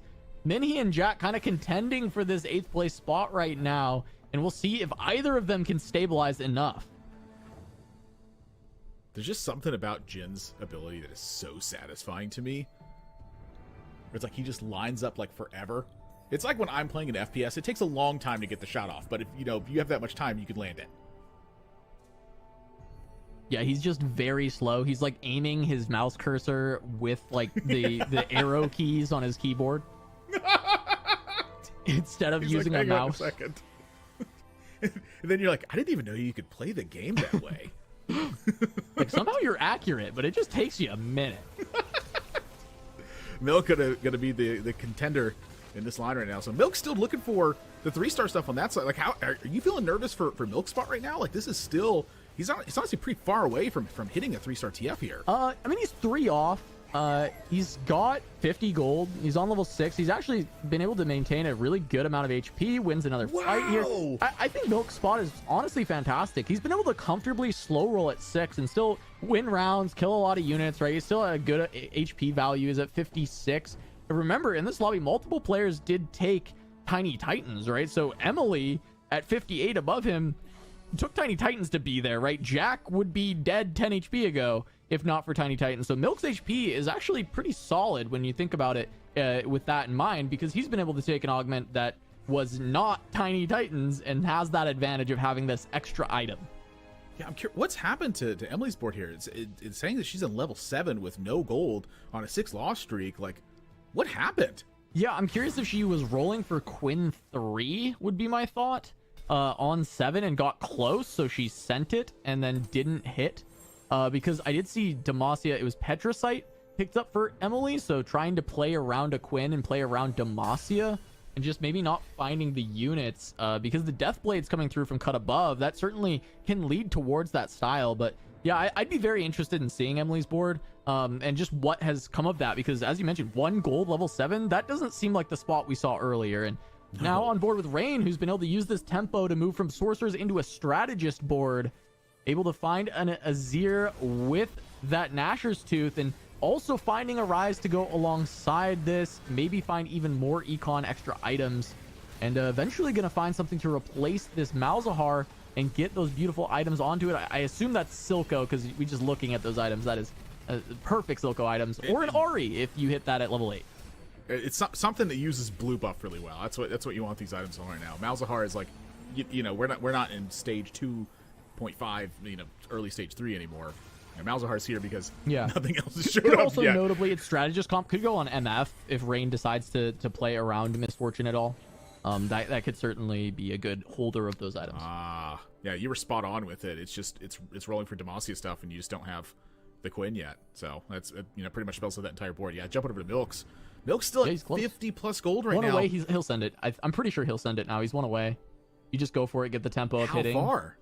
I mean, probably not 0, but like you would send it pretty far. When you're one away, I think it's like, I mean, arguably you just send it to 0 there, right? Until you hit the TF. Like you just roll until you hit TF. I don't know. I mean, One it's away, hard to 50 say for gold. me because Milk's just got that mindset where like he gets it when it comes to those styles of comps. Like he plays them all the time, so he masters so many different angles. It's tough for me to like fully comprehend like what Milk's going to do because his styles don't necessarily require a lot of micro play. He just understands everything about it. Like if I could emulate what Milk was doing and understand everything he's going to be doing, I just do that. It's much easier to evaluate it post than it is to evaluate it pre, which is what makes Milk such a remarkable player to me. Oh, for sure. I think in that spot, the tempo you gain from 3-starring would make up any amount of, econ, essentially. So, see Milk roll, but he hits it at 30 gold, which is phenomenal. So now Milk can even consider how slow he wants to take going for the Galio, which he was 2 away from, and can be very nice for that composition to tie all together. Stellar Minhe just has a nail-biter win right there, just hanging on. 9 health and 9 health in the 7th and 8th positions here. And then look at the immediate change that happens from that. Yeah. 43. It's like these two got like abandoned in the desert right now, and like the rest of the pack has just moved on at this point. It's just, that is tough spots to be in. I mean, right now that I feel like that's a lot of one-cost rerolls for some situations, though. It's like I've noticed a lot of players have moved away from using Samira, moved away from using Cassiopeia. Cho requires, I think, some early things to really spell it out for you. And players have been abandoning those because Cassiopeia and Samira are just such taken units a lot of times. It's just really hard to go through with a Noxus reroll that way, in addition to the fact that it was nerfed. So these one-cost rerolls that are on the other side of them, they don't feel like they're ultra powerful to me, especially not against like other stronger players who are really adept at putting boards together. So I'm curious to see how they still stack up. We're still seeing them do this all weekend. They continue to have results for them. At the end of the day, that's how one-cost reroll works. Sometimes it's just not going to pan out. Yeah, I mean, we haven't seen a ton of great results from the one-cost reroll. Me First or 8th has been the only one I've seen making the Kale work pretty consistently. And then outside of that, this is the second time we've seen Jhin, and it has not looked great either time for us. So I'm curious. I mean, Rogues, of course, has done well. That's another one-cost reroll with the Graves, so that makes sense. But yeah, overall, it's been pretty tough for the one-cost rerollers, and I think a lot of that is if you don't hit immediately on 3-1, it has looked really bad, and that's included Cho'Gath, right? Wow, when it look hits, at healing it's orbs. good, but wow! Look at oh my gosh, he was right there. He lives. It looked like he was gonna win that, but at the very end, the Quinn gets one more cast off, takes out the Kale, and Emily gonna find a win, which is massive. She's ended up picking a 3-win streak, really turned it around. Was rolling to 0 repeatedly at 7, but it looks like she's found enough upgrades and units where she's finally winning and stable.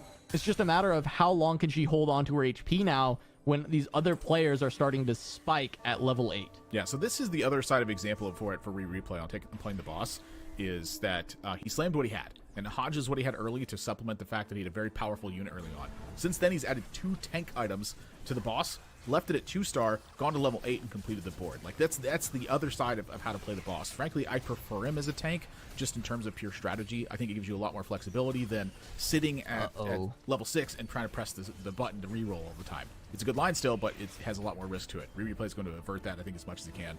For I'm Jack, it was pretty much as you were saying. It felt like Destiny at that point. Hit way too late, didn't have the raw power for it.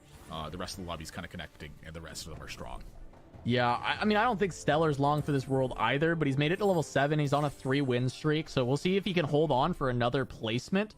I am hard-pressed to see Stellar hold on for more than one more placement, and Rain's board didn't look incredibly weak, so we'll have to see. Rain just put together a 2-star Silco, so I think her board just got a lot stronger in this round. I don't expect Stellar to be able to outlive that, and Milk would be the next player at 33, but his comp's essentially fully online now, right? He's hit the Galio 3. He's got the Twisted Fate 3. He's got full items on a Vel'Koz 2, and he's only 3 units away from Vel'Koz 3. Milk is actually positioning himself to win out. If he can find this Vel'Koz 3, I think this multicaster board can take a first. And we saw Milk take first with this comp twice yesterday, and I think these are the spots that do end up with that spot. This is the one time that I've seen Azir put together any power level is literally in the Azir Silco line. In this spot, it's getting taken down, but this is, I think, by a very unique matchup where, because you're sitting in the backline trying to attrition your opponents to death, it gives Jhin time and a position to actually take out a backline carry or put a lot of pressure on the front line by having burst damage come through all at once. So I think that Rainplosion honestly might have been losing sort of an anomaly matchup there. All right, well, Rain lost to Stellar on that 8 loss. Stellar able to continue finding wins, and now he has more HP than Rain does. So she's the one on the back foot here, and yes, that Silco was picked up. Yes, you know, it seems like this composition has legs, but will she be able to hold on a little bit longer and outlive Stellar? You know, we saw the spikes, and then she still lost, so that 8 loss streak I don't think is indicative of her current board strength. I don't think so either. There are a couple problems here, I guess. It's just, you know, there's still a Swain 1 in the front. Positioning here can matter a lot too, where it's, you know, one of your sides can get collapsed. You know, landing the mana burn can be a big deal too. Like that's actually a pretty heavy part, I think, of your composition, is how powerful this augment is, but you still have to land it. Yeah, the frontliners are pretty good though. You know, you got the 2.5 item Jarvan, the 3 item Nasus. Oh no. This is going to be a rough fight, though, for sure. Looking at the Sorcerer Mordekaiser on this board with a Silco that's got some great items. That Mord is getting into the thick of things. Nass is not living for very much longer, but it looks like the Azir has ramped up quite a bit. And Nasus holds on. Nasus is still living. He's still living. He's cranking. Let's go. All right. That's going to be enough. Rain going to live. Does take a fight win. That's a very unique board that was put together. Is that Roby's board? That seems like a Roby board for sure. And Stellar went down, so Rain held on enough to make this a 6th place at the very least. You can't. It's impossible to replace the Swain at this point. But can you ever toggle out this this Juggernaut to move around the shroud, like try to get some scam shrouds in? Is that ever worth it? It's an Aatrox at the end of the day. Like I don't want to lose an Aatrox. If it wasn't an Aatrox, I mean, maybe there's consideration, right? If it was just like a trait bot in, but Aatrox is actually quite powerful. Replay, this is the boss you're going up against. It's a good shroud, actually. That Karma's going to take a good amount of damage before she casts, even getting stunned by the Jarvan. But we're looking at this Silco keeping the Nasus alive. That is the big point of this combat, is can this Nasus stay alive? He does get the Darkened Blade. That's going to help a little bit more. Silco's continue to put puddles under him, but now he's down and the boss is running rampant. Does Azir get him? He does, but it's not quite enough. No. Rain will go down to replay as Emily loses another fight as well. So she was falling fast to the bottom, but she hangs on to at least a 5th, which, considering her first 2 placements, 5th is respectable. 5th is okay. I mean, she was rolling all of her gold for like 1.5 stages and didn't have the team put together yet. Yeah. The Quinn's still not there. Like, it feels pretty bad in the moment, but like you have to look at it from an outside perspective sometimes, which is if you're watching somebody roll all of their gold and miss and miss and miss and miss and miss and hit 5th, like, we take those. Absolutely. I mean, missing the Quinn 3 for this long when that seemed to be what Emily decided to roll down for. I don't know if she rolled down with not enough copies of Quinn, like picked a bad time for it, or she just got unlucky, but either way, she's rolled so much gold at this point, and still no Quinn. There it is. Now you can't have it. It's just laughing at her. It is laughing at her at this point. The Quinn sitting in the shop with no way to get it because you would lose 7 Demacia. Okay, just gonna do it anyway. Roll for another Demacia, doesn't find it. Okay, we're playing 6 Demacia now. No, I'll take it. Sona's fake. I never actually 2-star Sona's composition because it feels like -6 gold.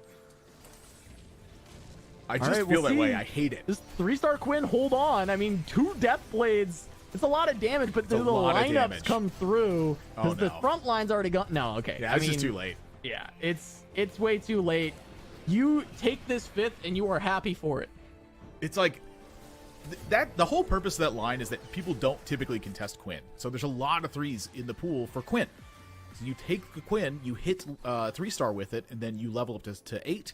And then you hopefully have time to go to 9 with it. You're not worried so much about having like a Kale that's leveled up to 9. You're worried about getting more Demacia in play and more CC in play. Because when you have more crowd control in play, what ends up happening is you have a ton of time for Quinn to land repeated attacks.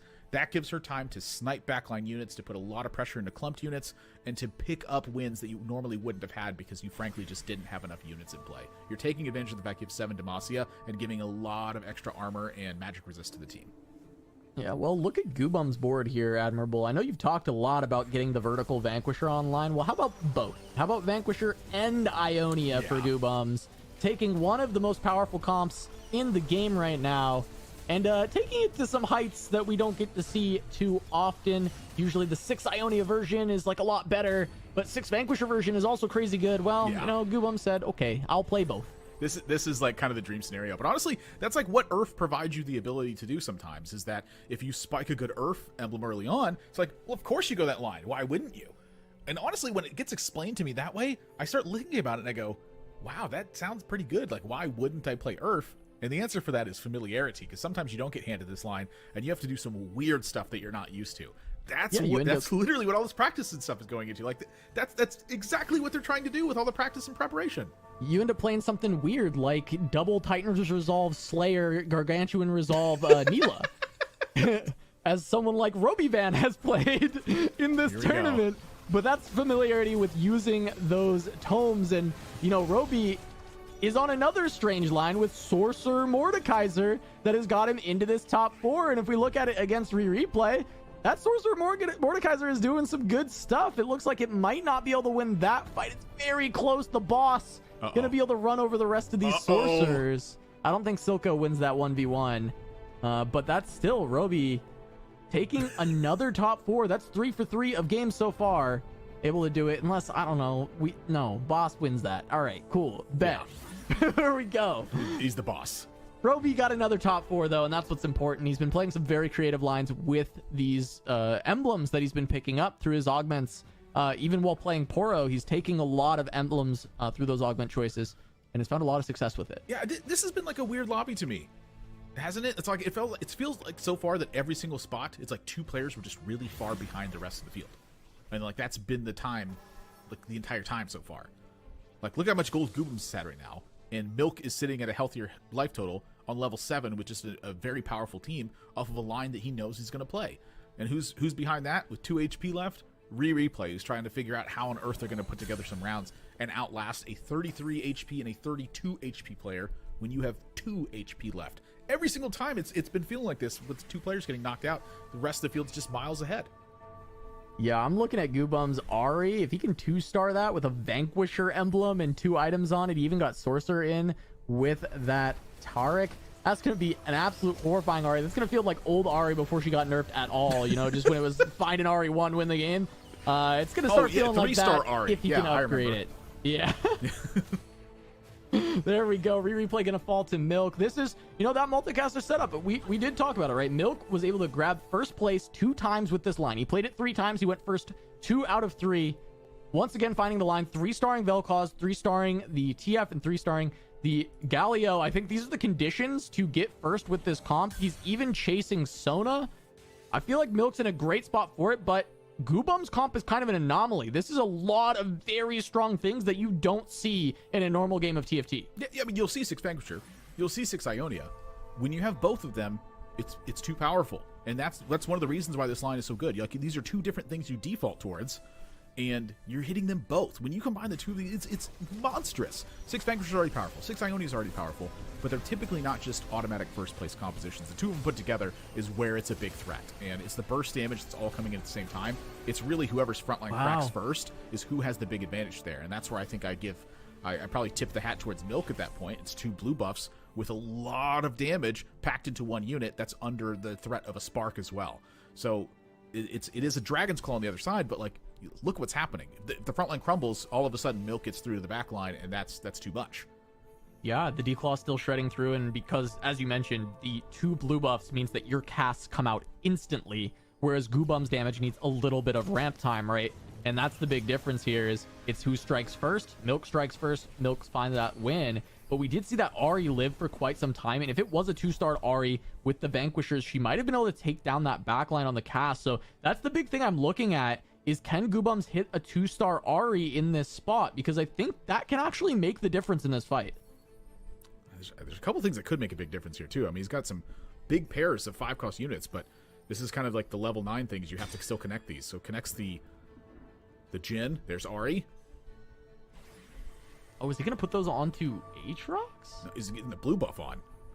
Oh, okay. Oh yeah, to get the blue buff on, just only finds 2 Here we Ahris. go. So instead of holding the pair, he wants to be as strong as he can for this one fight. Instant mana read, big deal. It's big on the Jarvan. We'll see if the Jarvan gets to cast, when it gets to cast, where it gets to cast, when it does. That's Misses a big Ahri. cast from that Jarvan.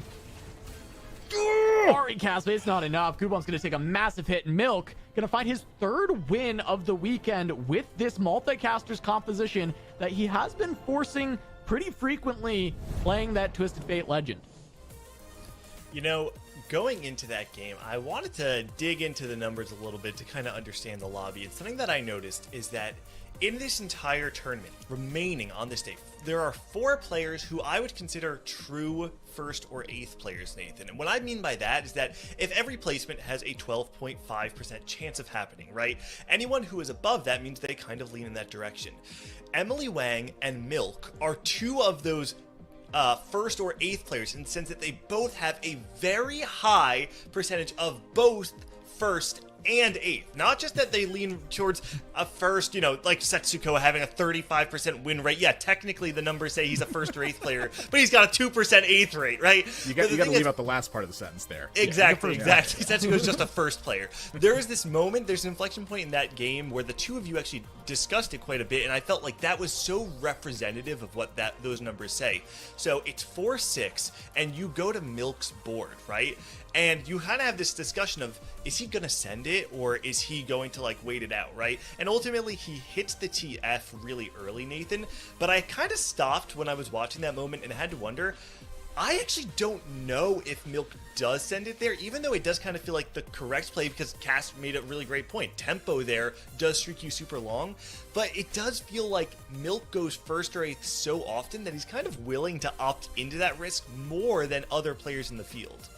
That's again part of the remarkable play of it. It's hard to dissect it in the moment. It's good to see it in hindsight. The hindsight, it's much more easier to see it and analyze it. But again, that's kind of what makes Milk such a remarkable player to me.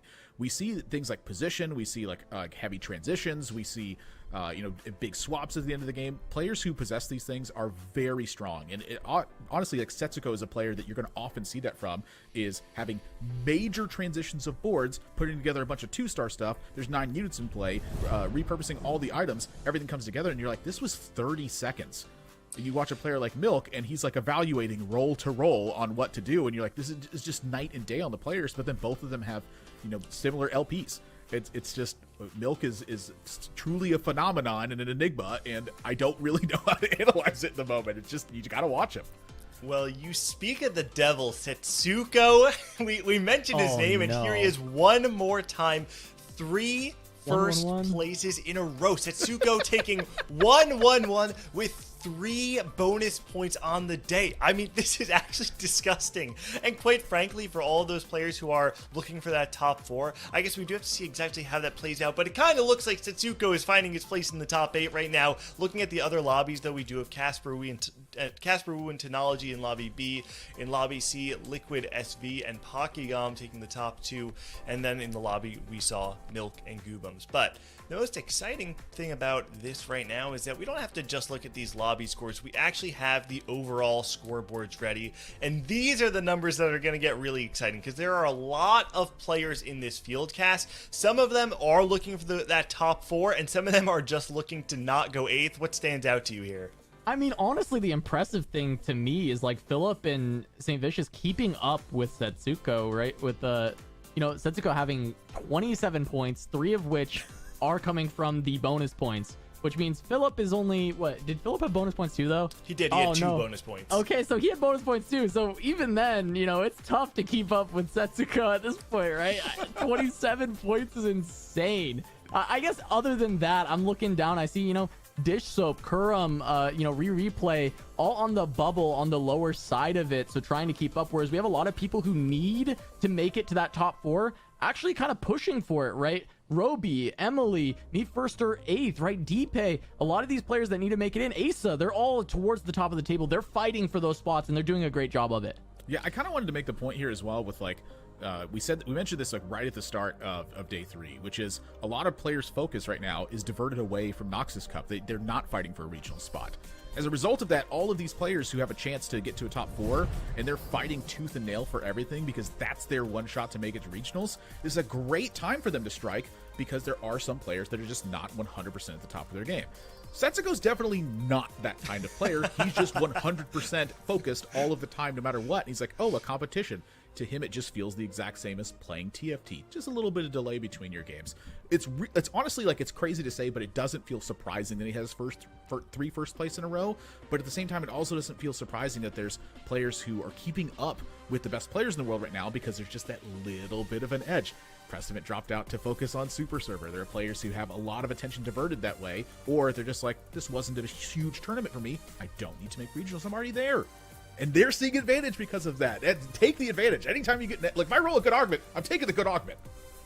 I mean, I think it's an excellent call out, Nathan, right? You look at, like, assuming Prestivant does make this day 4, all of a sudden it does mean that, like, our 2 sets of waitlisters, YMDN, who got 3 bonus points going into today, and Asa, who now finds himself in the top 16, are no longer in the tournament, right? That's just the reality of how these numbers play out. And so it does, you're right, this is the time to strike for these players who maybe have not had the chance to make a name for themselves. And looking at the shape of the standings right now, in that top 16, 12 of those players are those players gunning for those top 4 spots. So even though it's only been 3 games, we still have 4 more on the day. Things are really heating up. This is going to be a crazy back half of games. Now, we're going to take a little bit of a break, but don't go anywhere because we'll be back in just a few minutes for game number 4 of the Noxus Cup.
What's going on, Gangly? Back here again with everybody's favorite casting duo, Borp Dog themselves. Welcome back, Boop and Mort, to the cast. Listen, we've got game number 4 of the day coming up, and this is, okay, I'm going to repeat myself. It's something we keep saying on the day, but I think it's actually very important for people to consider this, that normally these early games, while they are kind of important for people to, like, have, you know, middle-of-the-pack performances, make sure you're getting enough points, hit that 23-point threshold that normally gets you onto the next part of the tournament.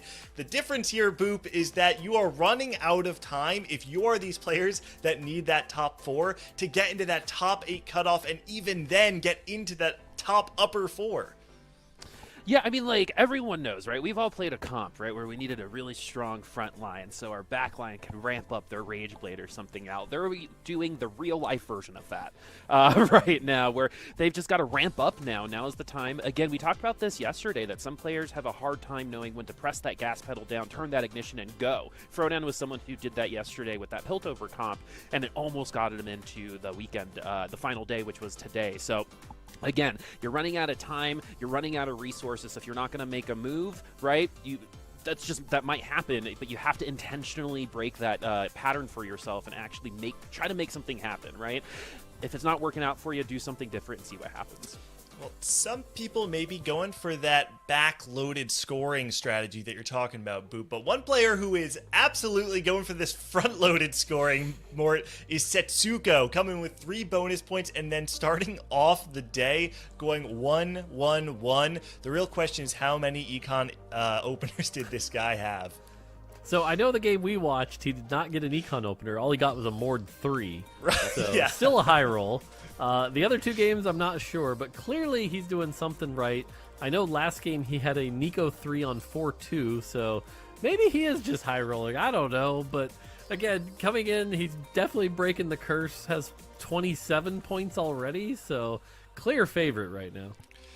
I mean, listen, Setsuko's actually kind of setting himself up for maybe reaching a brand new point total on the day. I know we've seen the 1-1-1, 5-1-1 from Robin. Maybe we'll see something even crazier happen today from Setsuko. But game number 4 is ready, so Boop, Mort Dog, take it away. I honestly think if Setsuko is able to pull that off and continue this pattern, the argument of him being the best player in North America becomes a little easier. But look at these portals. University, Valor's Hollow, and Yumi's Zoom Zone. Are we going to get some prismatic sport? Nope. No. Nope. No. I liked Ramkev's little last minute right into Yumi Zoom Zone. Like, no one would catch him. It's like...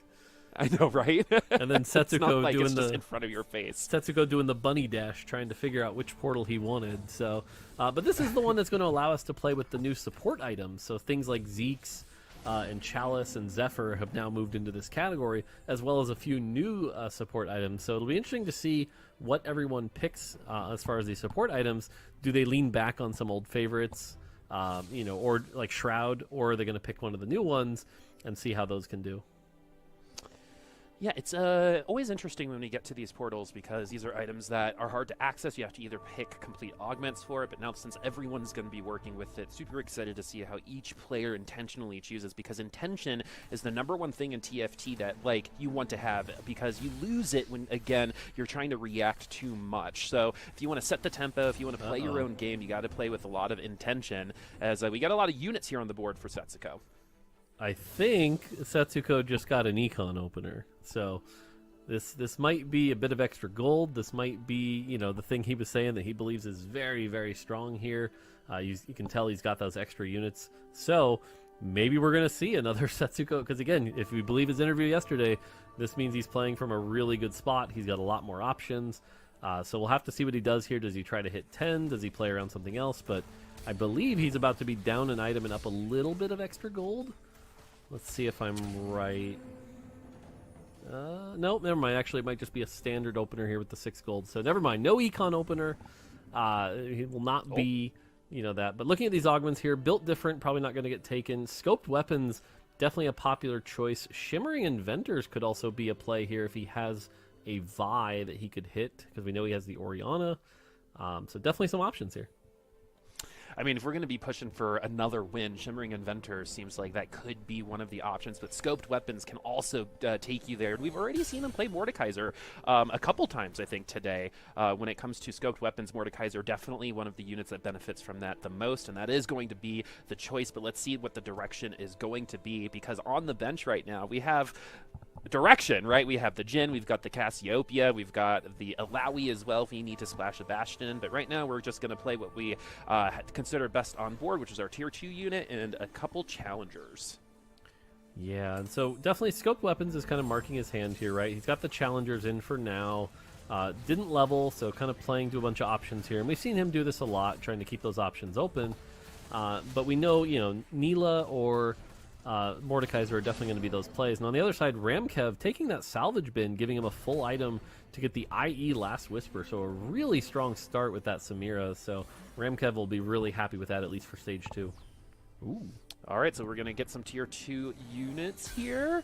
Are we going to commit to the Cho'Gath, or are we going to try to keep going with this Nico? The Nico's already been taken, so that's definitely the correct direction, in my opinion. Is Niamo going to go to the Econ space as well? So we're going to keep our 3 units on the board. And with Ice, we've actually seen this be a little bit of a lifeline for these Nico comps, giving them just a little bit of extra time to get to that ultimate, because usually on the Nico, you're going to be getting some health regen with a Bloodthirster or Hodge we've seen.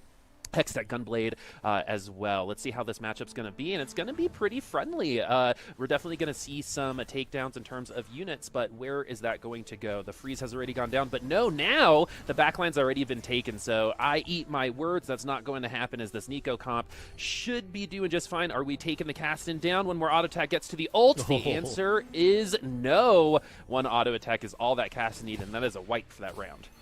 Yeah, so we've definitely seen the double trouble Nico comp do very well. If you can get the Soraka with 2 Sorakas, the 2 Nikos, the Ice, that's just going to be a lot of healing, a lot of power to be able to take down. But we're also seeing it somewhat contested here, although Kermex has this Demacia emblem, which we haven't seen the Demacia line be too popular, but it has had a little bit of success. So pretty cool to see here, playing around this Demacia Nico for now, with that Radiant Crown Guard. And it's pretty interesting because Demacia was changed in the mid-set, where the item everyone gets is no longer random. So when you have that Demacia emblem, you actually get to see some of the other characters and what their Radiant item is. So Nico getting that Radiant Crown Guard, big shield, big burst of AP once that shield is gone. It makes it more predictable, right? TFT players don't like variance, even though the game's full of it, right? But the ultimate understanding here is that this Demacian emblem is something that we've seen other players use to pretty great success. Deepay comes to mind. But on the other side, we've got another boss comp. So this is, I think, 3 bosses that we've seen in 3 lobbies on screen so far. So what are the stats on this particular augment? More, what is kind of the game plan from here on out? We've already seen it a couple times, but if you could provide any more details for this, because we only see it when the augment gets chosen. Yeah, so the big thing is there's really 2 ways to play it, because it has so much extra health, right? When Set runs off and then comes back, that means you're dealing with a lot of extra health in the early game, so you can play it for tempo really well. Just slap a Bloodthirster on it or a Titan's Resolve or something like that, and it's going to be a lot of power, so you're going to be able to get to the late game pretty well. You can stick with the Set too and just play it as a tempo play to get to 7 and 8 and play something like that Ionia Vanquisher line. Or you can try to re-roll it if you end up with like an Ionia emblem later and play around that Ashe line. And so that Ashe 3, that Set 3 that we've talked about before, that can end up really powerful here. And so right now we're seeing Asa play it pretty much tempo style, getting that win streak here, has the 2 sets, being able to play just around strong units, already has 20 gold, so in a pretty good spot here. So now it'll just be a question of when he hits level 6, where does he go from here, right? Does he decide to keep leveling and stick with that Set 2, or are we going to see trying to hit that Ashe, that Set, and go from there? All right, now we're going over to Asa, our lucky loser, which means that he was not supposed to be playing today, but thanks to the drop of another player, he is here, and he's in the top 16 right now, potentially going to be able to make it to the first cut on that penultimate lobby with those 16 players. Another thing more I actually do want to bring up, I know we're watching Asa, but I want to bring everyone to the graphic real quick, because I like just going over this real quick. We see our porter name, which is Valor's Hollow, and then we're going to use Asa as an example. 23 is the gold. The number in the middle that you see with that group of friends is the total value of the board that they're playing playing on their board, not their bench. That's the big thing there. And then the HP total is next. That middle stat is going to switch to win streaks as well, so you can kind of see where everyone is when it comes to win streaking. And there it is. You ask and you shall receive. Asa's on that 4-win streak. And one other thing I wanted everyone to see too are these legends. We've seen a lot of Poro, but look at Kurum right now with Bard. When we get to his board, we can talk about that. But right now we're with New Johns, and this has been a pretty standard start so far for a lot of players. Yeah, New John's right now definitely looking to be our lost streaker here. Goes up against Asa, so they both kind of get what they want. New John's going to take 9 damage very likely. I can't imagine he kills anything with this board here. So Econ situation is good. The one thing to note, though, is if you look at the gold totals, pretty much everyone other than Setsuko is in the 30 range. So even with that full loss streak, it's not like New John's is up a ton of resources here. And so this is one of the tougher things about loss streaking, right, is if you don't get that big of an advantage, normally we see loss streakers at this point somewhere in like the 45 to 50 range. And so we're going to have to find if he can convert that. But right now this doesn't seem like a big advantage to hold that loss streak. All right, that loss streak again is going to help with that econ, and especially since we were able to take it to this item round, you're going to feel a little bit better about that. Tier 1 units all on the board. We have to position correctly here for Krugs. Let's see how long this Sweden's going to be able to take up. This should be okay, Ashmu, though. Going to leave it to see who's going to be able to take down these Krugs the best, and the Fury's already going to take them down. Cassiopeia in the back line is going to have no problem with that. Cassiopeia, such a good one cost. Did get touched a little bit on your patch review, it seemed like, Mort, so seems like that she's going to be a good option throughout the rest of today. Yeah, for sure. Definitely a really strong opener, although normally you at least want the Cassiopeia too. But looking at this board here, we're 50 gold. We've got the Spatula, and we do have the Noxus Spat if we want to run that. Starting to hit some of those pieces of Noxus. Is going to roll down here with that silver ticket. It finds the Swain, finds the Nefiri. I could imagine this could be a Noxus Nefiri, but seems to have a very clear thing in mind here. And it's going to be interesting to see. Like, I don't know. This is a choice. Rolling down more from here is a little scary to me. Hits a Katarina 2. Passes on the Katarina 2 twice? Interesting. Like, seems to have a very clear goal in mind, and I'm not sure I agree with this play right now. This feels like you've kind of picked a decision and really indexing on it. Were we going for the Samira, the Cassiopeia? This is a really interesting play. Yeah, we might be going that reroll Noxus, right? But we had an opportunity to get a Katarina too, which is just a pretty good unit. We do get the Noxus Nefiri, but yeah, there were some opportunities to potentially upgrade some other units. I mean, we have the Darius, we have the Cat on the bench, more Cassiopeias. I wonder more if this was a lack of intention or too much intention when it comes to Ashmu, when it comes to that strategic decision there. But yeah, we have a prismatic augment. This is, I think, our first one of our casting weekend so far. We have What the Forge Final Reserves, which is pretty popular, and Radiant Relics. Yeah, these are some interesting choices. Rolls right past Final Reserves. Radiant Relics and Harm Assist are probably the safe choices, but honestly, Noxus can make pretty good use out of What the Forge. It is a pretty powerful augment, but you are taking a pretty big risk.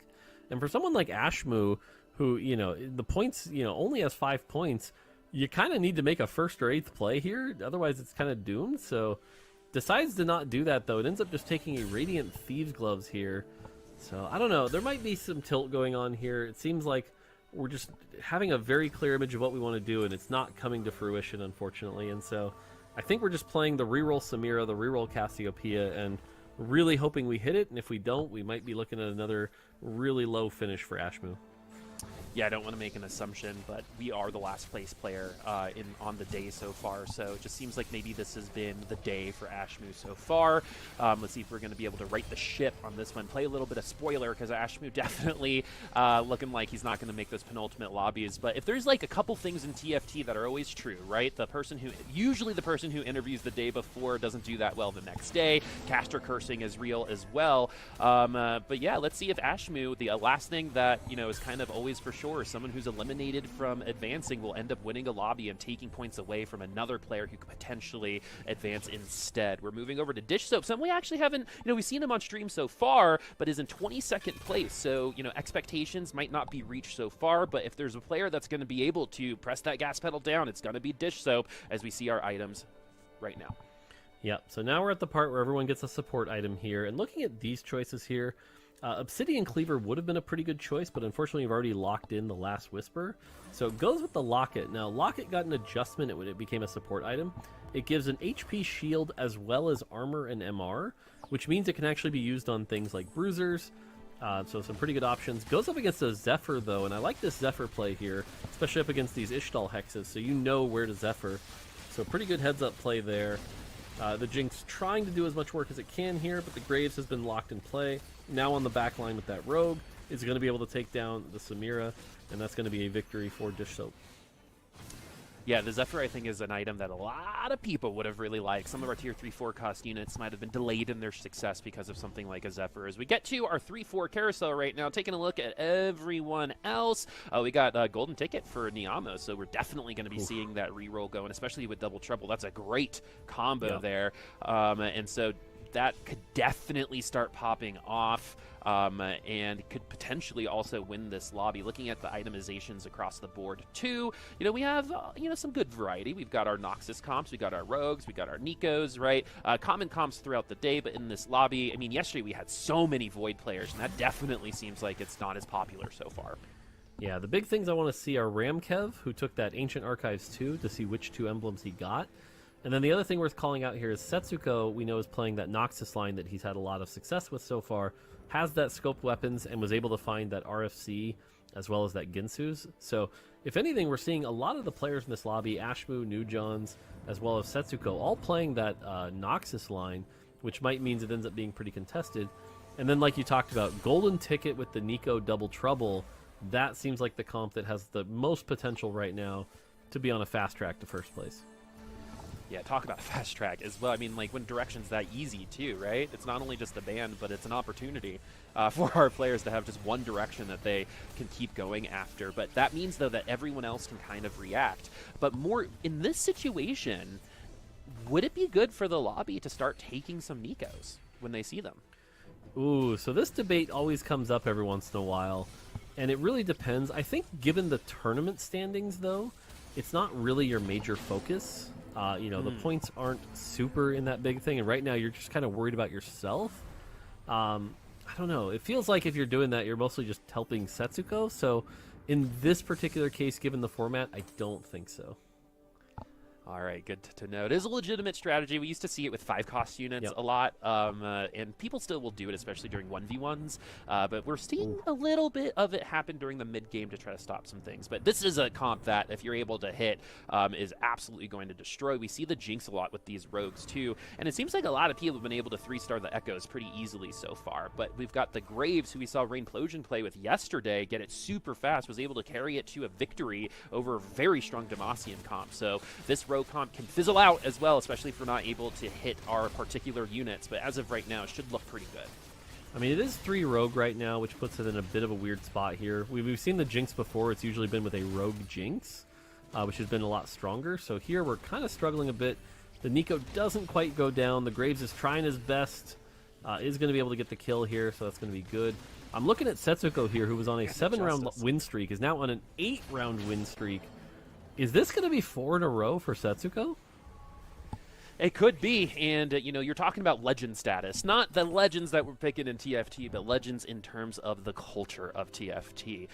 Very, very close already. I mean, what else are you going to do for your resume if you're Setsuko and you're able to do that? The other crazy thing that might happen if Setsuko does pull this out at the end, which means over the circuit, when it comes to the cups, only 2 people will have won them. It would be Kurum and Setsuko if Setsuko is able to pull it out today, and Kurum could technically still do it as well. But let's see where these items are going to land. We're 1 away from Cassiopeia 3. We're 1 away from Samira 3, so this definitely ended up being that Noxus reroll instead of pushing the Noxus vertical that we have seen do some work. But getting some tier 3 1-cost units at 4-1 tempo-wise, sometimes doesn't feel that great, but at least we were able to get that Cassiopeia. Yeah, it was an interesting play here to level up as well before rolling for the Samira, 1 off the Samira, but Cassiopeia clearly being the thing he wanted here, is now trying to get some extra Shurima in. Pretty interesting as well that the Nefiri was hit before the Cassiopeia or the Samira, despite being level 5 here. So a pretty handy thing going on here. Getting a look at Ramkev's board here. Ended up with, okay, this is an interesting combination. Look, you see what I'm seeing? It's a Sorcerer, Noxus, and Strategist emblems with the Samira 3. So clearly there's been for whatever reason in this lobby, Samira, Cassiopeia, very popular units this lobby. You know, sometimes TFT players just kind of make the same decision at once, right? It happens all the time. You know, one comp does poorly, and then everyone decides to play a different comp. They land on the same comp.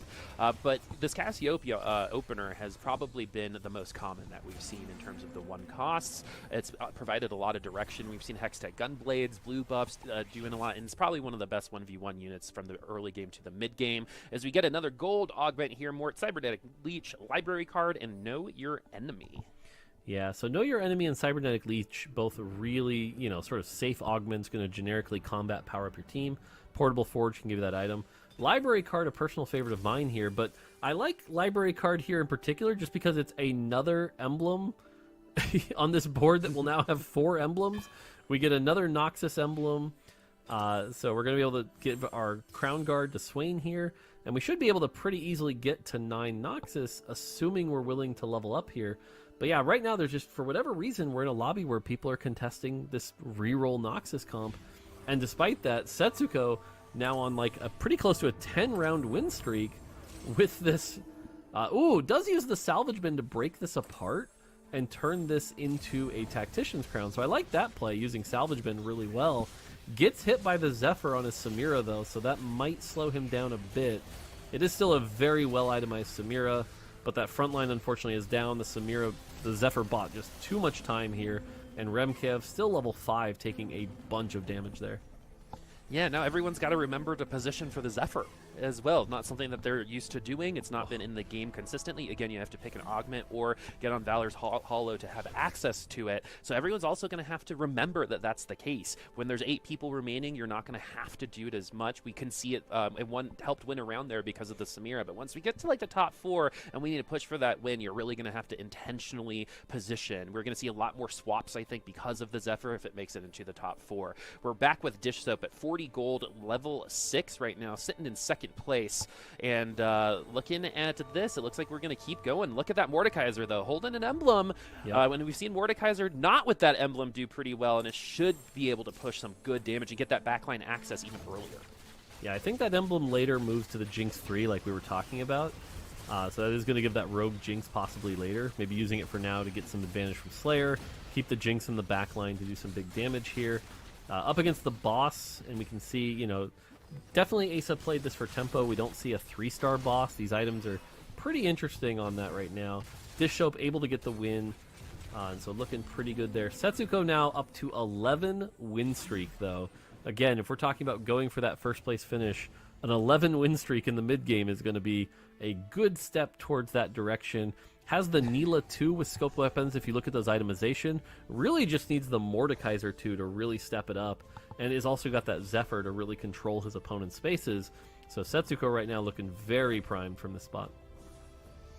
Yeah, has good itemization as well. RFC on the Mordekaiser along with that scoped weapon, so range is not going to be a problem. The attack speed is going to be able to ramp up because of that too, and we're starting with better base attack speed because of that augment as well. But we also have over 50 gold. We're at level 7. We're going to be able to move our items elsewhere. This is a great start. I mean, obviously we're at 90 HP and an 11-game win streak, but to have this be recreated so many times over 2 whole days has been an amazing thing to watch. As we move back over to Miyamo, who is playing that Double Trouble board with Golden Ticket, just now actually gets the Soraka 3 at 4-5. With those 2 augments, I think you would have assumed that we would have gotten that sooner. Yeah, it's a little late, a little later than you wanted, but not too bad. And the fact that we're already at 7 Nikos, we're not that far off of this comp being pretty capped out. Has plenty of health to work with here. I don't think he's really in that much trouble.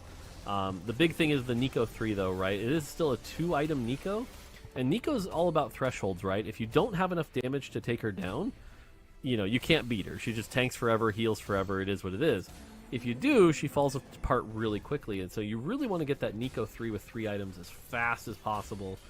And so it does end up winning that round because of the Soraka now, but we'll have to see if that gets finished off here. Surprise, Aatrox! It's like, you know, in old school shows when someone like pops out of a cake. That's what I'm always reminded of when it comes to Aatrox. But instead of a cake, it's a body that they're popping out of. Nice. But no, and Niamo now still trying to find that tier 3 Nico. We have good items. That Titans has been very good on that Nico. And we do have the second pair. We still only need 2 more, like you mentioned, Mort, but we're still not rolling for it. And, you know, honestly, we probably don't have to. We did win that last round. And in terms of where we are in our standings, we have, HP to work with. So let's see what we're going to do before we get to chickens. What's this matchup going to look like? It's going to be up against Dish Soap, who did move that over to the Jinx more. Yep, he's still 1 Jinx off the Jinx 3, unfortunately, so not quite near his peak. Also on this side, the Soraka position in a really good spot to try to dodge a lot of those rogues here. The Jinx going to town here, but again, this is one of those comps that just doesn't seem to have the damage output to get through this Nico, and this is going to be a loss for Dish Soap. Thankfully only by 2 units, so not taking much damage, but really needs to find this Jinx 3 as soon as he can with these decent items, trying to do the damage. But God, those shields on Nico are just so large with all the AP from both Double Trouble and the Titan's Resolve. And so Setsuko finds the Mordekaiser just gifted to him. Apparently PayPal working very well for him right now. And this is, again, 13 win streak. We are on potential. It's a 7-game day today. Is this going to be some kind of record? 4 in a row is what it's really looking like from here.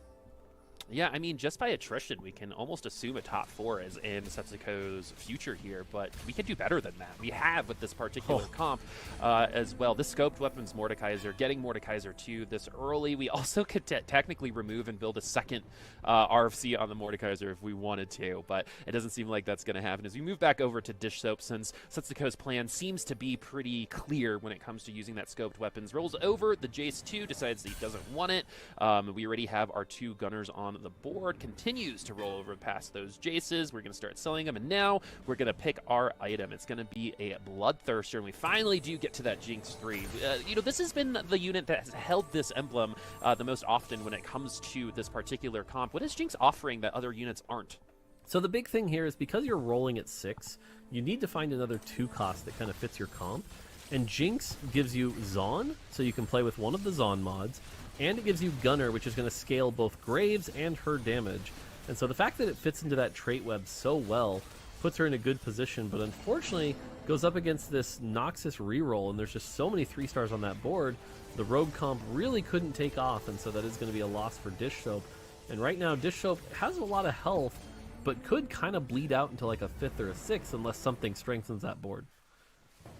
Oh goodness, Kurum is eliminated, New Johns as well, so we have our first eliminations, and then we are going to raid a couple rounds before our next one, as Ramkev's still sitting at 27 HP. This, second to 6th is pretty close, but looking at the top is the god right now, which is Setsuko. 90 HP, 60 board value. But looking at Niamo, though, we've got 81 on that board, and we're about to get a Neela 2 for Asa. So even Asa, has quietly, consistently gotten top 4s all through the day today, but does need to pick up a win to compete for that top 4 spot. Again, Asa is the lucky loser coming into today, meaning he was not supposed to be playing. Someone dropped out. Now he's back trying to make the best of it. And now someone's already in the back line with those rogues. It's going to be that Graves already taking down a lot of that damage. It's going to be the boss versus some rogues. We've seen the boss take down a lot of units, and this ult's actually going to be doing a lot of work. 2 of those units do get taken down. Graves, though, needs to fall, and it does. This Bloodthirster doing a ton of work, but look at all of the CC. One more ult, and now we get some regen. The Echo does take him down, but that was close, folks. Really fun watch. Yeah, that was a really close nail-biter fight here. The other thing we should be talking about now is we talked about the points, because this is game 4 of what's essentially a 5-game format before we start doing cutoffs. And we talked about how 23 is the approximate range. So someone like Kurum, who was sitting at 13 going 8th here, that basically puts him at 14, which almost completely knocks him out of contention here. We talked about on the day how every 8th was going to be really, really impactful. Kurum getting an 8th here kind of might just be out of it now. Whereas like Ramkev, who was also at 13 points, really needs a strong finish to keep that going and keep that momentum, and right now in a bit of a downturn, so pretty scary here. The one thing that is positive is because Setsuko has so many points, that means there's less points all around, so the bar might be a little lower. Really good point. But man, Setsuko, I think we are just very clearly going to see a first here, unless the Double Trouble Nico comp, that's the one I've got my eye on, If that can get capped out with that Nico 3, has some decent items, that's going to be the one that maybe stands a chance. But Setsuko has so many resources here. He's level 8, 55 gold, chilling on this 15-game win streak. He just doesn't have to worry too much. He could probably, are we going to see another Mordekaiser 3 in his future? Maybe. I mean, he could sack. He's got 90 HP, right? Like, he could actually sack for units and then roll down for Mordekaiser 3 again. And the last time we saw Setsuko, he had 1 Mordekaiser. We went back to his POV, he had 2, and then we've got the tier 3 Mordekaiser right after that. As it's Niamo for this one. Double trouble once again. This last Nico must be camouflaged as another unit right now because he has not been able to find it. Oh, there it goes. You ask and you shall receive. Caster Curse the opposite direction, my friends, as we finally get that tier 3 Nico. Yeah, so this is, pretty much a really good version of the board here. I wouldn't call these items on Nico perfect by any means, but they're still very good items. You've got that Shred from the support item on Soraka. Otherwise, some pretty good items here with that Archangel, so that's going to be pretty good. The only drawback here is you are only level 7, so you don't have a ton of traits in. But it feels like the next trait is actually find an Aphelios, put that in for 3 Targon to make that healing extra strong. And now we get the matchup I was talking about, right? This is Setsuko versus the Nico. And the Nico, you just watch this Nico and this Taric, and they just tank so much. But one of the things that Setsuko did here that was a great adaptation was the Ginsus on Mordekaiser. One of the ways Nico's is going to survive is just by tanking enough damage. And eventually, because it's a stall comp, having the Ginsus as counterplay was a really great itemization choice. And that might give Setsuko the edge he needs to just keep this going. Yeah, it gives less space for Nico, because the way that Nico works, right, is, you take some damage, you have an HP regen item, the Hand of Justice is going to be the version here, you ult, and because you ult in a group, you're able to regain a lot of that health. However, if your attack speed's higher with Mordekaiser, that time in between just is non-existent, so the damage is just too consistent to take you out, as Niamo now going to be looking at the Cassiopeia and the Noxus reroll here. Ashmu was having a pretty hard time at the early game, didn't get these tier 3 units until 4-1, but it does seem like we have solidified our spot competing for a top 4 here. 22 HP, 24, 26, 28. I was just noticing too, our 2nd through 5th separated by 6 HP. So this particular round is huge for the layout of this board, of this leaderboard as well, and that's going to be a win for that Nico. Yeah, like I said, Nico feels like the 2nd strongest comp in the lobby by far. Maybe even the strongest if it can cap out a little stronger. But again, I know I'm going to keep talking about it here, but Setsuko on now like close to a 20-game win streak. Just so insane. Dishsoap's got to be happy with the 2nd place, though. Dishsoap right now is at 12 points, so to get that 23 needs some big, strong finishes. And again, even if you get to that 23, it's still trying to get that top 4. Now, Dishsoap's somebody who doesn't have to worry about qualifying, but I think it seems like, on ladder, Dishsoap has been competing with Setsuko, but in tournaments, it hasn't been the same story, right? He's really struggled to have the same performance that Setsuko's been having, and I think coming in with a strong finish here would really help him.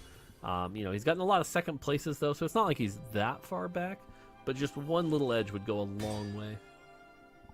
And I'm sure Dishsoap would love to get the monkey off his back when it comes to winning one of the cups as well. We know he's good enough. It just hasn't quite happened yet, but it will, right? It's a timer, I think, for Dishsoap. Is it going to happen today? It's looking like it's going to be a lot harder than it could be, but a 1st place here would make it a little bit more of a possibility. But even then, does Setsuko have enough of a lead? Because remember, Setsuko's also come in with 3 bonus points, right? So we have 3 bonus points plus all of the 1st places. There are not a lot of scenarios in which he falls. He would have to get 8th, for example, in order to really open that up. But again, it's TFT. It could totally happen as Dishsoap does fall on that particular round. Where is the rest of the leaderboard going to end up? 7 HP for them. Man, everyone from 2nd to 5th absolutely battling each other in the arena. I mean, it's the Hunger Games for them right now. Each one of these rounds so impactful more. And we have 2 ties now, 7-7, 18-18, and then all the way up at the top, we've got 90 HP for Setsuko. Now, it is worth calling out, Niamo did lose that fight, so the board I was calling the 2nd place board lost either to Asa or Ashmu, so really going to have to see what happens there. But right now, Dishsoap and Niamu both on their last life here, and Dishsoap unfortunately not able to find the Echo 3. That's going to be a big difference here. When we look at that board value, 99 board value, so certainly the highest board value, hasn't leveled up. Did find the Aphelios, but needs one more win to survive. Unfortunately gets matched up against Setsuko. This was worst case scenario for him. We saw how this went last time, but now there's a Heimerdinger on the other side, providing that burn, providing that shred. I can't imagine this goes the other way. Mordekaiser still completely untouched, frontline down, and unfortunately Niyama just couldn't quite seal the deal. Turns into a 5th with that board. Wow, that's a feels bad, but just barely. And Ashmu, there's, the matchmaking against the Setsuko knocked him out here. All right, Asa, we said, been pretty consistently in the top 4 now, competing to try to win this lobby. I see a second Mordekaiser, too, for Setsuko. Also, already rolled down, right? So we're going to need a little bit of help, but it's still a possibility. There's a lot of time, right? At 90 HP, he can lose a good amount of rounds and still develop economy and then try to roll for a Mordekaiser 3 again. But this is not what Dish Soap and Asa wanted, which was a one-up with each other. So this is potentially an elimination game for a Dish Soap. Let's see if these rogues are going to be able to pull it out more. Yeah, the rogues do pretty well into this matchup. You can see a lot of damage on the backline here. It's looking pretty close. Set just came back, though. The boss making a big difference here. It's going to lock it in place. It's not quite enough to kill Asa, I don't believe. Yeah, survives. Yep, Asa gets another life. Whew. Yep, 12, 7, no, 3, 7, and 90. Going up at the top. 21 round win streak. I'd be super curious what the numbers are for highest win streaks in competitive tournaments, because this has got to be up there, sitting at 90 HP at 6-4. I don't know what the official numbers are, but my assumption is it's probably in the top 5. Dish Soap now and Asa, they've already faced each other, so one of them should be facing a Ghost and one of them will be facing Setsuko, and that just might be bad news for whoever is doing that. But it's also been super cool to see Setsuko removing one of the biggest advantages to that Nico comp, which was the space of time between auto attacks for a lot of these carries because of that Rage Blade. Really good vision when it comes to being able to overcome a particular disadvantage and then just wiping it away. That was not even close when it came to those two comps. And with that comp, which has been probably one of the more successful ones over the whole weekend, finishes outside of the top 4. This is what I was thinking. It's possible we get a double kill here, because it's Setsuko versus Dish Soap, and then unfortunately Asa up against the Ghost. So we might just be seeing the end here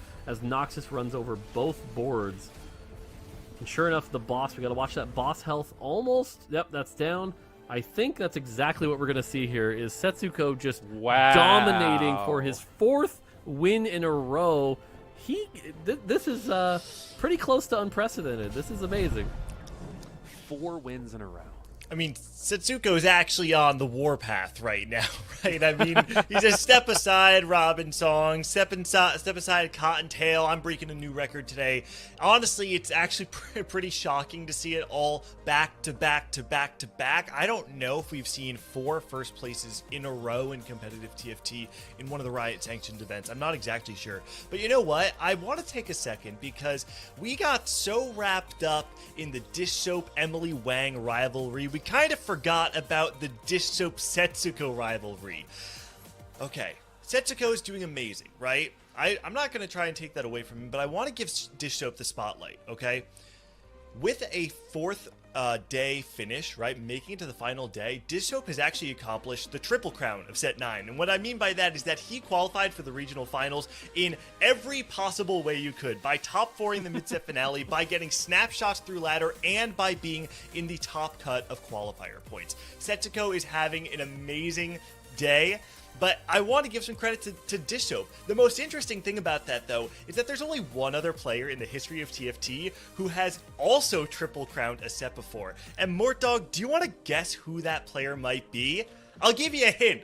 He's sitting on the day with 35 points after 4 games. I'm gonna guess it's gonna be Setsuko then. I like that. The hint was very helpful there. Yeah, I probably could have given a less obvious hint. That's a questionable on my end. But no, seriously, this is a rivalry that has gone back and forth in the last few sets of TFT, and there's something so exciting about seeing it culminate in these gigantic, prestigious moments, Boop, right? Because honestly, we are kind of watching history unfold, right, of these two titans battling it out, and I think one day we're gonna look back upon this period of time where we had had the two titans of the game, the Goliaths of the game, swinging hits, taking one hit after the another, and each having their own accolades that they're carrying with them. Yeah, I mean, like, if you're a football fan, right, it's like Tom Brady and Peyton Manning playing at the same time, right? And it is something that is always going to be a big deal when it comes to TFT. These narratives are so important, not just for today, but for the overall culture of North American TFT, to have players like this, especially in esports, when it's usually not North America that people are looking out for and looking to be threatened by when it comes to performance. That is not the case for TFT. And that's the best part about this, is that we are going to continue gaining that respect and hopefully continue winning worlds. All right, well, we've seen Dishsoap, we've seen Setsuko. Let's take a look at the rest of the lobby, see how they all shaped up. Like we saw in Lobby A, Setsuko and Dishsoap taking the 1-2. In Lobby B, Vanilla and Technology. In Lobby C, Boxbox and Pokygum. And Lobby D, Goobums and Milk. Now, okay, there's kind of a lot to break down. Before we go to the overall scores, though, there's something that stands out to me here is that Setsuko, Dishsoap, Goobums, Milk, a lot of the players on top are actually already locked in. And so, well, it's kind of interesting to, I guess it's not that surprising. The players who are locked in their spot at regionals because they perform well in tournament, right? But now you look at these lobbies here, and we actually are seeing a lot of these players who need the top 4 not actually getting those top 2 finishes that they want. Yeah, it turns out players who are good at TFT continue to be good at TFT. I like that conclusion there. But the interesting thing here for me is, like, let's say hypothetically 4 players who have already qualified end up in the top 4. You end up in a situation where we kept saying, like, oh, they need to hit top 4. Maybe 5th, 6th, 7th, 8th actually be the people who qualify. And so pretty interesting to see that even if you're not, the Setsuko or the Goobums in this case, you might still have a shot at this. And so someone like Boxbox, who just turned it around with a first and, got up to 18 points, might be able to continue on. Because right now, when we get a look at the totals, which I imagine is the next slide or at some point, those totals are going to be really close, and they're going to make a big difference here. Yeah, definitely. Let's take a look at the overall scores to see how all of the numbers are laying out. Obviously, Setsuko, Philip, and Technology, 3 players having a great day. It's kind of unfair to group Philip and Technology alongside Setsuko, if I'm being completely honest. But regardless, players all doing very, very well. But let's take a look at this bubble, Boop, because there are a few players on this bubble that we know are in need of those top 4 placements. Yeah, well, the bubble isn't always just the people on the outside looking in. The bubble also includes, Juke, you, Mies Firster, Ave, Deepay, Casper, even Emily, right? You, again, just have to make sure that you get that placement that you need. So we might see some strategy changes again. If you're just wanting to make the top 16, we might want to pull a top 4 and then try to push for the top 8 through that lobby. But again, controlling your own destiny is definitely the intent for a lot of us. Unfortunately, for players like Emily, I think it was a 6th in that last lobby, means that destiny is going to be a little bit harder to try to grab. But again, consistency is the name of the game when it comes to final days, and we have the actual legend of consistency, which is Setsuko, on the top of the leaderboard right now. I did the math. He can get 8th in the next 2 games and still be in first place for the final lobby, I believe. So there's a lot that needs to go wrong for Setsuko to lose this thing, but we're still giving out we're giving out a good amount of invites for regionals, and that's still worth playing for. Yeah, I think it's, a lot of times when you go into a tournament like this and you look at the players who are already on top, it does kind of feel like, oh, it's a victory lap. But something that I think is worth doing is that in TFT, we have these very exclusive clubs of people who have found consistency over time, right? I can't think of any other player apart from KuroMX who's won 3 tournaments before. Setsuko, by winning today, would suddenly join this extremely exclusive club, and in doing so, leave his already very exclusive club of players who have won 2 tournaments, right? And on the other hand, you have 12 of the top 16 players who are all in need of that top 4 finish, so it feels like the stakes are still extremely high. Calling back before we go to a break here more, you talked before about what happens if all of these players in the top 8 are those players who have already qualified. I have to imagine that if you're a player like Philip or Technology who are sitting in that top 3, all of a sudden you are Goobums and Milk's best fans. Like, you want them to do well, because the more players that you're pushing out of the top 16 that need the same goalpost as you, the easier it is for you to find a seat at the regional finals. Now, we have more TFT to play. We have Game 5 coming up in just a few minutes, so don't go anywhere, and we'll see you after the break.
We paid Setsuko to enter a tournament against all gold players, and you'll never believe what happened next. Listen, this is part 5 of Setsuko's highlight reel. Wait, you like that? I thought that was a good bit.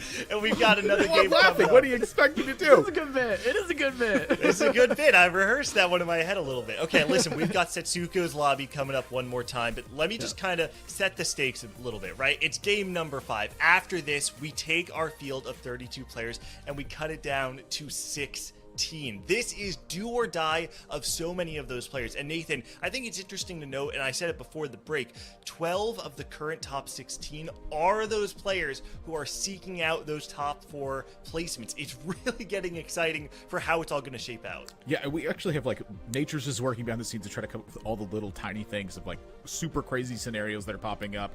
The Gangly is like trying to figure some out of them. Casanova, you set out some ones that are pretty easy to identify. The biggest one that I saw so far was, or that you pointed out, was that Kurum, if he wins first place in this next lobby and the tiebreaker spot is 22, that he can make it into that top 16 cut after that one. But there's all sorts of stuff that's going on.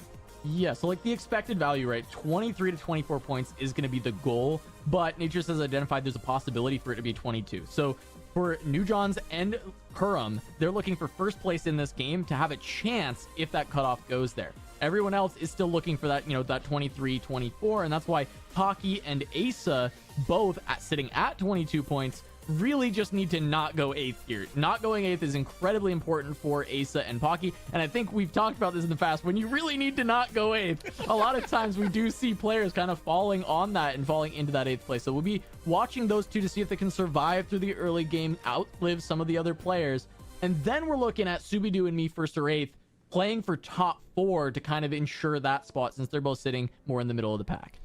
Honestly, I think it goes even a little bit further than that too, because for players like Ace and Pocky, you don't really want to be on the bottom half of that top 16 going into game 6. So while surely it would keep your tournament dreams alive, it may actually deter you from being able to actually reach one of those top spots, and it takes it out of your own hands. So obviously, Ace and Pocky, yeah, don't go 8th, hopefully go 1st, as well as you can do, and give yourself a little bit better chances. But game number 5 is ready. Admirable Casanova, take it away. And that's why it's important to just be playing TFT sometimes here.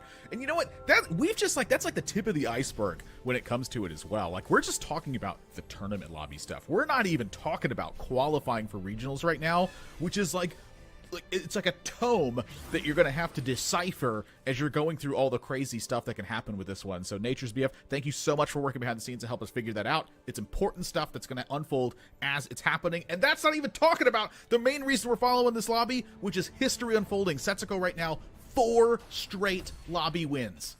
Yeah, it's Setsuko's world, and we're just living in it right now. But I want to take a quick note. We talked about Kurum needing a first place, and he swapped over to Bard. This was something that a lot of players did to try and play for first earlier in set 9, trying to look for a prismatic lobby with it. And so Kurum identifying his win condition, trying to make it a little bit further into this tournament, trying to play for a first place. That is, the prismatic giving all those extra items, and then the radiant item later in the game. It gives you just so much power across the course of a game. But another thing for us to know, Admirable, Asa, one guide Bandle Cafeteria. What do you make of that? Why are we here?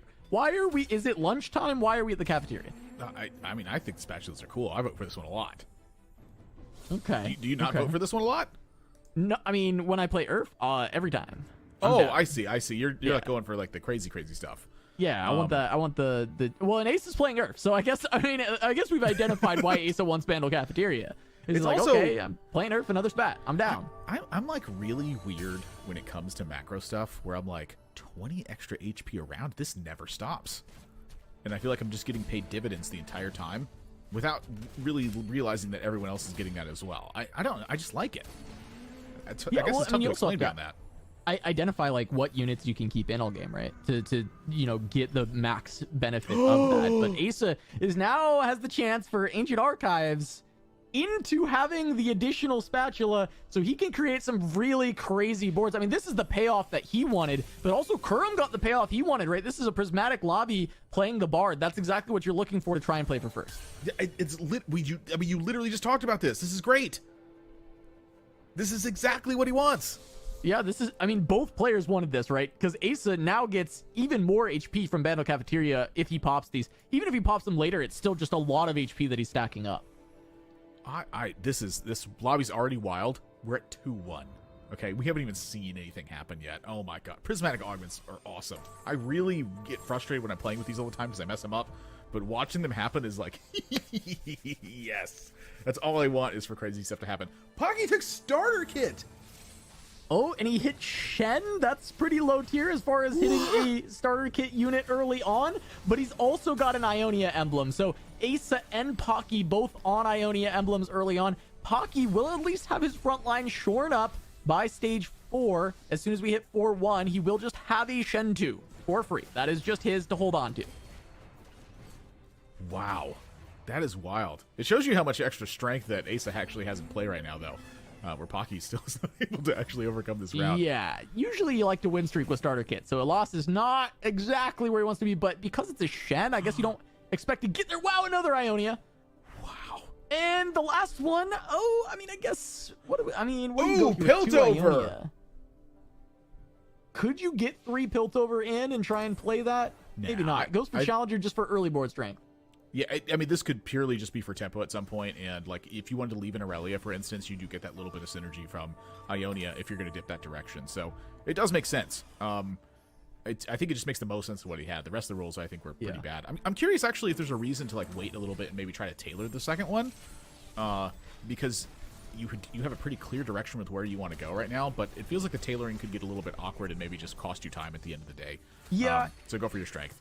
And he did tailor at least at the start of the game, right? He did tailor. I mean, it was only 8 instead of 9, which is, it's still a good amount, right? He was going to get a tailored augment, and he had a lot of Ionia, and so the odds of getting an Ionia out of the 2, the fact that he got on the first one, yeah, maybe there could be some consideration to wait because you already got one Ionia, so maybe try and tailor further, but just getting the power because Asa started with a win and he does have good potential to win streak. I do like that as well, right? So try and play for the win streak into Krugs. You need the power from the emblem. Challenger actually going to be nice early game, right? Give that extra attack speed. You're already playing Aurelia.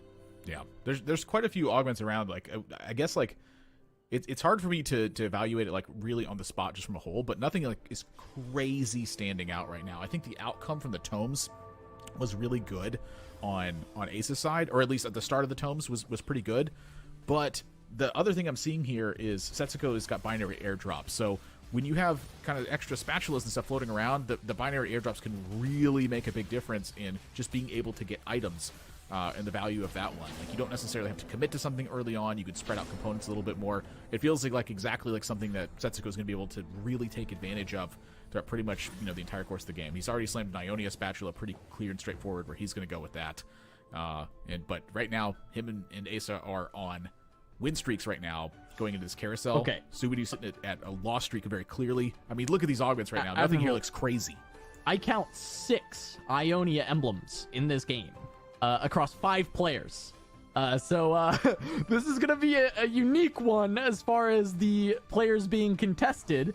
And we'll see these other players who are uncontested in their lines. I mean, we do have a Zon emblem alongside a Piltover start for Subidu. That's going to be pretty nice.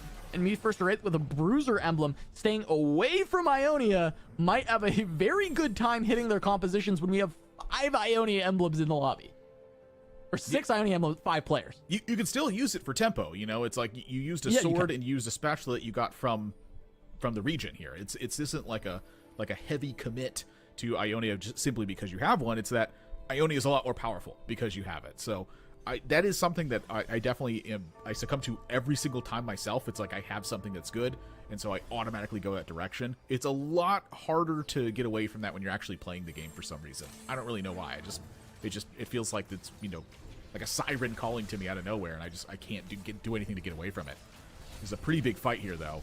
Setsuko, if he loses this win streak, it really changed the dynamic of things. He's very easily going to lose it, and he's going to lose it pretty tough here. So not a ton of gold for Setsuko to work with on this one. Lost the win streak on here. So this is a lot tougher of a start. Asa keeps it going. Yeah, Ace has been able to hold on with those early slams. He's also going to be stacking HP on, Ionia units that he might keep around because he does have, the ability with 2 Ionia spats to play for vertical Ionia, play for 9, right? That's the difference between his spot and a lot of the others is he has that as a potential out to win this game. Look at this spot from Subidu. This could be unbelievably good. Like, can you imagine what happens here if he continues this loss streak like for the entirety of the game? Yeah, he makes the Jace, recognizing that a lot of people playing for tempo, and he has the potential to still lose even with this Jace 2, might kill some units with it. And there's also the possibility with hitting this Jace 2 so early, he could cash out a little earlier than you would expect and still just play the Jace reroll with tempo and get the extra gold from that. So there's opportunities, but it does seem like most of the boards were strong enough where, yeah, Jace 2 with no front line, he'll still lose. Oh, I think he absolutely will. Nobody in the lobby is trying to really follow through on that line.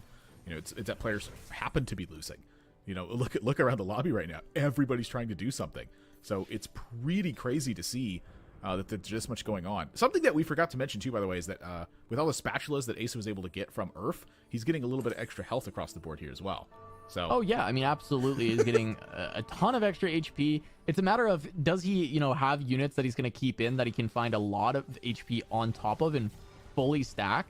Because, you know, he's got the 3 of them, so that's 60 HP per turn that can go to a unit, but he's been spreading it out a little bit more. He hasn't found any units that are like, oh, I'm for sure keeping this yet, so we'll have to see when he first finds a unit that's like, this will be on my board for the rest of the game, and how he can kind of play around that and stack it up. Well, 2 Ionia Spatulas certainly gives you some strange lines. Like I'm looking at this little Demacia package at the back line. He already has Fiora. Like, is there a weird Ionia Quinn angle for something? Like, that doesn't sound horrible to me.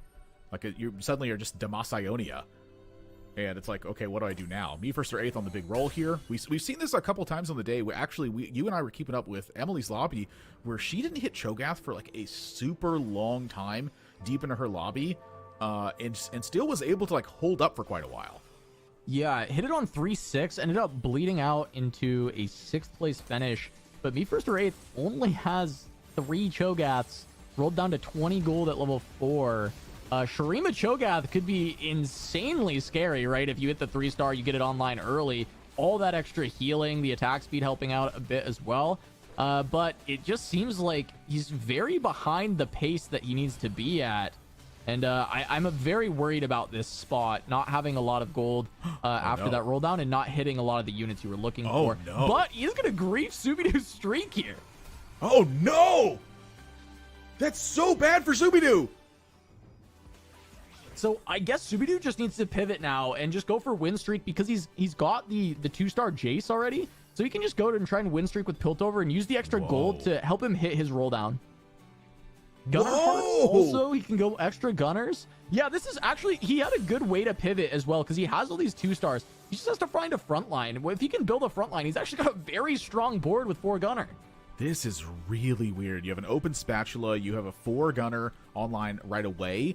You have potential for 4 Zon because of a Zon spatula. Like, this is just a strange game where I feel like that Subidu's kind of flying by the seat of his pants right now, where it's like, what do you put together from this? Like, there's so many different possibilities, and I imagine you don't have a ton of familiarity with, you know, +1 gunner 4 Zon after your loss streak gets broken on 3-1 while you're lose streaking with Piltover from the start of the game. Like, this isn't something that happens. So when you start looking at this and you realize that, like, hey, wait a second, Subidu hasn't made like a mid-set finale, hasn't played the regionals yet, it's been the cups or the competition, like, you're suddenly fighting in a very strong spot right now. Like, are you feeling nervous about this kind of thing? Yeah, I'd love to see how he actually executes this, because this spot is not terrible. There are really good outs here, but he's going to take another loss.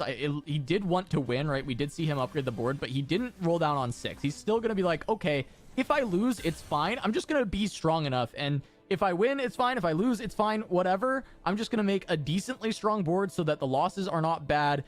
If I win, whatever, I get some gold. And try and make a very strong board on level 7, rolling down for Jace 3 and hitting all of the upgrades. It's such a tough spot, because think about all the health you sacrificed to try and build to a powerful spot. You just don't have that anymore. You're just like, well, okay, here we go.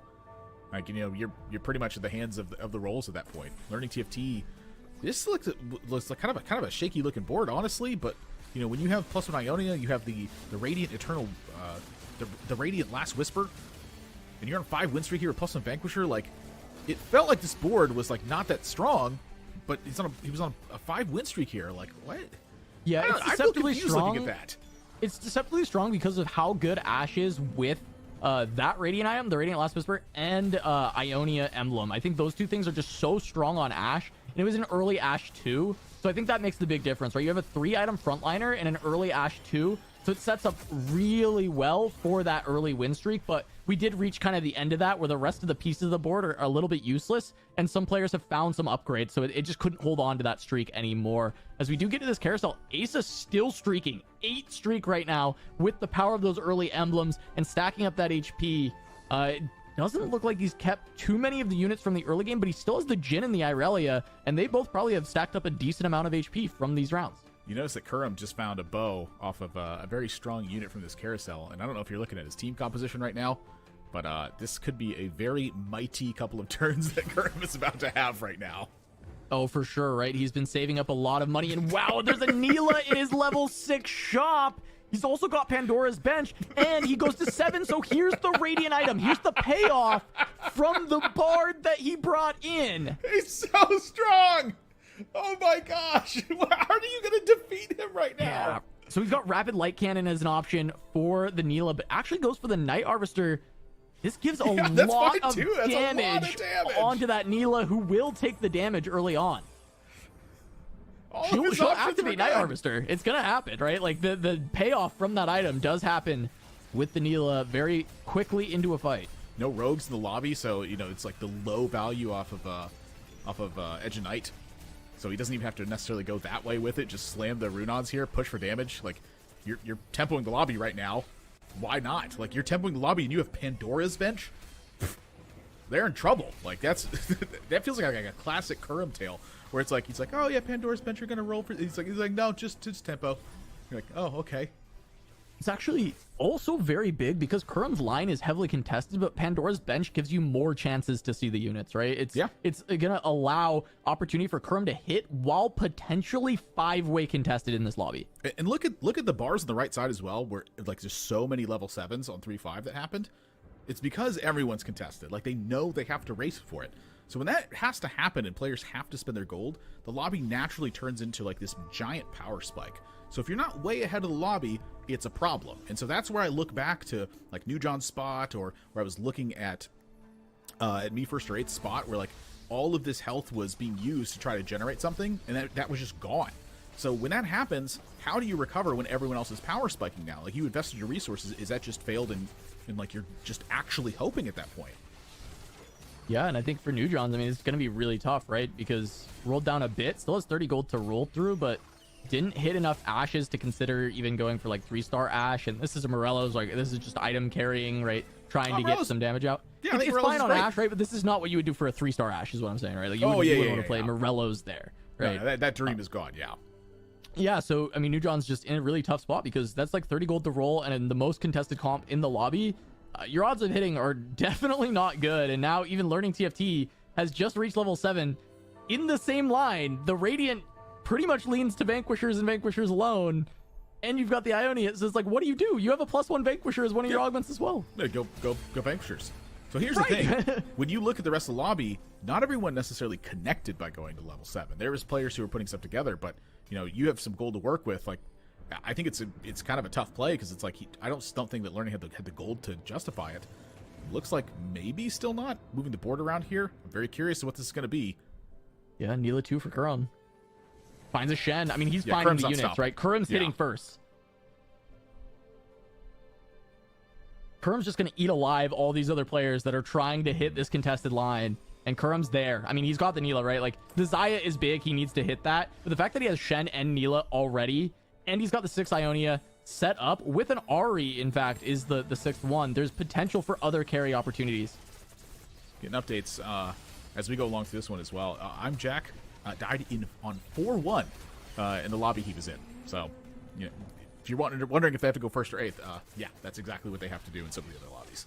Yeah, Jack must have been playing a very aggressive style, greeting out over and over again, and it just didn't pay off. Or just played real bad. Early. I mean, I think that's the unlikely one. That's an option. Oh my gosh! Showed up for Kurum. Wait, hang on. Know your enemies insane this lobby too, because everyone's Ionia. It is. He didn't think about it though. I think just considering the Neela is his strongest point right now and how good that is with Neela, I understand Kurum just still going for that. But yeah, you're right. Know Your Enemy would have been very good. It would have been on pretty much the entire game. But importantly, it would have been on against people in the same line as you that are, as of right now, weaker. Because Kurum did hit and they have not. So even though it gives you that bonus there, it might not give you a bonus against the other people who are getting to hit their compositions because they're ahead and they're playing something uncontested. Yeah. I'm actually kind of skeptical about the Karma versus the Ahri here, because a lot of times when I see players play this line, something they do is they actually like frontline a 1-star Karma and they just let it die. They don't want it to take an Ionia bonus, especially when you have like you know, a really stacked Vanquishers in your back line with this. So I'm kind of curious how this is going to, like, how much stronger is this? Do you need this power? Is this relevant? I'm not actually sure. Like, I've seen players argue about this, and I'm not even convinced which one is better or worse. I tend to put in Ahri because it's a legendary, but, you know, what did Ahri actually do in that fight there? I mean, so in that fight, I was kind of paying attention to the other sides, like seeing where people are dropping. I didn't see, but Mana Reave is the big, like, that's the bonus you get from Ahri. Mana Reave is that's the big difference. That's the important thing. So if she gets a critical Mana Reave on a target, or even twice during the fight, that can be massive. That can actually be a big difference maker. Johns gets 2-star Zaya in this one, but this front line is pretty paper thin, it looks like. And we see Subidoo on the roll down, has found 5 Jaces. Not quite enough. Still one away. Really needing this Sejuani on 6 Jaces. I mean, Subidoo should be able to get there in this game, but we'll see how much health he can hold on to. Still at 38. Board just needs a little bit more front line, and finding Sedge too would just be so massive for this board as he goes up against Asa, who's ended up on Fiora. He found Salvage Bin and he made 2 Tactician's Crowns. Asa, oh my god. This is such a wild lobby right now. This is like exactly the kind of stuff that I feel like I love seeing Asa do as well, is because he plays the game, he's good at the game, but he's just going to do what he feels like is good a lot of times. He knows the data because he looks at it. He'll glance at data a lot of times and see what's good. But for the most part, he's going to play what he thinks is real right now. So obviously this is not updated super well in the API. There we go. And when I'm looking around the board right now, the big standout is Me First or 8th connected with Cho 3. The other ones I'm seeing is how many Ionia players are in this lobby, and I think it's just that's the lobby right now. Yeah, it looks like 5 still, where some players who weren't even in Ionia earlier are now in Ionia, which is very interesting to me, right? Because Asa pivoted out, and there's still 5. So somebody pivoted into Ionia in this lobby. Wait. Can you equip the tack crowns and have that count towards the Bandle cafeteria? I've actually never... Yes, you should be equipping these, actually. These are worth 2 specialists. You just don't want them to interfere with... Yes. He needs to find a unit that he can put them on for the Bandle permanently. The other thing too is if you sell the unit, don't these detach from salvage bin? That's true. That would also make things really annoying. Yeah. When you sell the unit. But yeah, he's missing out on value by not equipping. Salvage bin is so complicated. I love watching it happen, but my gosh, I hate when I'm using. I'm like, oh gosh, I just panic the whole time. Kerm's board is a nightmare to have to deal with. I think Asa gets to kill some units here. And on 8 has 10 units in play, but you have to have the gold to put together the synergies as well. So Ace is going to be taking losses until everything fills up here. Yeah, he did have a lot of gold when he went to 8. He spent it, rolled down. It feels like he didn't put together a comp that's incredible, but also it's hard to say because Kurum's board is so insane, right? So Asa losing to Kurum is not entirely indicative of where he is in the game. We can look at the board value, and Asa having 2 extra units does have the highest board value in the game, where Kurum was rather close to him as well. Yeah, I think it truly is tough to say just because Kurum's board is so insane right now. It's the augments as well. Like, don't forget about the augments. Wow, Pocky hit as well. Yeah. All right, Ionia players are actually, they're getting there. The Vanquisher players are hitting their units. I'm surprised. I thought more of them would be stuck on only 1-stars. It was a lot easier, I think, for Pokemon to go this line because of the starter kit hitting an actual frontline tank. Yeah, that's true. Like, the Shen for free. Early game, it's like you can find all sorts of stuff that deals damage, but finding something that actually tanks can be really tough in the early game sometimes. When you're handed it right away, I think that's actually one of the best outcomes you can get from starter kit, aside from, like, obviously nailing a Zaya and then having, a 2-star set already. Yeah, and well, speaking of frontline, Subidoo did find that Sejuani too. We were saying that's kind of the the big difference in this comp actually being able to start winning some rounds and buying time for Subidu to hit that Jace. And it was enough here, right? There we go. Nujon's going to take the hit, going to go down. Even though he started to connect this composition, it was not enough. Subidu found the upgrades. He's on a 3-win streak. And Pocky, even after finding upgrades, takes another loss. 4-loss streak down to 20 HP. Me first or 8th. Taking a loss to Asa on that one. So Asa looks like, you know, just needed not too long to put together. I mean, look at the board value of Ace's board, for instance. Like, that's what having 2 Tactician's Crowns is there to offer. Your item economy isn't the same, but, you know, good units are kind of a good way to oh, yeah. you know, circumnavigate the fact that perhaps you don't have as many items as everybody else. Yeah, and Kurum pushing towards 3-star 4 costs. You see this 2-star Nasus that he's going to be rolling, trying to get himself super close to the Neela and to the Xayah, because recognizing right now he can't hit it. There's too many players on this line. It's not going to be possible, but they're going to start dying off, and you can start to get towards that. You can actually hit through this re-rolling on the side. And potentially Shen is even an opportunity because a lot of these players haven't been able to connect their Shen 2s. Pocky is one that has, but Pocky is at 20 HP. And we mentioned Pocky at the start, right? Needs to not go 8th. Well, he's avoided 8th. He's in 7th, which is still not incredible. If it ended up being 24 for whatever reason, he'd be on that bubble. But Gangly brought up a great point. Pokkygom needs to go top 4 in this entire event to secure that spot at regionals. So just barely skating into the top 16 is probably not enough. Pocky needs every single placement here. Yeah, I mean, it is do or die for Pocky at pretty much every single step of the way. So seeing a spot like this not pull together and, you know, start putting up real performance in terms of like dominating things, it's you know, all things considered, it's a failure for Pokkygom at that point. You know, it's not, he's playing the best as he can. You know, if you're going to find out as many placements as you can in lobbies like this, it's, you know, it is what it is. He's getting completely, you know, outpaced in this lobby right now, as, you know, pretty much everybody is. This was the dominant prismatic lobby where everybody was racing for the same stuff. It's just everyone spends all their gold, the power level's higher, you have to keep up with the power level, or otherwise you're going to die. Yeah, and me first or 8th, able to pick up that win. The Cho'Gath has stabilized. He hit pretty late, but still able to make it happen, get to level 8, has great items for both the Casio and for the Cho'Gath, and it's looking really solid where me first or 8th might be able to hold on for a top 4, considering how low these HP bars are and how contested the comps still are, because so many Ionia players, and Pocky might be going down soon, as well as even Setsuko. 0 gold, 30 health, board value not looking fantastic. Learning TFT also kind of in a similar spot where the board value is so low and on low HP. Yeah, I mean, Pocky's team, you know, it looks okay, but it's just not enough. The lobby's just outrageous right now. My gosh. Subidu losing to me first or 8th. Cho'Gath reroll kind of running over everybody. It's the bruiser emblem as well. I mean, you have so much extra value on your board. When you have that, it's like tough to overcome. You know, you have a Cassiopeia that has the blue buff on it, and then the correct damage items. Then you have a Cho'Gath and a 6 bruiser, so you're getting like 100 million extra health across your board. Like, how do you beat that? Well, the way you beat that is by massive amounts of powerful damage. You know, for example, you know, Kuramex's board.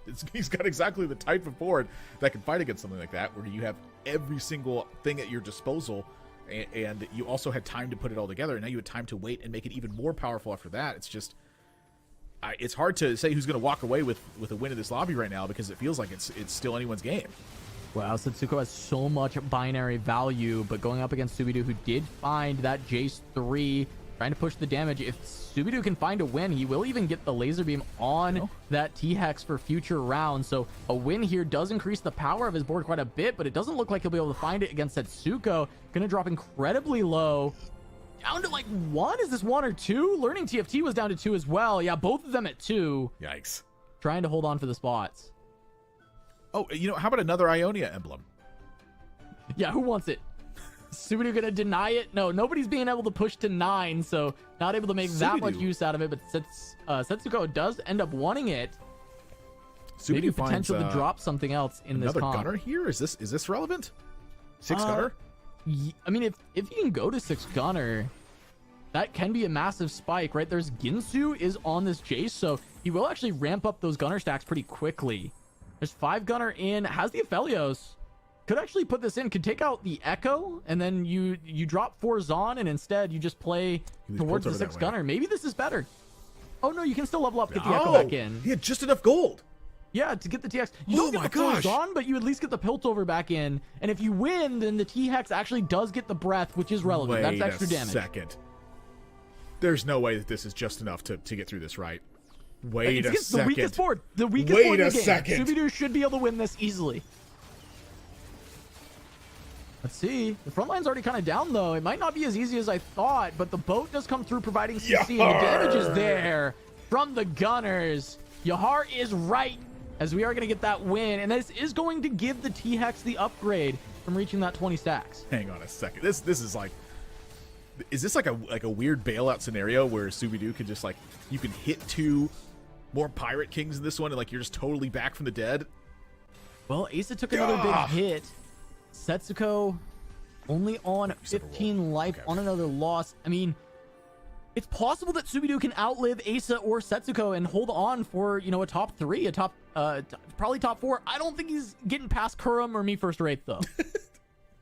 What do you mean? It's got an Aphelios 2 with a sword.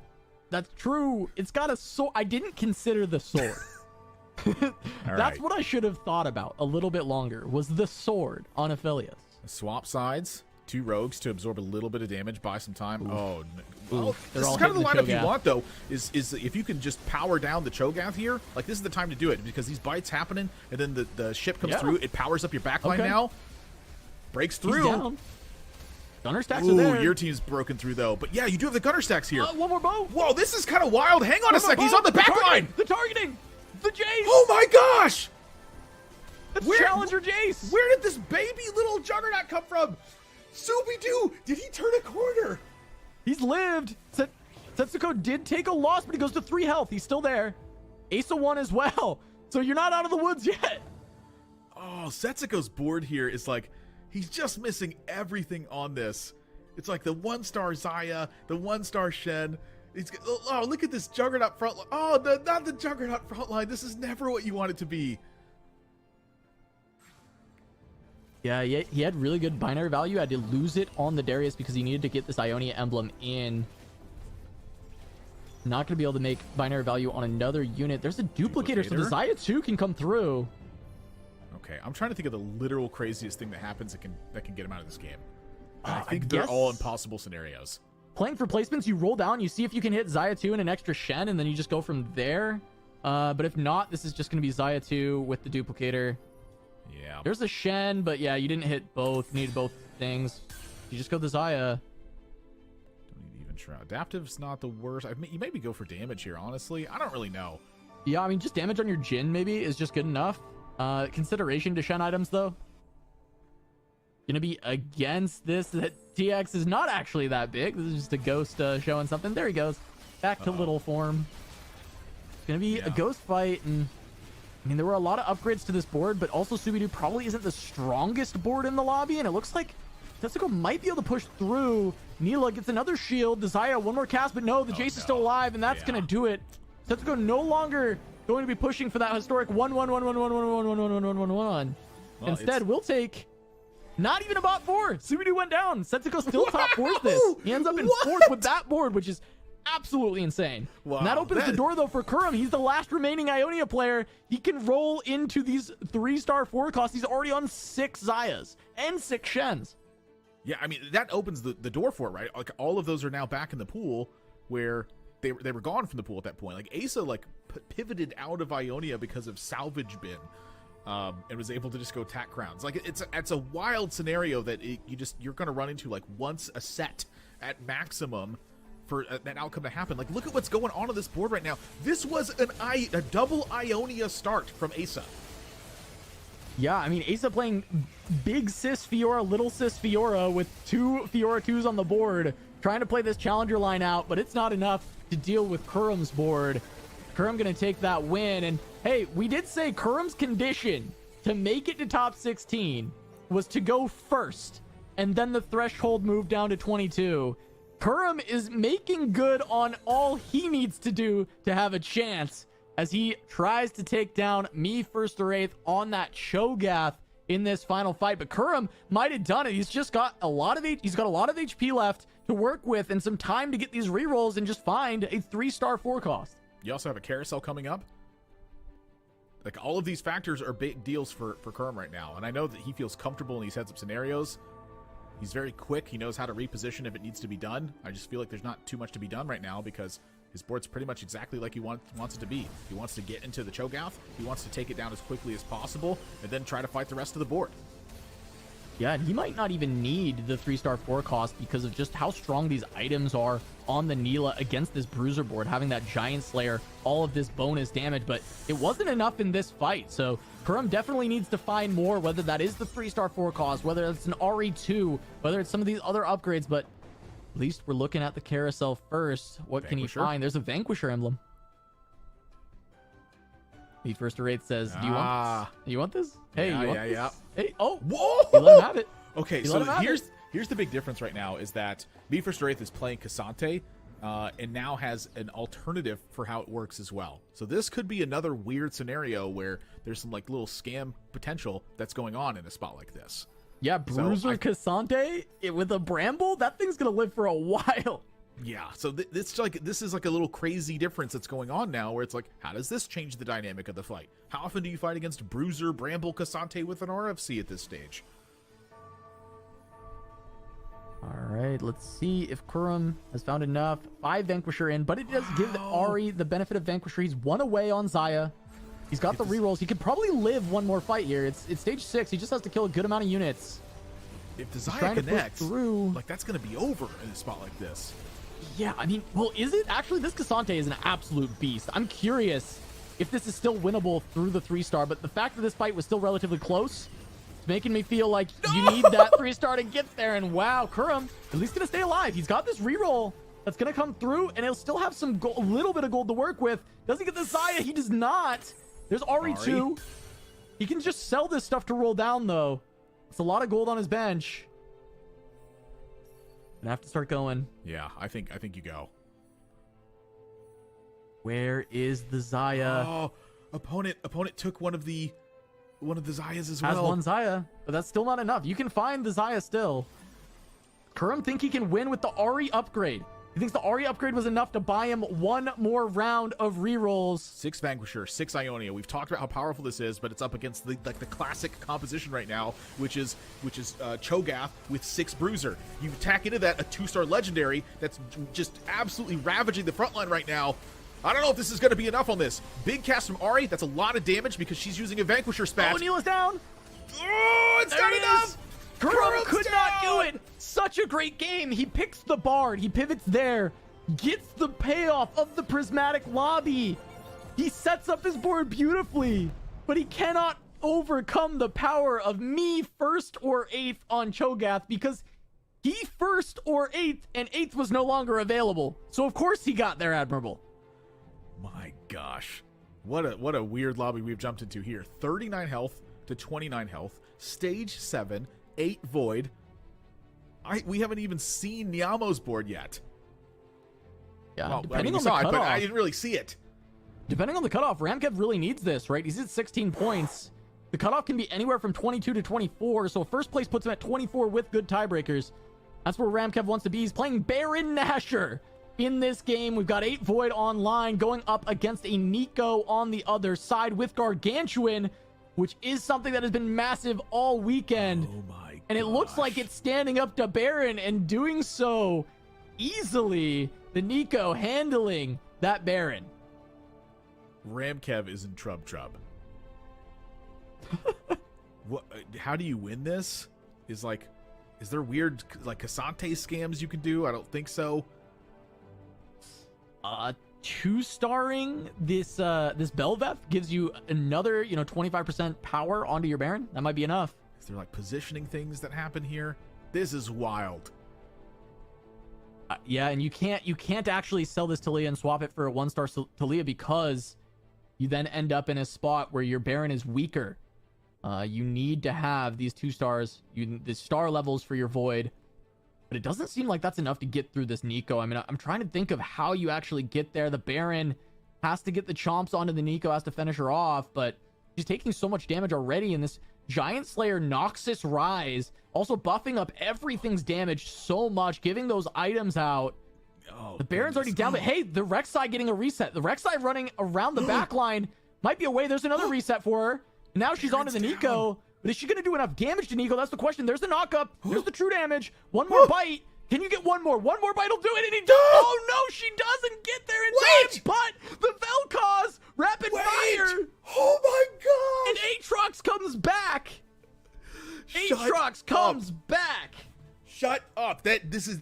Oh, my gosh. Okay, so here you can make the swap. Yeah, you can make the swap now because you don't lose value of the star level. You keep the Bel'Veth. If another crazy fight happens where somehow you're still alive, you have another chance at a 2-star. Oh, no, stage 7. You are dead. You are dead. This is last fight. We are on 7-3. There is no chance of survival. All right. Where is the positioning? Looking for the knockup with Baron. What? Here we go, Admirable. Final fight of this game. Ramkev versus Niamo. Starts with a knockup. I will say that on the left side, the wrap, because of the turret here, is actually a big deal. No! That's the wrong way, Rek'Sai! That's the wrong way! Wait, is it the right way? Is it the right way? I lied! It might be the right way! No, but now the Ryze is alive this time! It's too much! The backline stayed alive, and it was just too much! Wow. Niamo takes it over Ramkev. Ramkev gonna be sitting at 23 points. It might be enough, but it's gonna be close. It's gonna be on that bubble. We are going to have a very, very exciting time checking out how these scores pan out. You know what? I want to call back to that first lobby that we were watching with Setsuko. I do just want to say that I thought we were going to be watching a rerun, watching Setsuko go 5th after the 1-1-1, making it look like Set 5 regionals all over again. But this time, was able to secure the 4th, break the timeline, send us into another dimension where this time maybe he can, you know, break that record. There was a lot to kind of break down in all of that. The thing I kind of want to set the stage with here, though, is that in that lobby that we were watching, the main players, the kind of the primary storylines of that were those players like Me First or 8th, or Asa, or Pokygum, who were all on that bubble of being able to make a deep push into setting themselves up both of the top 16 cast, but more importantly, a top 8. And you have to imagine Me First or 8th, who was on the lower end of that bubble, has to feel pretty good slingshotting themselves back up a few more points, right? Yeah, I think the first is incredibly impactful for Me First or 8th, right? Being able to have those extra points when you're headed towards a top 8 scenario. You want to get into that top 8 and not need a first place to just be a maybe top 4. You want it to be when you get to that last game of the day that, hey, a top 4, top 3, you know, whatever angle is going to guarantee me that top 4 spot and get me a spot at the regional final.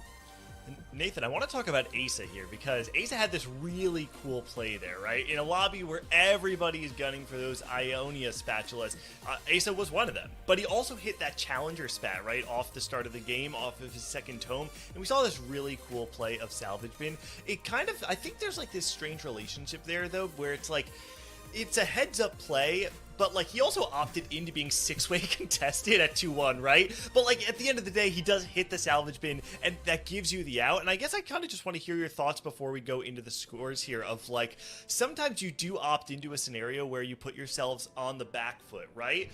And you're kind of banking on those outs coming out. Do you feel like that's like the representation of like a good play overall, a bad play overall? Because it's kind of complicated, right? It's extremely complicated. Like I'm not there watching the game the whole time, but you know, I imagine one of the things that happens that is either A, it's so contested that you're like, I'm not going to hit. Everybody's chasing these units, and so you have to take what you can get. Or B, you've already rolled and you literally didn't hit them, and you're like, well, I have a Fiora, I guess, but what do I do with this? And you're like, I can't just make a bunch of challenger spatula. And you're like, oh, I could just make a bunch of tactician's crowns. Holy crap. You know, running into salvage bin and kind of realizing that. I will say the first time I had done something like that, I realized it by accident by selling a unit that had a spatula, and I was like, oh my god, like everything split apart, and I was like, I forgot you could split the spatulas up. So that was like the very first time I'd played with salvage bin. It just frankly had not occurred to me on it. Ace is the type of player who is going to recognize something like that. I don't think it's going to happen, you know, just out of the blue, and he's going to be like, oh, great, I figured out I could do this in the middle of the game. It's something he's actively thinking of. So whether or not it's the right call there, I'm not seeing his perspective the entire time. It's really difficult to analyze. But I imagine it's one of those two likely scenarios. Either A, he recognized it and was like, I can't hit, or B, he didn't hit, and so he changed directions.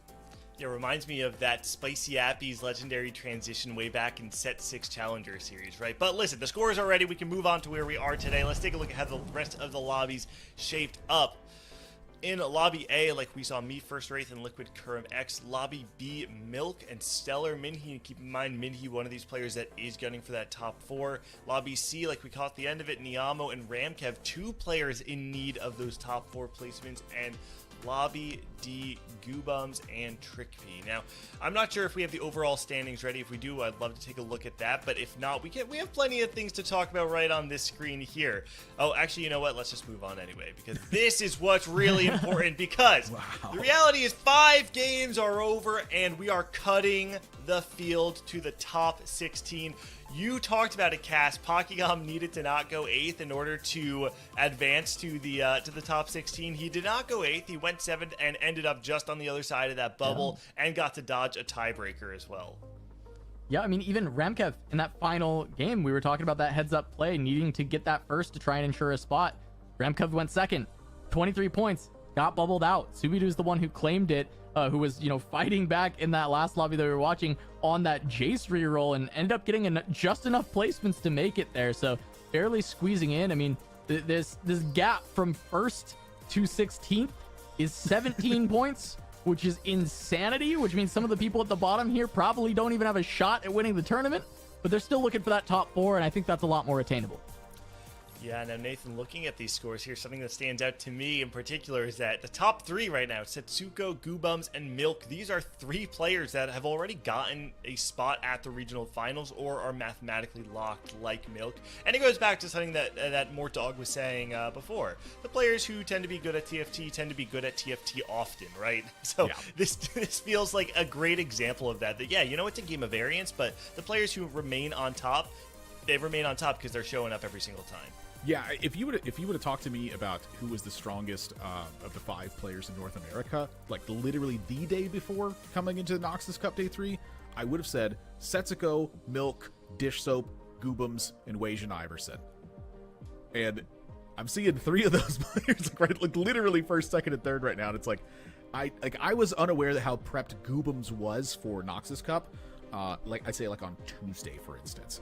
I became very aware of it on about Thursday evening, where I was like, okay, I think he's really prepared. And then Friday, I was like, wow, Goobums knows this patch inside and out right now. It's just Goobums is a player that's either going to be super prepped for something, or he's not paying that much attention to it because he's got something going on, or frankly, he's just not that interested for whatever reason it's going to be. He was very interested in this one, and it's like it is so rewarding for some reason to see like the top ranked players finishing at the top of this game right now, because as much as people want to complain about how they didn't hit, it's like, well, I mean, the top players can't just literally hit every single time. I guess, theoretically it's possible, but, be honest.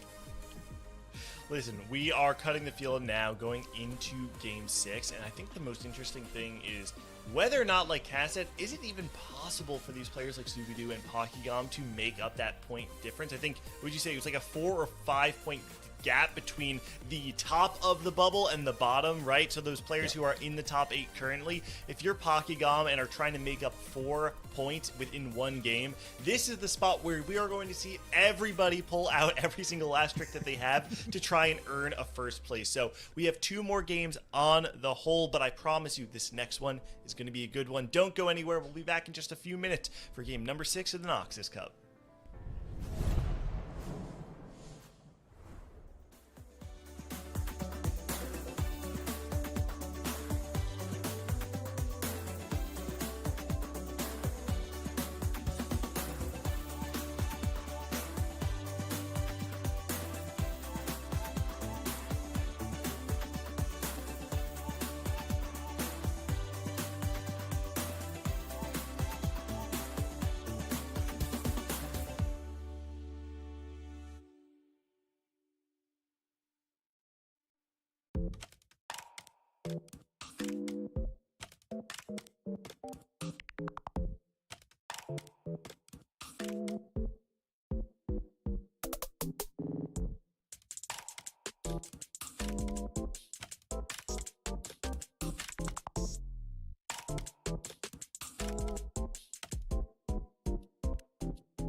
What's going on, everybody? Welcome back. We got Game 6 of Day 4 of the Noxus Cup. I'm here one more time with Mr. Boop and Mr. Mort Dog. Listen, it's been quite a day full of ups, and if you're Setsuko, more ups and more ups, and then kind of fourth, it's like up enough for me. I'll take 10 LP. That sounds great. And for other people, it's been kind of turbulent. This is it's quite literally the most important part of the tournament up until this very point, right? Until the 7th game, you don't get much more important than the 6th. And we are going to be hopping into Lobby A for this, which is featuring the largest number of these players that need a top 4 boop, alongside Setsuko, who's kind of just dominating everybody in the field. So it's kind of a fun mix of, Setsuko, who's kind of walking on easy street from this point on, and these players who are just like sweating with everything they've got left. Right? Well, I mean, Setsuko's obviously sweating too, right? I think he would say that he's probably high rolling. I think the majority of us in that same position would be working real hard to make the same kind of things happen. And he's definitely one of the best players in the world. And the hard part, if you're in this lobby, you absolutely need to do well, is he's only done one lobby where he hasn't won, right? So you don't want him to take those points. So every position that he isn't in, every position down that's not first place is more points for everybody. And that's going to be a target for, I think, Setsuko on his back and the rest of the people in this lobby. It's something to look out for sure.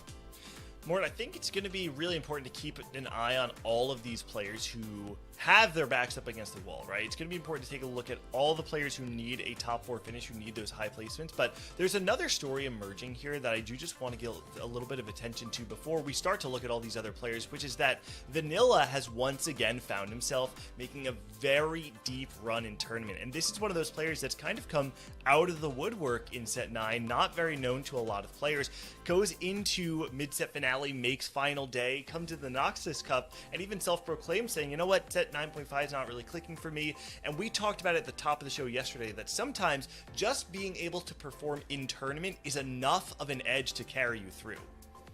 Yeah, for sure. Coming in with that familiarity, doing really well, makes a big difference here. And so as we hit this final 16, like I said, it's now just getting those final points. And to me right now, I'm so focused on the two stories, right? Is like, one is what can Setsuko do to seal the deal, and then 2, what are those regional spots, right? So I'm really focused on those stories. I'm like glancing over, trying to math it out in my head. This is a lot of fun. This is my favorite part of the tournament. So. Yeah, this is probably the most confusing part of it because it has all these different factors of qualifier points and placement in the tournament and the players who are already qualified, and it's really hard to get a clear picture. The good news is the more games we play, the clearer picture it will become. Game is ready. Game number 6. Whoa. Boop and Mort, take it away. Oh, this is exciting, Mort. Let's Hall of 9 this bad boy. The viewers are going to like that. We're going to one guy. Did Me First or Eighth even make it onto the portal? I don't think Me First or Eighth made it to the portal, so this is going to be a Hall of 9 game. So this is going to be spicy. Mort, do you want to walk through what we're going to see in Hall of 9? Yeah, so in Hall of the 9, at the start of every stage, everyone's going to get the same random gift. Now, this could vary from something really impactful like a new artifact or a support item or some extra gold or a 2-cost unit or a 2-star unit, all the way down to it control you a little bit. Sometimes you get a boot. Sometimes you get nothing. So it's pretty interesting. Now, the nice thing is for, competitive integrity, it's all the same reward, so everybody gets the same thing. So it's not too swingy. But if you get some really crazy stuff, like, say, a Tome of Traits, it can really change the pace of the lobby. And so at the start of every stage, we're going to be on the lookout for what is that reward and what does it do to the lobby. And so, yeah, the other big thing is we're on board with Setsuko here, who has 40 points. Right now, a 6-point lead over second place. And if he can come out with a strong finish here, especially compared to someone like Goobums, this might be, him locking it in. He's not locked in yet. 2 8th place could be disaster for him. But based on his performance, it doesn't seem likely that we're going to see 2 8th place. So... Yeah, I don't think the stats are in the lobby's favor for that. So again, just to kind of rehash what we talked about before we got into this game in terms of stakes, is Setsuko can lock it up in this lobby here. If we get a win, I believe that should be good enough. I think he could do it a couple other ways as well based on how the other lobbies go through, but Setsuko can lock it up, and what a way to assert your dominance across North America, especially here in the Noxus Cup, to win the whole thing outright before the last lobby lobby is even played. Are we going to see that? I think that's a big possibility. Setsuko has been playing very, very well. Curious if he has Econ to start out with as we get our first gold, augment, stable evolution, combat caster, and support cash are our first choices. Yeah, definitely not some crazy ones here. Stable Evolution opens up that reroll Void line we've seen before, but Setsuko hasn't really played that this tournament. You know, he's been favoring the Noxus, occasionally the Nico, things like that. Still keeping it open, though. And the thing I like about this pick is it does give you those 2 Void units, and so if you can get that early Void start, that can be pretty strong, but doesn't really have a ton of supporting units to back it up. Might go Metabolic here. I think Metabolic is probably the choice here. Yep, ends up going with the Metabolic. If he could find a Vi, that would be really big because Metabolic Piltover would be amazing, but doesn't have that yet, and so right now might just play a little bit of a lost streak here, playing around these Gunners and this Jace and see what he can do here, but definitely not the strongest augment to start off with. And by the way, the Hall of the 9 reward was +1 component, so nothing too swingy, but now everybody is up 1 more component than normal. So this could accelerate the lobby a little bit. We might see more wipes, especially in the early game, or we could see closer fights, depending on if you're slamming these items. And so this is going to be a 1v1 Jace versus Twisted Fate. The Jace should be able to take it out. Some of these Gunner comps have actually done pretty well. Boxbox played a 6 Gunner comp with the Gunner emblem on Aatrox, and I think won the lobby because of it. We saw the Jace 3 do really good work in another Gunner comp after a Piltover, a cash out, I believe, as we're going to see everyone's choices here. Look at DPay once again. This was a top 4 the last time we saw that Demon Flare, and we're going to be seeing it again. Same thing with the Bloodthirster as well.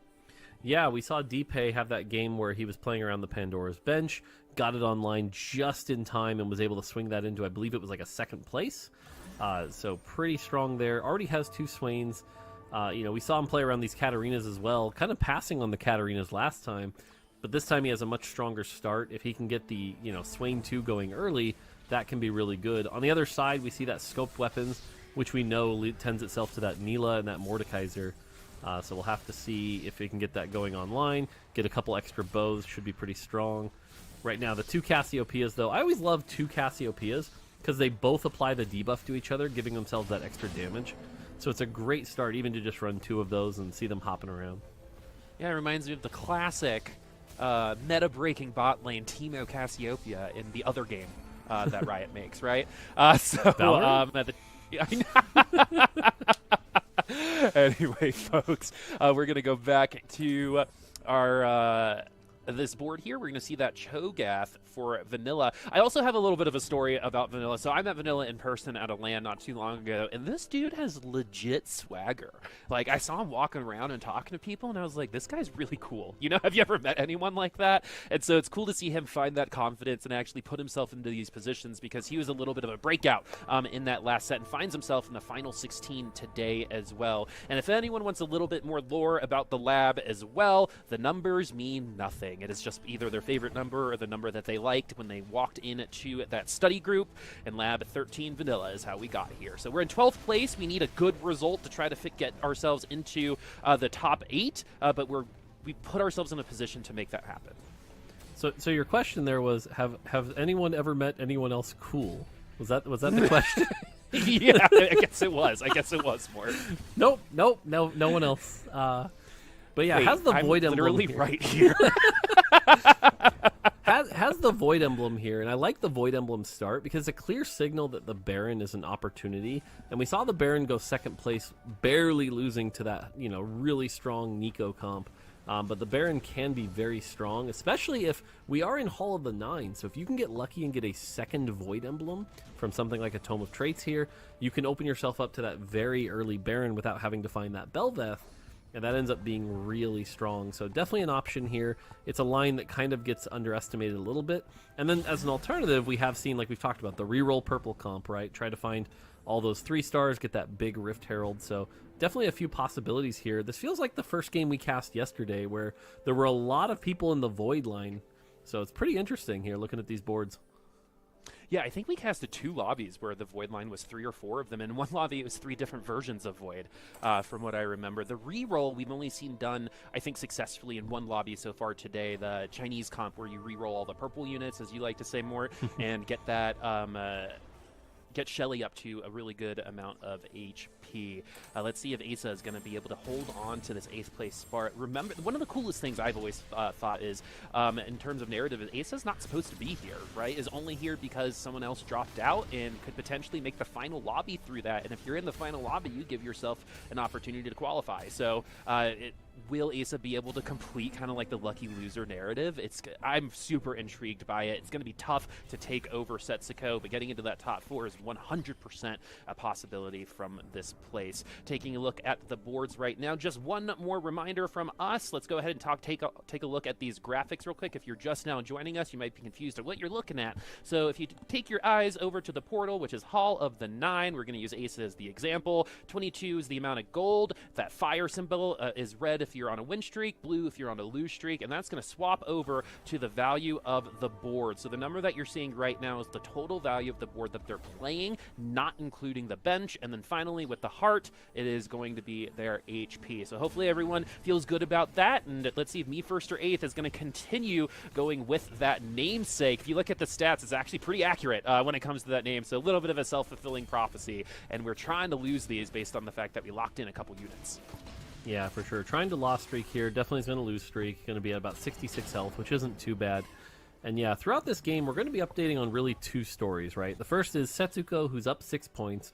If he comes out with a strong finish compared to people like Goobums and Milk, could lock it in this game. And that's, great. He's clearly been running away with it today. But the second story is, you mentioned, like, could a player like Asa come back?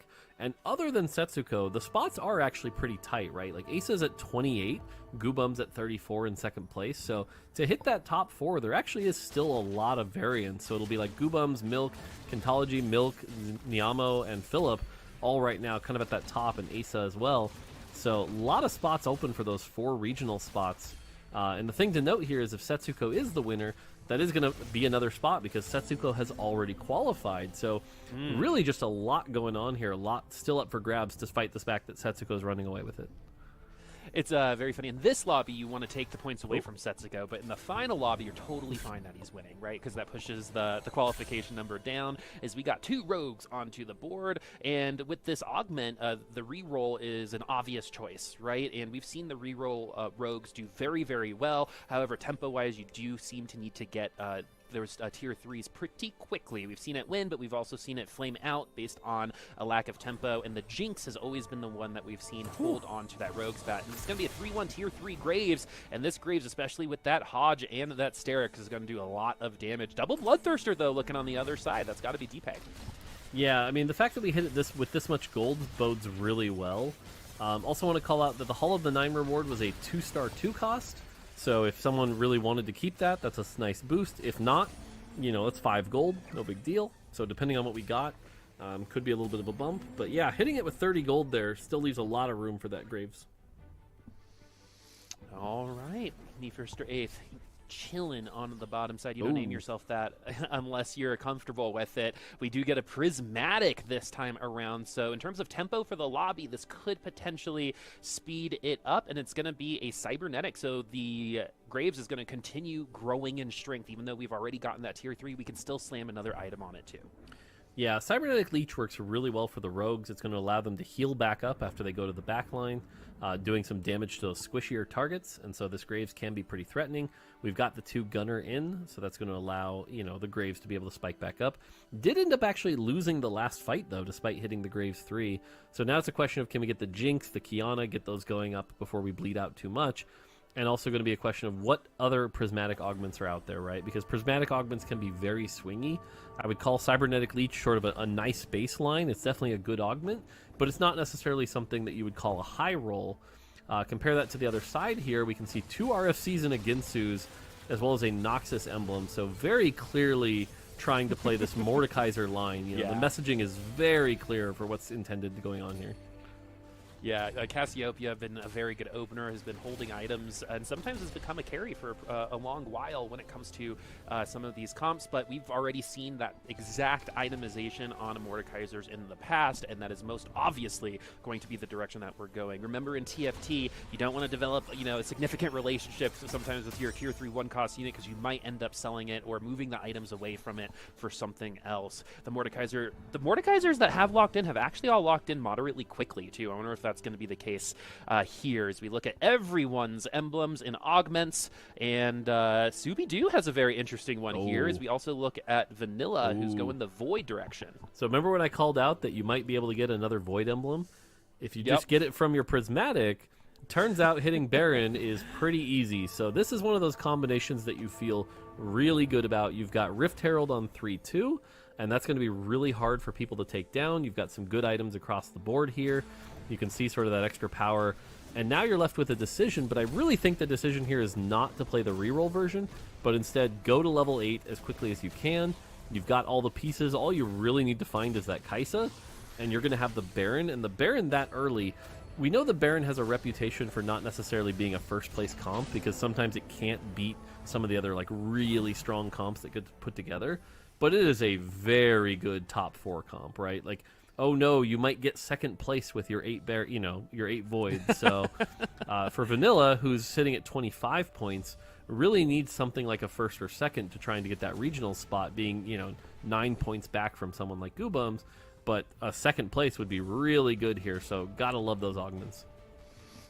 It pretty much pushes the possibility of advancing a little bit higher. If you were to attach percentages to people advancing to the next lobby, it would be 100% for Setsuko, and everyone else would, they would be changing throughout the day and throughout the lobbies. Vanilla's now shooting their way up because of the particular comp that we're playing right now. That doesn't mean, though, that will remain true as everyone else starts getting up. But we actually saw that Baron take a Nico 3 comp pretty well. It won a couple rounds against it. It did ultimately end up losing because the Rek'Sai went a different direction, but it did hold up, but that was the reroll version. Anyway, let's go ahead and look at Niamo, who's been playing a lot of Nico so far today, a lot of reroll, but that is not going to be the case here because we have scoped weapons and we already have 6 Ionia.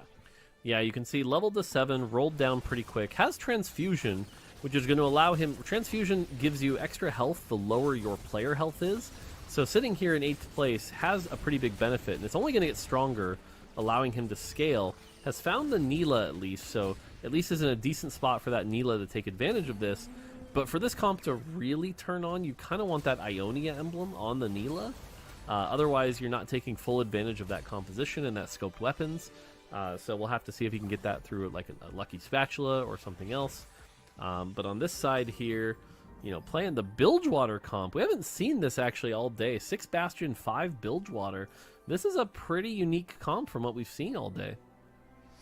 Yeah, we haven't seen Bilgewater really at all. I wonder if it's because it's getting eliminated quickly, or maybe it just hasn't appeared on a stream all that often, but we're going to get to see it right here and right now, along with the 6 Bastion with the help of that emblem on the Nautilus. We saw an Ionia Nautilus for VoxVox, look pretty cool, but it wasn't, the best option for it. Let's see if this Nautilus is going to be able to assure some victories. We don't have a lot of gold. We invested into getting to level 7 early, up 3-5 it looks like, and we probably will econ up, especially if we win this round. But yeah, it's going to take a lot to get through this front line. 6 Bastion's a lot of defensive stats that is going to give your backline time. I probably should have pointed out the other really big piece of this puzzle here. This is Cursed Crown.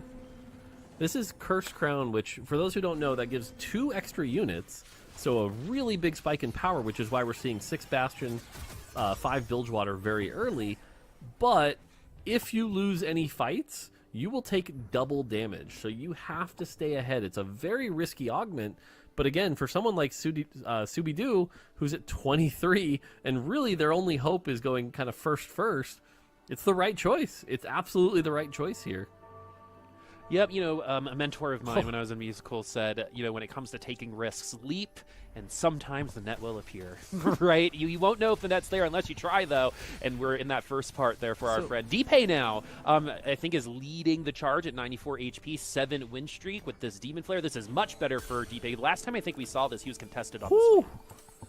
All right, so there's a lot going on here. We have What the Forge, which those 3 artifacts on Swain, that's an extra 330 health. And Demon Flare scales with the health. So that's going to make the 3-star version very strong. Then we look at these items. Death's Defiance, probably the best item you could have got for this. The other 2 are going to be some good defenses. Not necessarily the best, but here we go. Swain 3. Oh my god, Mordekaiser already. Yeah, these are going to be some amazing items for this Swain, and just a ton of health. This is going to be really hard to take down. This might be one of the more capped versions of Demon Flare I've seen in a long time. You're going to get the extra armor and MR from that middle artifact, and then the Eternal Winter is going to slow down people attacking you. Death's Defiance is going to allow you to heal from all that damage you're doing from Demon Flare. This is a scary version of the comp. Yeah, there was one fault that did damage so quickly we didn't get our Mogul's Mail cash out. We were a little too short on that, even though we got the ult from Jinx. Jinx, one of the best people to stack on that. Total domination here. We have Noxus, social distancing, and healing orbs. So I'm actually a big fan of healing orbs here. Total domination, yeah, you're playing Noxus, but the execute's not really that important, whereas the healing orbs is going to keep that Swain alive, and that Swain is such a key ingredient here. And sure enough, that's what we're going to see, the healing orbs. I really like this choice. Every time the Swain gets a kill, as long as he's the closest unit, which he most likely will be, that's going to heal him up 500, allowing him to keep scaling that up. So again, this Swain really just the scariest thing in the lobby right now. In Swain and the membrane, am I right, Mort? Anyway. You're welcome, everybody. Nyamo, 5th place now. Overall, 29 points. Again, has been playing a lot of reroll. This is one of the first versions that we actually have seen Nyamo play a little bit more on the forecast side of things. We have Isaiah already. These boards are pretty quick, I would say. We have a lot of tier 2 forecast units already, it seems, and a Baron on the other side with the Lab 13 Vanilla. Yeah, so Baron on 4-2, like I was saying, go to 8 quick, use the emblems, take advantage of that, and not a ton of things going to have a bunch of damage. Now, the scaling was changed on Baron, so it's a little weaker in stage 2. Did end up actually losing this fight to that Xayah 2. Xayah 2 able to burn through it, and so it's going to be a question of how many 2-stars do you have, because Baron scales off the star level of the Void units. So if you're running a bunch of 1-stars, that Baron's not going to be that strong. So now it's going to be time to find that 2-star Kai'Sa. Hopefully the Vel'Koz is 2-starred, things like that, so that you can really spike that up and not necessarily lose to, this big Xayah that has come online with the Giant Slayer Last Whisper. Giant Slayer in particular, very good at taking down that Baron. I also want to point out these health totals. It is 4-3, and from 3rd to 8th, it is 46 to 21, and we have Setsuko at the top with Deepay also leading the charge. Be curious what would happen if Deepay and Setsuko both played each other. Asa now really needing a top 4 is the kind of the gatekeeper when it comes to the top 8 right now. A top 2 would almost assuredly make it happen. A top 4 would probably, but you would need to wait for the other lobby and make sure that you're winning some tiebreakers. But Asa, again, was not supposed to be here. I keep bringing that up because it is so impressive. The lucky loser narrative definitely strong right now for Asa. We do get our Mogul's Mail cash out this time too, and we're going to get to that back line. And the other thing too, Mort, that you mentioned earlier when we had some AD items like Bloodthirster on the Swain, the auto attacks actually can start hitting. Yeah, Swain can do a lot of physical damage in this form. It's such interesting. We cast a game earlier where Deepay had that Swain 3, right? We talked about it. He was at 14 health, was barely able to turn it around and turn it into a second. This is the opposite, right? This is 94 health, 10 win streak, some of the best items I've seen on a Swain 3 early. This kind of reminds me of that Setsuko game where he won with like the 21 streak here. Deepay might just run away with it here. You're looking for things that can take it down quick, but the problem is Death's Defiance is going to make it so that all that damage comes in slower, and the Swain is going to be able to heal through that. So not a lot of things to really take it out. The funny thing is, this is one of those rare situations where if somebody can find a Cassante 2, that's probably your best bet in the late game. So if you're really wanting to beat that, if you're someone like Setsuko, maybe plan for that. All right, we're seeing some upgrades right now. The Bruiser Emblem is definitely going to help out. Mordekaiser 2. We already have 2 Mordekaiser 2s. So if anyone's playing that Vertical Noxus, that's going to be a little bit harder to grab, as 6 of them are assuredly out of the pool already. And we have an Edge of Night in the backline. That might seem a little silly in just the micro, but when you go to the macro, I do think we have a rogue player in here, so that's going to give TF a little bit more time if the rogues hop on the TF to get some attack damage, or to get some damage on there and get that ult going as well. Let's see how this is going to turn out. Remember, everyone from 4th to 8th right now, really, really close. These matchups are super important. Winning or losing these can ultimately spell disaster for you and your chances for the final 8. And it looks like this Cho'Gath is trying its best to break through this HP. We do get that feast, and we do get a dub. Asa takes that one. Yeah, it's funny. The Xayah was able to take down the Baron, but not the fake Baron in Cho'Gath. The Cho'Gath just doing too much damage moving around here. And we get a look at our Cursed Crown board here now. 7 Bilgewater, 6 Bastion. Has the Neela 1, though. Really needs the Neela 2 from this point. The 6 Bastion is going to be a pretty good front line here. And so the 7 Bilgewater also doing a sizable amount of damage. But man, one fight goes wrong here, especially if we hit stage 5. 26 health can be 1 life when you have Cursed Crown here. So even though he's sitting in 5th, I'm really nervous from this position. That's a really, really good point. It's not a standard situation for a lot of these players when you just have less life when you pick that particular augment, and it's almost a race. You have to try to stay ahead of everyone for as long as possible because eventually people will catch up, especially during stage 5 and 6. So you got to push that advantage as much as possible. Subi-Du now is trying to do their best in the back line and is going to take all of that damage. Does survive. Doesn't get eliminated just yet, but that team did not look that strong that round and has also lost 3 of the last 4 rounds. Yeah, I mean, we saw we went from 26 to 2 there, so that was really close. We actually lost 2 players already, though. So Kentology was one of the ones really high up at 30, now going to be at 32 points. So that's going to open the top of the field up a bit. Me First or 8th goes from 27 to 28, so that was a pretty rough finish. Again, it's going to keep the middle of the pack pretty even. So as these points continue to get locked in, things are going to change, and kind of keep an eye on the other lobby as well, because you know these points can really make a big difference. Again, Setsuko trying to lock it in, and so we go to Hollow 9. It is a tome here. Goes with Bilgewater. This is massive because this can be 9 Bilgewater. This can be the Prismatic. I think he's looking for a Gangplank. Now, unfortunately, level 8, so the odds of finding that Gangplank are pretty low. Oh my! Are 100% more. Have faith. Is he going to be able to get it out? Who's he going to take out? All right, he got it, Mort. Let's see how this goes. Yeah, so 9 Bilgewater, a Prismatic trait. Clearly going to be a big power spike here. Does lose 1 Bastion, but oh well, a little armor and MR for some giant cannonballs. That seems like a big trade. Also managed to get the Neela 2 here. So Cursed Crown, 9 Bilgewater board here. This is a way to make a comeback, right? Oh my goodness, just the Bilgewater stacks making everyone's life horrible. Setsuko takes a loss. I mean, just the synergy is taking out the units, let alone anything that the units are actually doing, right? Let's see if this Mordekaiser is going to be able to break up this back line. It does seem like that's going to happen. Kaisa does get that ult off, does not win as Lab takes another loss. I think a lot of us would have assumed that Lab would be kind of running away with it, especially since Baron got there first, but we have very strong comps on board, right? We got the Demon Flare Swain, and now we've got our bottom 2 players in 5th and 6th place starting to come back as well, especially Subi-Du with that latest hit because he got the Mort God to give him that Gangplank there. We're going back to vanilla and seeing what's up. I think the big thing we have to pay attention to now is when does Subi-Du face Deepay, right? Because Deepay's still on that massive win streak. Will the 9 Bilgewater be enough here? So 9 Bilgewater against Baron, I feel like it'll be enough, but we'll have to see.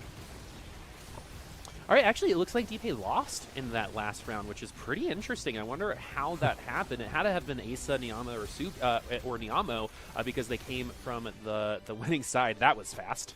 Right, you know, you blink and it was over. That Bilgewater vertical is absolutely destroying. We're having another opportunity to see this Swain. We see it that it has taken a lot of damage already, but the Eternal Winter, especially against a lot of these auto-attacking backlines, is just going to absolutely neuter their ability to push damage.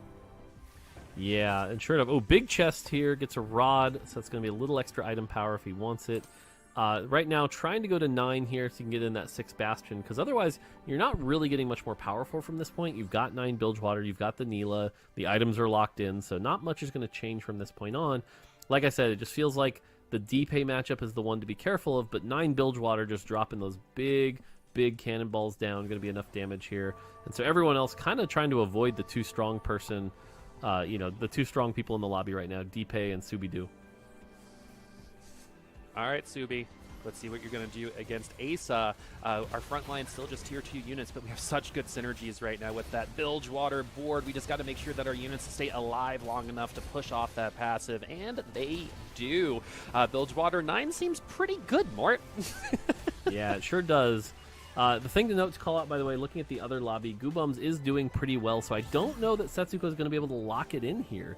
He had to beat Goobums by 3 placements, and that does not seem to be happening. So we might be in for a game that's not locked in as we head into our finals here, which is pretty exciting. Oh, 100%. Things might not be determined until we get to the final lobby, as it should be, but it could still potentially happen if things shake out differently. Looking at the board, we see who's been eliminated, and that Baron board is finished in the 6th place, Mort. Yeah, unfortunately, just 2 strong boards here, right? I mean, Baron is really strong, but it's like, it's the line, right? It's not necessarily a big high roll. It's not a prismatic trait. So when you go up against this 9 Bilgewater, as well as that really, really strong Swain, both of those just really tough matchups, unfortunately.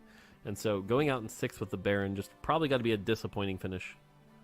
Oh, probably, I would say most definitely, especially since you probably got really excited once you got there. Everything seemed to be going your way, but the power levels of a lot of these comps, I mean, the tempo of this lobby overall is just super fast.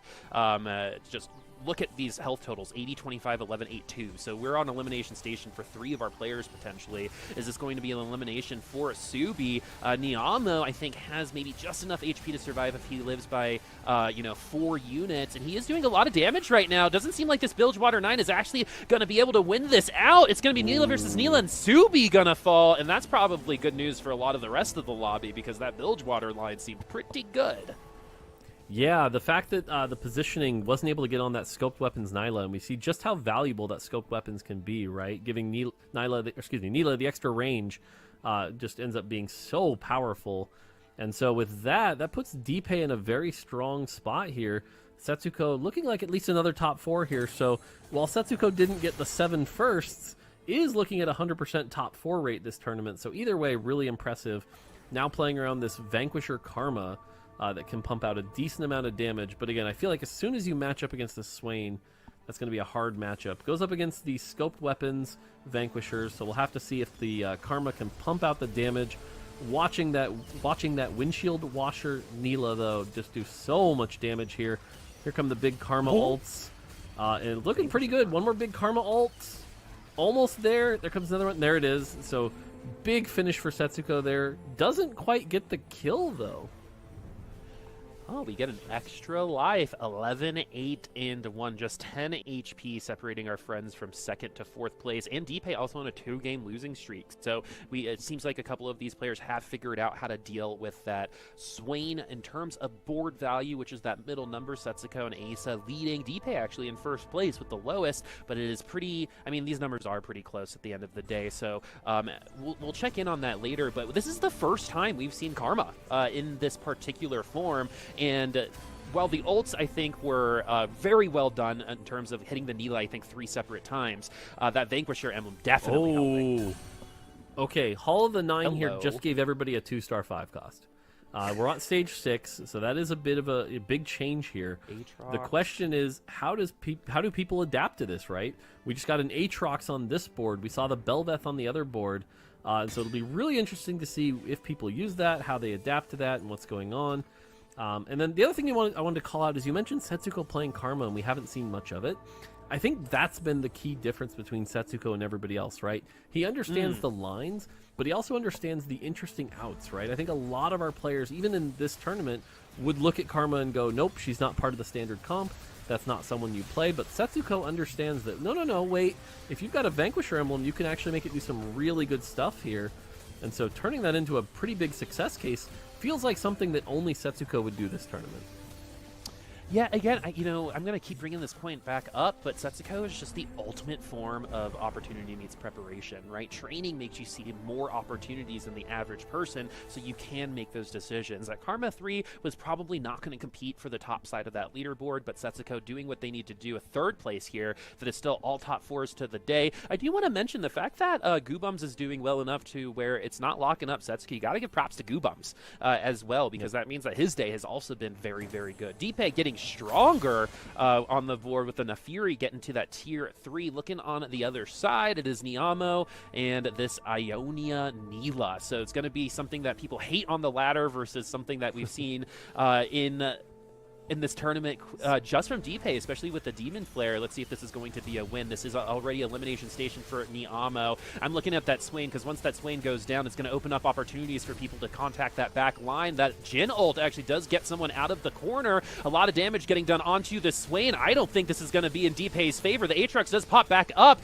Cassiopeia falls. It's going to be a 4-unit loss. Niamo sticking around. And again, Deepay in 13th place, so doing a pretty good job to try to get into that top 8, at least getting that top 2. Will he be able to do it again? Remember, he did this yesterday to make it into today. Was the only person who had 27 points who won that tiebreaker to make it into the top 32. Yeah, this is interesting. I like some of the adjustments here, right? Like the 3 Targon was really good here to provide extra healing. But it's pretty clear what's going on here is that there's just not enough backline access, right? Everything is front to back, and it's really hard to get through this Shen. Meanwhile, the Nila, with the scoped weapons, is able to hit that backline, and you saw that the Swain was actually like the second to last thing to die. If we watch this fight again, pay real close attention, because everything else is the thing that's starting to suffer, right? The Swain still looking pretty healthy, but that Nila splashing everything around. You also see the Mana Reave from the Ahri, and so now it's just Swain and that backline. Everything else is mostly down here. Barely able to cut through. It's looking real close, but yeah, and so Swain, second to last thing to die. The Aatrox trying, but I think the Aatrox falls at the next Xayah ult here. It's going to be real close, and there it is. So really close. Deepay making some good adjustments, but again, needs to find a way to get to that Nila much quicker than he is. All right, looking at the emblems, we got Invoker, Challenger, and Demacia. Let's see what everyone is going to grab. That is some carousel strategy if I've ever seen it. Yep, carousel is a social place. But the funny thing is, Deepay was going for it, and he's got what the Forge, so it really didn't matter too much. Because it's just going to get turned into an artifact anyway. Yeah. It did turn into a Sniper's Focus, which is pretty good. It's going to switch out this Aatrox possibly for this Gangplank, which is a pretty interesting swap. I'm not sure that's a big swap. Instead, keeping that out, get the Darius out here, running the 2 Darkin. Really wants this RE2, but even this RE2 I don't think makes that big a difference here. And unfortunately, Deepay doesn't have the pieces, it feels like. It's going to run backline Gangplank. That's going to help a little bit. But again, we have to watch the Nila, and unless the Nila takes any damage, that Gunblade, that Ionia emblem, and we also talked about Transfusion. Niamo is at 1 health, by the way. That is maximum benefit from this Transfusion. And so, again, just too much here. That's going to be a lot of damage. Going to put Deepay down to 1 life, so this will be our last fight. We will know our top 8 after the end of this lobby. I'm very excited to see who's going to be there. We know Setsuko is going to be there. We know Goobums is going to be there, but who else will be joining them? Our friends, I think, did a pretty good job. Asa, for example, needing a top 4. Was that enough? As we keep rolling, we do upgrade some of our units. Deepay already has a much higher board value than Niamo, but doesn't have the units to really sustain a lot of this damage so far. Like you said, Mort, it's that Swain that is surviving a really long time, trying its best to enable that backline. But even in that last round, that Swain actually did not live very long. So here we go, folks, the last round of this particular lobby. Who's it going to go to? I'm looking at that Swain. I'm looking at that Nila. We got boats going every single direction. The Pirates are looking good, and the Swain is starting to get taken down. The Nila is already on the Swain. Is that going to be a good thing for the rest of the lobby? It doesn't seem like it. The Ahri's going to ult, does get it off, and the Nila does go down. It's now Cassiopeia versus Jin, and he pulls it out. Deepay pulls it out at the end after losing to that comp 3 times in a row. What a run. What a final round. So cool to see the real kind of puzzle feature of TFT kind of take place there more, right? We saw DP losing those fights over and over again, but he didn't just give up, right? We've even seen people kind of start to make their boards all wacky in those last couple rounds. But this time around, DP says, you know what, I'm going to figure this one out, makes those adjustments, kind of opts to do that for Noxus instead, play more legendary units, and actually clutches it out. Really cool, a really cool moment to see out of DP, who needs, once again, that top 4 finish to make it to regionals. Yeah, I mean, like I said, seeing those final adjustments, seeing how close it was there, that's peak TFT. I mean, you know, everything came down to the wire there, and it was Cassiopeia of all the units, all those 5 costs, and it was Cassiopeia that lived just long enough to take advantage of that Darken buff, apply the finishing blow to those finishing units, and it was really good. And so I'm kind of excited going into the final game here because, you know, we saw in the other lobby Goobums do really well. I know we'll pull that up here, but the standings actually closed a little bit. And so Setsuko, despite his insane score, Goobums also doing really well. So we've got a big shot for first. We'll get to see who's in that top 8 and has those shots. So I'm pretty excited to see what's going on here. Boop, I want to highlight some of the play that we did get to see in that lobby, because we talked about it. For a lot of these players, if you're not making it into that top 4, you're essentially just signing your way home, right? You really do need to do something crazy. And so the things that stood out to me were, one, we saw DP opt into the Demon Flare, which is not something that's uncommon, but we have seen it's one of those comps where if you don't hit, you're going to just lose, right? We saw Niamo opt into the full loss streak all the way to 3-5 and then go for that big roll down and then almost won out the entire game. And then on top of that, we saw Subidu go for this crazy Cursed Crown play. And to me, I felt like this lobby was so representative of what this tournament has been on the weekend as a whole. I totally agree. The last thing I think all of these players don't want to say at the end of this is, I didn't try everything, or I didn't leave everything on the table, right? You don't want to question yourself and say, well, if I did this, it might have happened. You know what? Good for y'all. You went for it, and for some of y'all, it might have almost paid off, right? Niamo did a pretty great job. Subidu with Cursed Crown as well. Getting that double damage. That's another really good example of what we're talking about. You have to take risks sometimes in order to get to the top of the throne, and unfortunately for some of them that didn't work out, but it did create a really awesome lobby to watch all the way to the last fight. I mean, that lobby was pretty good. Yeah, you know, I felt like it kind of got a little stagnant there. It was just like round after round, we're like slowly chipping away at DP's health, and it feels like, okay, like I kind of know that this is gonna go. Can we like fast forward this? And then all of a sudden, DP comes back and like makes the adjustments. That's the cool part about TFT, is that it is a puzzle game. It is a strategy game. Like, you can solve it, even if it does feel like you're on your back foot. There's all these micro adjustments you can make with such a complicated game of synergies and units and positioning. The variables are essentially endless, and it's really cool to see that in action. Something I want to talk about real quick before we move on to our scores, though, is that there's an interesting relationship going on, right? You have your players who are contesting these top positions in order to get their spot at the regional finals, but on the other hand, you have your players like Setsuko or Goobums or Dish Soap or Casper Wu, who have already locked their spot at the regional finals more. And what's fascinating to me is that going into the 6th game, I think that's actually like the best part of the tournament for these players to start and root for those 4 players, right? Because you essentially want the top 8 to be you and 4 players who have already locked their spot at the regional finals. Yeah, for sure. And so the fact that they're already qualified and they're doing well bodes very well. You know, there's only one more patch before regionals, so as long as they can keep up the pace and show that they're playing the set really well, that bodes well for the shot to Worlds. All right, well, the scoreboards are ready. Let's take a look at how the other lobby turned out. As we saw on ours, DP and Exiamo, but Goobums taking a first place finish. More, you said it, he did well. He did very well indeed. Dish Soap right behind him, one of those players that was on the lower end of the bubble. And Philip, a player who's been doing quite well on the whole. We'll have to see how all of these shape up. Let's take a look at the overall standings. This is the point in time that all the players have been waiting for. We'll see who our top 8 is. It looks like Robivan, Asa, DP, Philip, and Niamo are the players who need the top 4, who still have their dreams alive.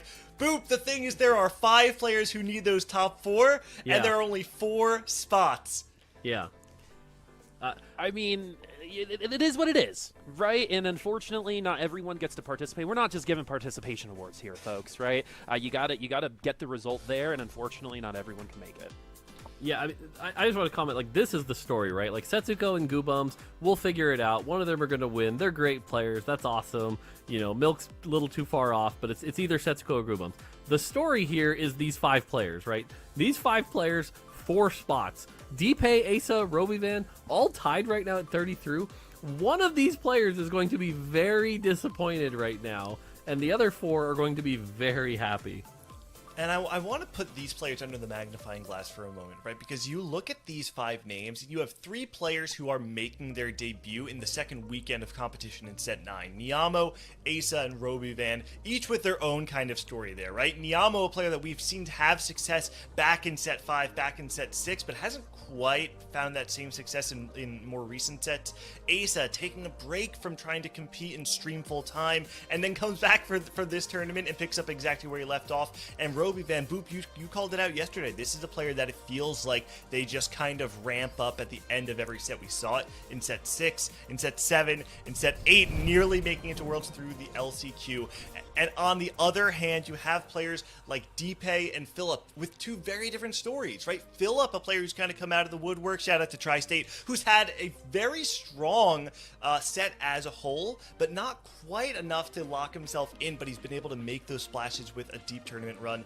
And Deepay, a player who we know is so strong and capable, but has not been able to perform. So it feels so great to have that redemption story.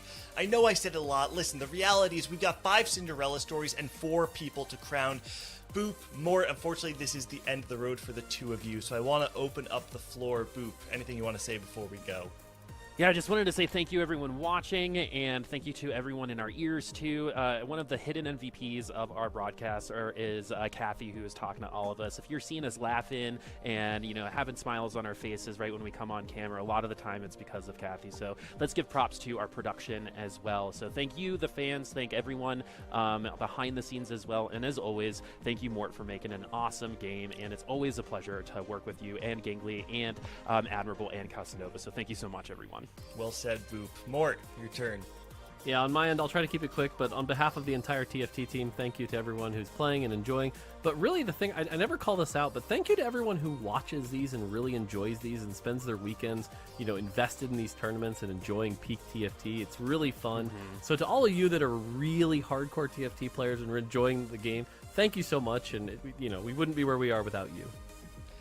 All right, Boop, Mort, thank you so much for joining us on the weekend. But for everyone watching at home, don't go anywhere because we have one more game to play, and it's the most important game of the day. So don't go anywhere. We'll be back for game number 7 of the Noxus Cup in just a few minutes.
Welcome back, everybody, to game number 7, the final game of the Noxus Cup. Now, Admirable Casanova, welcome back to the desk. We've got a little bit of chatting to do because I want to lay it all out on the table, right? What this game means and what it means for all the players in it.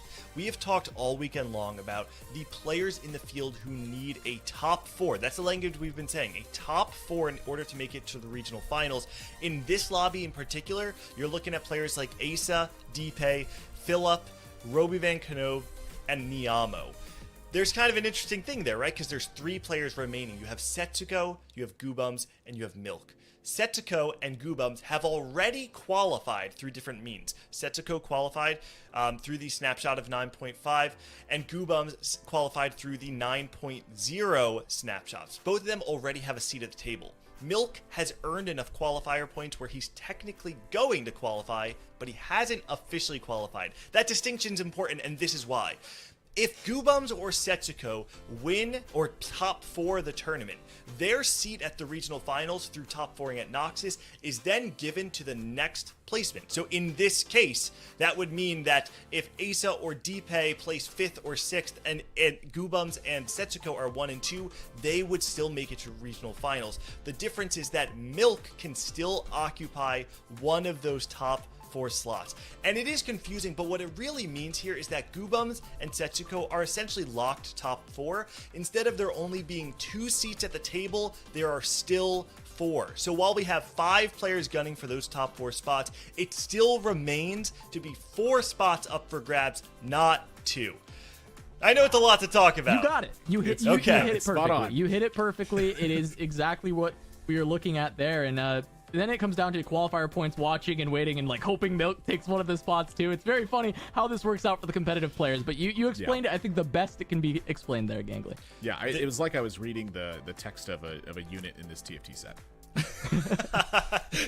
Well, yeah, because it's been summarized now and it's way more easy to digest than previous sets. I appreciate that. Listen, there are so many stories in TFT. It's impossible to track all of them. But personally, when I look at this lobby and I look at what this tournament has essentially stood for as a whole, Nathan, you came into this tournament saying that it's a shot for those players who haven't had the opportunity to make a name for themselves to show that they're capable of going all the way. A final lobby where 5 players are competing for 4 spots, I think, is the perfect way to cap off a tournament like this.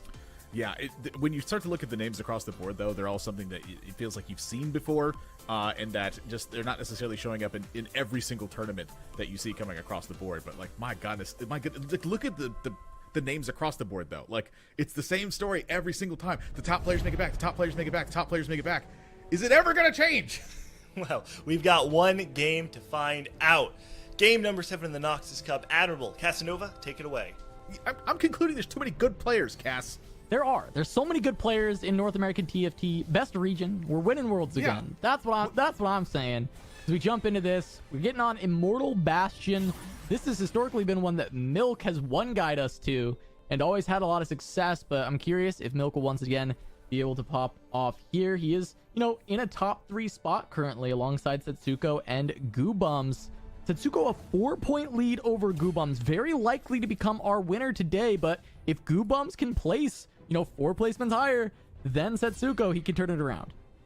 It's pretty crazy how many different things can happen with this, because while we're talking about the lobbies and what can actually happen inside the tournament, there are also implications outside the tournament right now.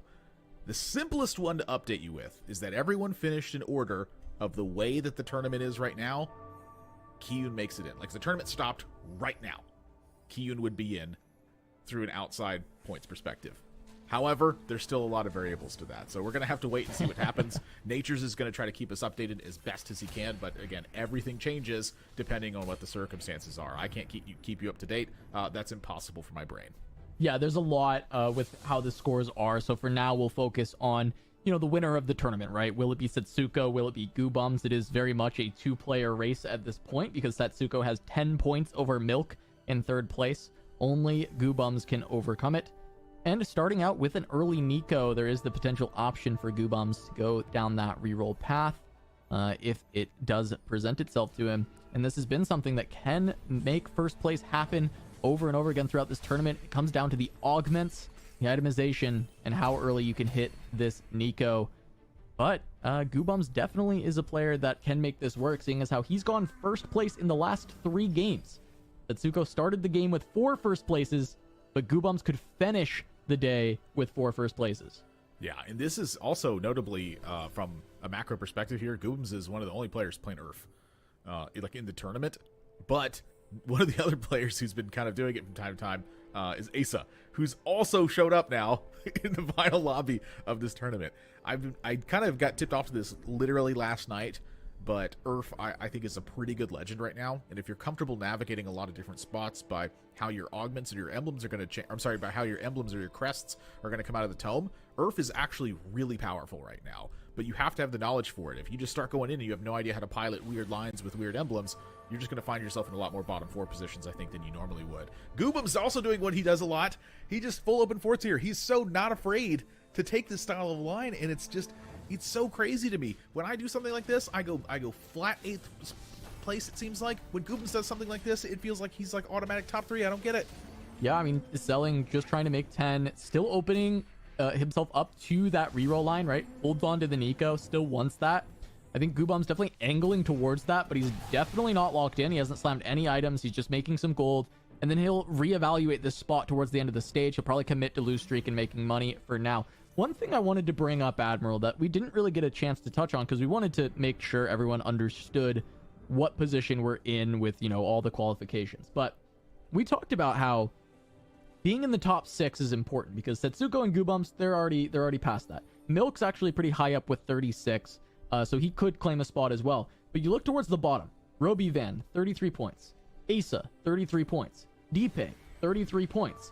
Philip, 35. Niamo, 36. So the race towards those spots, those qualifier spots, is incredibly tight between the rest of these players, and it will just come down to this game. There are very few situations where that margin of the extra point or two are going to make all of the difference. So every player is going to be playing for every single placement point.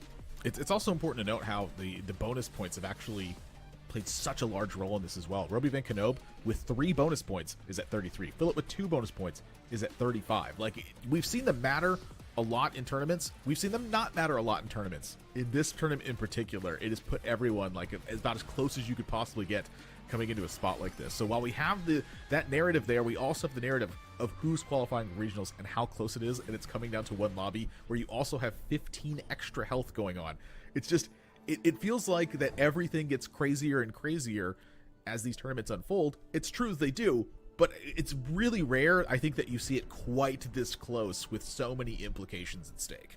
Yeah, and I think that extra 15 health is actually, it's going to benefit Milk and Goobums, the players who like to go for that lost streak style early on. They have that extra buffer, 15 health, to drop even lower, make more money, and then hit their rerolls. Milk, especially going for that reroll multicaster, has been able to get multiple first places with that and could look to set up for it once again. Goobums, of course, was angling towards that Nico line, but we'll see if that ends up being the case, right? We've got that Nashor's Tooth that's been slammed. That can be a Soraka item, but it's also very open towards Mordekaiser as someone who really likes to run that. Yeah, Nashor's Tooth is just an item I continue to be impressed with. The more I try it just on, you know, pretty much everybody, I was always like, how much could this attack speed really be? The answer is just a lot. Yeah. What that does do is interrupt Goobums' streak, however, so he's not going to be able to full loss. He did slam some items, got a little bit too strong there, probably wanted to kill some units, but instead might have to turn things around and start winning, as Setsuko and Milk are the ones who are able to 3 loss here. Asa and Roby Van both on the 3 win, and Roby Van's someone who historically has been a very good tempo player. In set 8 specifically, he was very good at playing tempo with the laser core lines, and so continuing here into set 9, we see some good tempo play from Roby, but we've also seen him take some of the earlier losses and push towards really capped late game boards. So Roby's been playing a very complete game of TFT so far in this tournament, and just watching to see if he can find his way into the regional final. But Asa is also going to be that player that we, you know, came in off of the wait list and is now has a chance to lock in a spot at regionals. What the heck was Deepe's augment? I missed it. Let me take a quick look. I don't. What we got? What was that symbol? I don't know what that symbol is. Is that an augment? You know what? I'm not sure I've seen that one either. What was Silver that? ticket is what we're being told. I guess they might have changed the silver ticket. Oh, is icon. it just a different image for Yeah. silver ticket? Okay. I didn't realize that makes a lot of it sense. was like that. Okay, that was okay. That was not what it was on the overlay. Okay, that I was like, what in the heck? I was like, that's not an augment. That makes a lot more sense. Okay, I was very distracted and very concerned for a moment. Oh, yeah. Okay, yeah. The overlay was different. That threw me off too. All right, yeah, there it is. In game, we got it. We're Yeah, good. yeah. Silver ticket. Oh yeah, the Asa story as well. Like this was such a big one too, where it's we've talked about how the focus has shifted for a lot of players. We haven't really talked about necessarily why very often. It's some players were not focused on Noxus Cup. The main reason why is because they're already qualified for regionals. The motive behind why they weren't as focused was because Super Server's happening right now. It's an event that happens in China for the servers, where they invite the top players in China and then select players from around the world. They compete on a very dense ladder, and that's your practice for it. Some players really wanted to put the focus into Super Server for practice. One of the players for that was Solus, who just played all night on Super Server. And then this morning, Day 2 Noxus coming, he's like, I'm just dropping. So he did. Asa was the next player on the list. So he's in. He's in the top 8 now. How crazy is this outcome? Yeah, it opened up the door, and Asa definitely trying his best to step through it.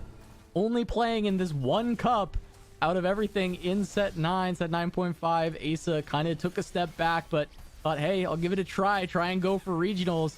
And he's just one game away from doing it, making it to that regional final. And, from there, even trying to fight for a world spot. So Asa, somebody who we had high hopes for coming out of set 7, set 6, and, fell off a little bit in set 8. But we're finally seeing Asa's return here towards the end of set 9.5. And I couldn't be happier to see a player like Asa come back. We are always excited to have some of our best players in NA helping to sharpen everyone else up. Setsuko on a 5-loss streak here, sitting at 87 health. It's a lot higher than it normally seems, but everyone's plus 15 health. Robovan Kenob on a 4-win streak. Everyone else is between 1 and 2, it looked like. All right, Milk finds Vampiric. This is very good for the Rogues. It's an incredibly high-performing augment, and he's also playing Twisted Fate, so he's able to, help get more items for his Rogues. Did you know that Vampiric Blades at 2-1 is actually the second best performing gold augment? I was aware it was near the top. I didn't know exactly the number, but now I do. Very good.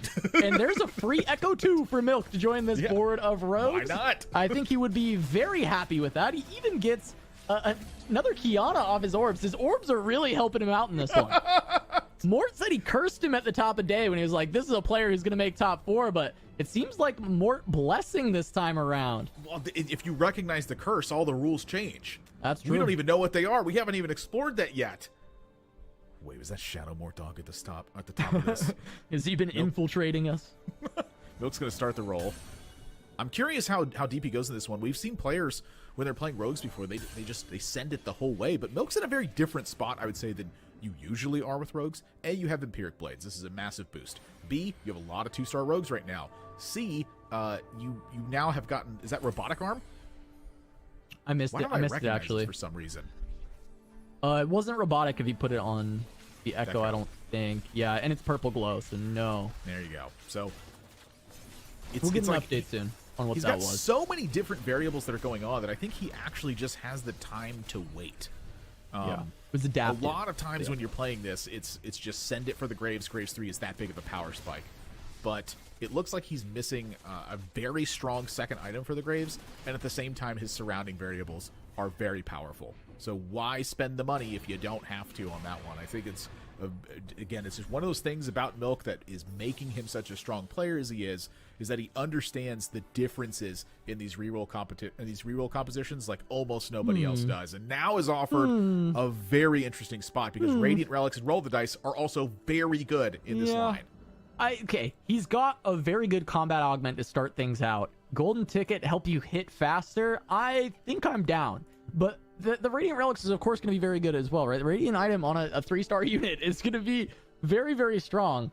But I do like this Golden Ticket. Wow, offered Lucky Gloves as well. He's already got the combat augment, right? Like Golden Ticket. He's got enough gold. He's sitting at 50 gold. It's not like he rolled that deep. There you go. Yeah, he's going to take it. This is going to help him hit everything, right? You just 3-star all of your rogues with Vampiric. That'd be so incredibly powerful. They're all pretty close calls, and I think that if Milk had more copies of Graves, it's going to influence that a lot. I think that the fact that he's so far away from Graves and the amount of gold that Golden Ticket can buy him, it's maybe not just a race for Graves, mind you, too, here. He might be able to actually 3-star the board. Yeah, I mean, I think that's what he'll go for this game overall, right? You got Golden Ticket, so you're, of course, going to look for your Graves first. You might, push levels and start looking again, but end goal is to 3-star every single rogue unit that he is playing to the board. That is absolutely what he's going to look for. And we'll see if he can find items to support it. That's where Thieves' Gloves becomes even more impactful, right? Being able to get extra items, filling up the slots on all of the units. I cannot wait to see what the rest of this lobby is looking like right now. It's just, I wish that I could predict Milk spots better. Like, the fact, like, we're stopping over to Setsuko's board. He's going to 6 on this one now, so he was definitely econing up quite a bit, it looks like. And I'm sitting here looking at 99 gold. That's a lot of gold to have here, because that's the way that the hedge fund works, is that you now have double the interest effect possible. So you can interest up to 100 total gold that you have in the bank, which is 10 extra gold a turn. That is insane. Yeah, I mean, Ace is also there, right? We see 99 gold for Ace playing that hedge fund, and that's one of the things with the Mortal Bastion, right? Look at the HP totals. They still have a ton of HP because they have that extra 15 of buffer, so it allows you to go for a greedier augment like hedge fund and try and just greed out econ for as long as possible, push to play an actual Fast 9 style. And Setsuko is a player who is very good at that Fast 9, sell your whole board and build a new one. We might get the privilege to see that happen once again here in Game 7 of the finals. We'll start to see if he starts to win any rounds. He still has 67 health left, but that still feels pretty far away. But I'm not going to say that I'm an expert with hedge fund lines. That they don't really come up that often when you're watching players, and it's hard to find lines to study them. I just know that it's very common to use hedge fund on 3-2 and then boost your gold up and focus on the level. I feel like Fast 8's kind of like the new Fast 9, because 2-star 4 costs are so powerful right now. You need to stabilize that board position at some point. But we're also on the Immortal Bastion, which gives you 15 extra health. So I think it's like a possible thing in my head now is what I end up seeing. Yeah, and seeing Asa at 99 gold, I just assumed he had hedge fund. He actually has Rich Get Richer, not hedge fund, from the 2-1 augment. So he's just, econing heavily regardless, but it's not quite as much as Setsuko can do. Setsuko's way more likely to look for that Fast 9, whereas Asa might just use this extra gold, get to 8 relatively quickly, and then roll down there.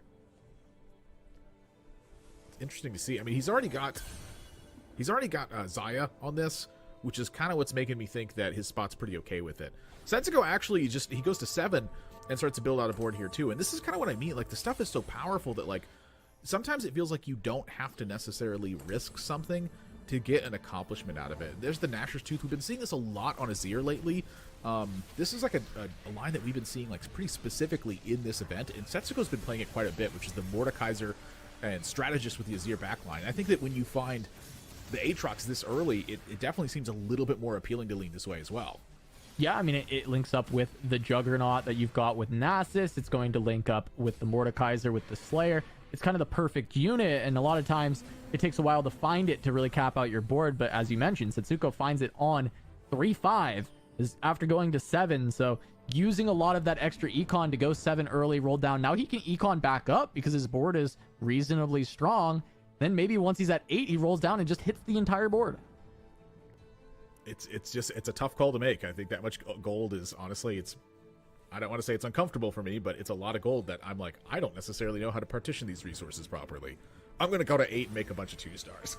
It's just, it's not a bad idea, I'll tell you that much. All right, well, looking at Philip has a really good spot to play the Bilgewater version of the Vanquishers, but also has a spat and a sword open to go to the Ionia direction. So we'll see which way Philip decides to go, right? Already on the Nautilus 2, has the Neela, does not have the Zaya yet. Both of the ways are pretty strong, but I've seen some very high performing versions of the Bilgewater, and the stats looked very good from yesterday. So I'm curious to see which way Philip goes. Having that spatula open with a sword certainly starts to lean you towards the Ionia version, as this is an incredibly close fight for Philip to keep this win streak, and he does over Milk, still on a 6 win. Bramble off the binary. It's a big difference there. The other thing that's kind of wild here with that is that he's got Pandora's for the items. So you can kind of go any way you wanted with the spatula. It's going to take time to get there. So I do think that Ionia spatula is very powerful, but you also have an augment coming up. Your board's, you're not like grasping for whatever you can take to try to find wins on positions. I feel like you have a lot of time when you have a spatula and you have Pandora's rolling for items in that spot. Like the Bilgewater ones that I've seen, they typically operate very well when Neela's able to get a copy of RFC, and you have the right surrounding units to go for it. Honestly, I feel like you kind of run into it because you two-start a lot of stuff when you had RFC. I feel like the Ionia one is good because you have all the surrounding Ionia units, and they came up right. I feel like the Vanquisher one's good, but it's especially good if you get +2 Vanquisher on it so that you don't have to have a bunch of little garbage Vanquishers on your board. There's all sorts of different ways to go, so the Augment, I feel like, is going to determine a lot of how you end up playing that spatula. All right, we saw a little min-max there from Milk. He actually swapped in the Nico during the creep round to give +20 HP to his Graves via wood, which is Ishtal for this one. Love this little... Everything counts. If this Graves had 20 HP more in that last fight, he would have won that fight against Philip, you know? So it all matters at the end. But yeah, of course, getting the Jinx back in a little stronger to have the Gunner and Zon online. Going up against Niamo, playing that Demon Flare. Very close fight. Rocket's coming out again, but the Swain has just got off way too many casts. He's staying alive forever. And Niamo's going to win that once again. Milk barely losing this fight, but he is so close to this critical mass of rogues. He's about to hit pretty much the whole board, and then Milk is going to start running people over. He needed 20 more HP on a couple of those units. Yeah, if he had 20 more HP on the, on the Graves.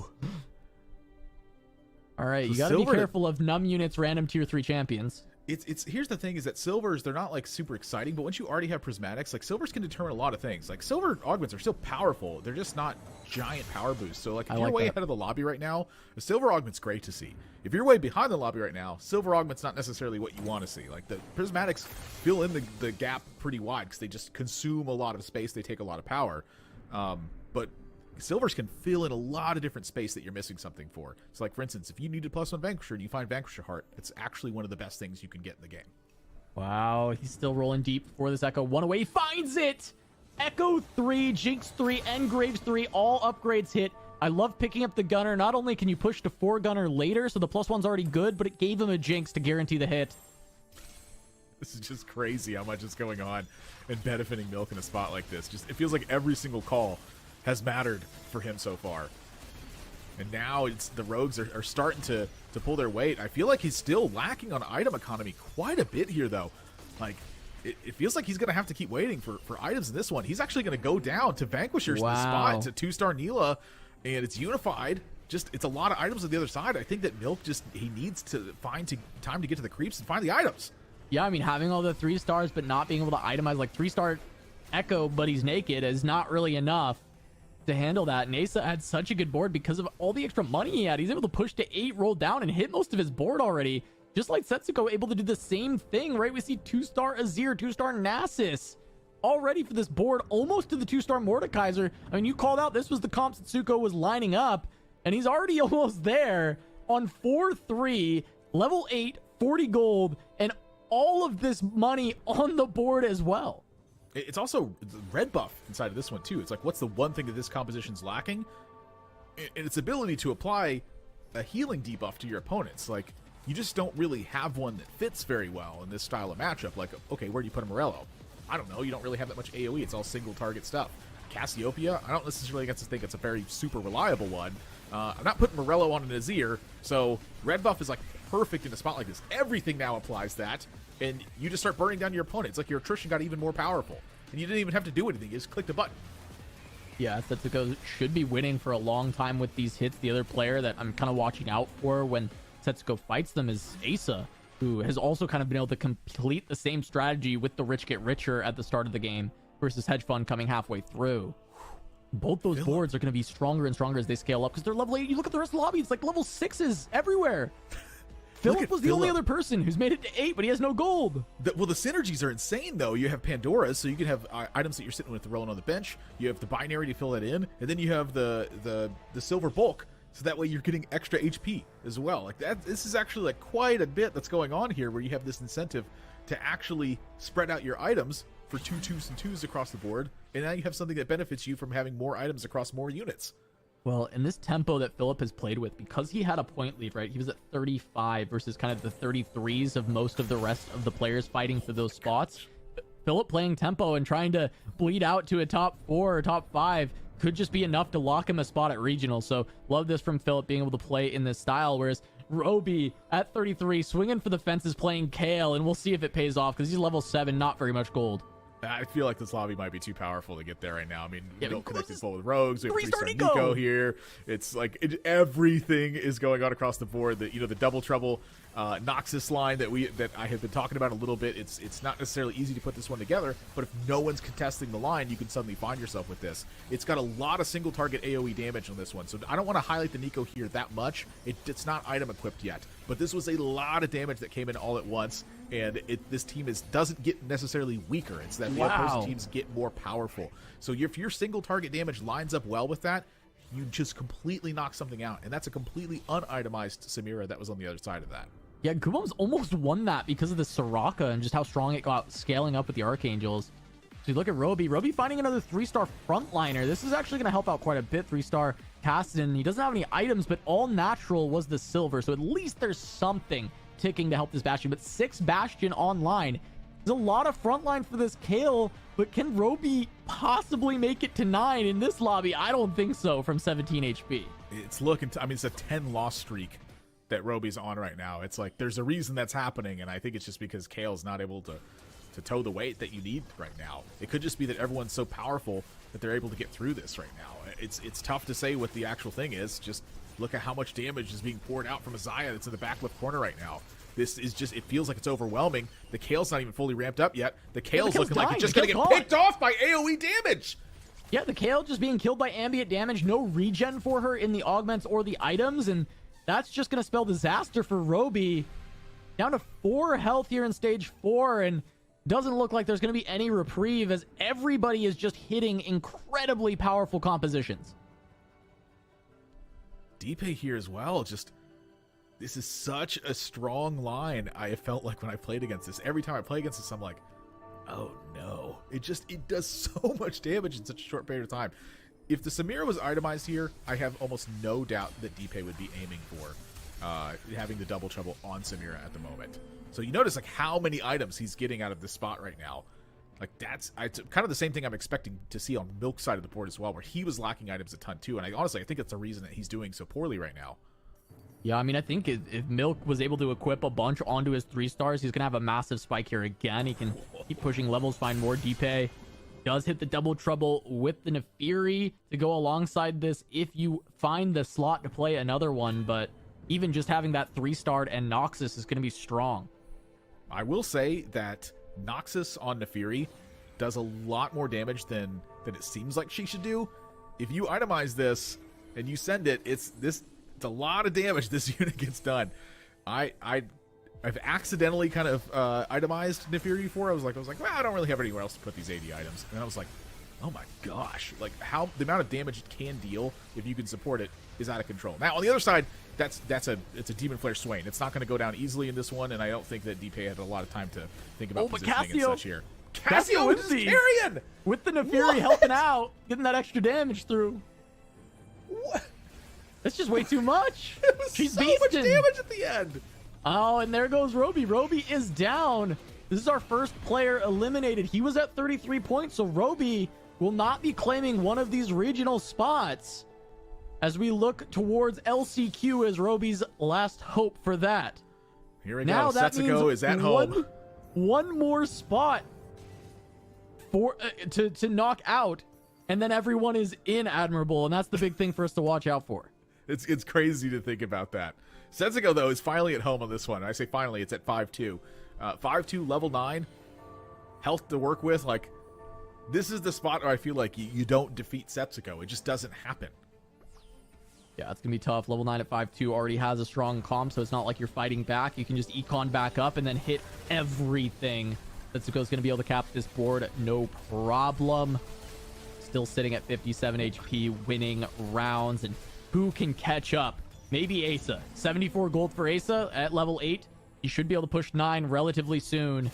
Maybe he can contend with Setsuko for the first place spot in this game. Goobums has got some good items on to this Nico now. A lot of regen. You have to be careful for her getting blown up, but if she gets to cast, she'll heal the full every single time. Milk is still struggling on the other side of the board. I'm going to be honest with you. When we caught the glimpse of Setsuko's board, we watched that for a round. If you'd have told me he was going to play 6 Shurima in this game, I just would have gone, ha! Who plays that? I can't remember the last time I saw 6 Shurima on a board in this tournament. I'm curious how many times it's happened in this tournament so far. Very rarely in this one, if at all. Looking at Milk, though. Last life, 15 health. Potentially can live one more, but does have 90 board value. Found the 4th gunner. Has all these upgrades, but no items on the Echo or the Kiana. Put items onto the Katarina that was only 2-star, which will be stronger if he 3-stars the Cat, but weaker for now. And Setsuko's board is just way too strong. Milk is gone. Jeez, what's going on? Milk was at 36 points going into this one. Will finish at 38. That is not necessarily going to make it into that top 6.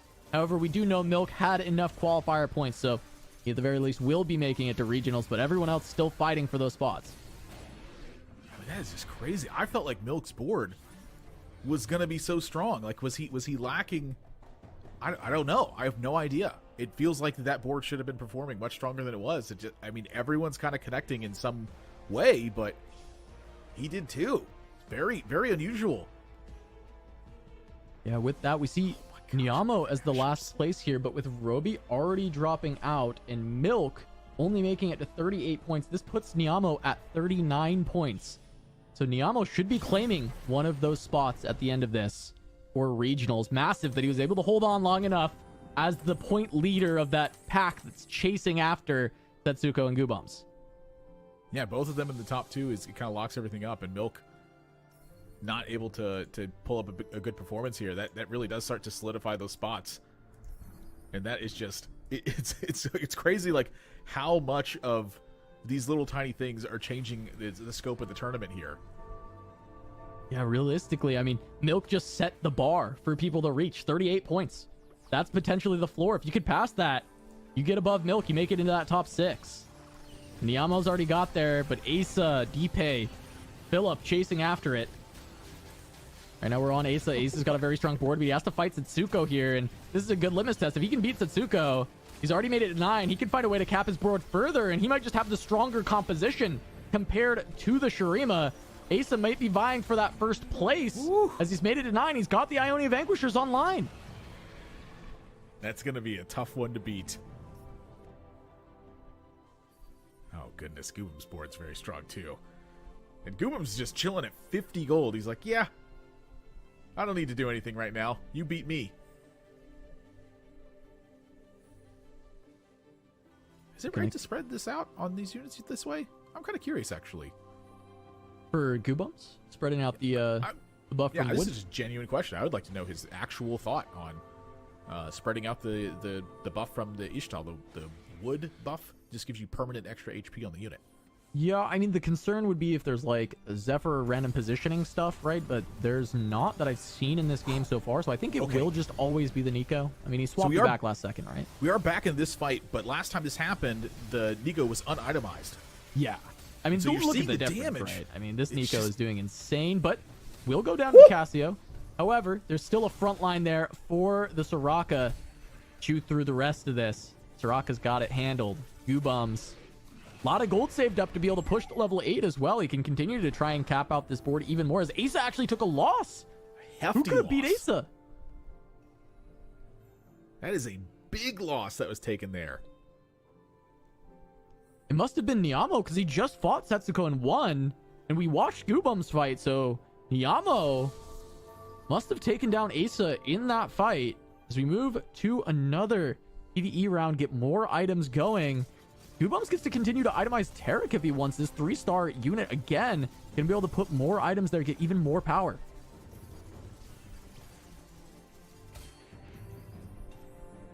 Nifty.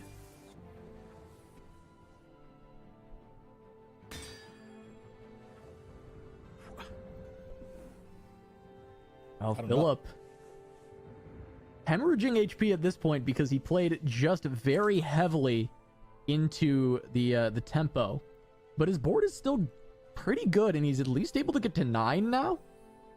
So wow, he's gonna hang on to the gold. Hang on. Yeah, Philip, well, he's like, got no. time, right? He's got time. He's got 56 HP. He's going to take a big chunk if he loses this one, which I think he will.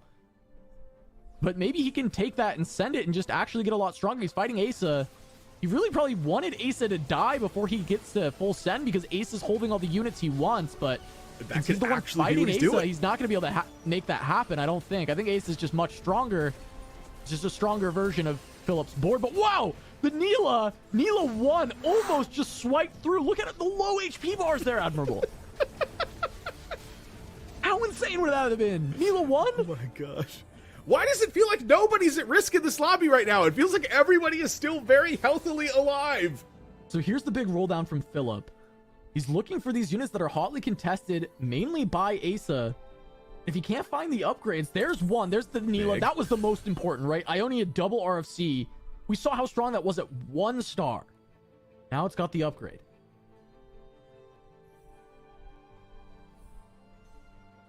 You spent a gold. I don't think. Yeah, I was about to say. I don't think it's Heimer. It looked like Rise was that last inclusion. Yeah, You're on the Noxus. Noxus Rise is very good. Yeah, the rise on Noxus is really unusual, and I'd say that like when you kind of have binary filling up item slots, that maybe it actually just keeps getting better. It's very interesting. I'd be curious to see how that actually ends up panning out. Asa's perspective, though, Asa's board is very good. I'm actually really surprised that this still ended up losing a round. Well, when you watch this, oh, wait a second.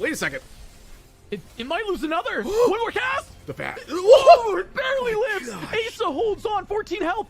But the big thing is if Asa loses here, his shot at regionals is gone. Asa, starting at 33 points in this, he has to at least reach Milk's 38. Asa needs 3rd or better to make it into the regional final. And he's on 1 life in stage 6 with 6 alive. I feel so nervous about the roll. Wow, he's going to load up the Heimer here. Maybe not. Nope. Hank, wait. Yeah, sold the Scion too. Where does it go on this board? Couldn't fit it. Just, I was wondering if he would roll for more upgrades on the Heimer, but look at how big that Swain is. It's been just stacking from the Wood Ishtal for so long. He's towering over the rest of the board. This is how Niamo beat him. Is the damage there? The Heimer stunned Ace's whole board. The Swain is still alive. And Ace's hopes of making it to the regionals through Noxus Cup are dead here. Niamo sends him packing.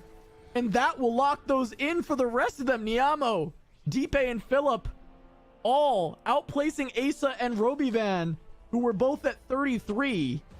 That's going to lock up those spots at regionals, Admirable. It's just that it is such a strong run from Asa. My heart goes out for Robivan Kenob. I feel like he's always right on the cusp of making another big finish in these things. It's such a good finish, but it's like, oh, it's just right there. It's just not good enough.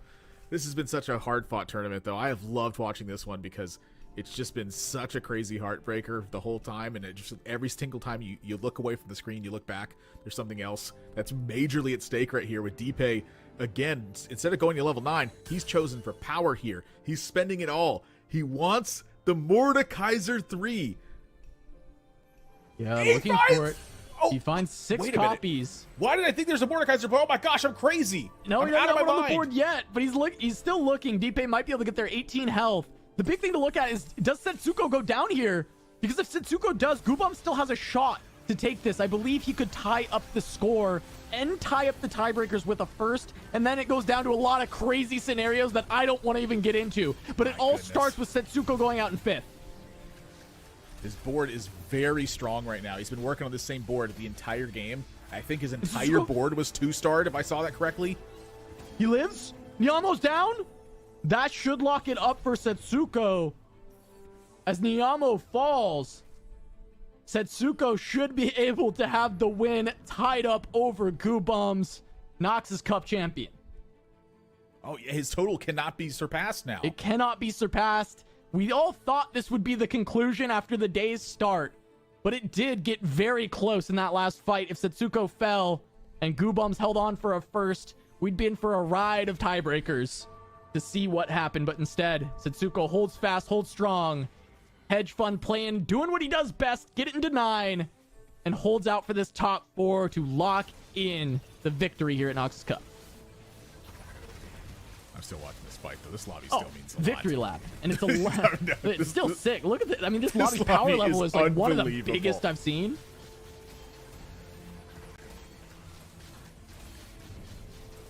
The Cassante with the Edge of Night as well. Yeah.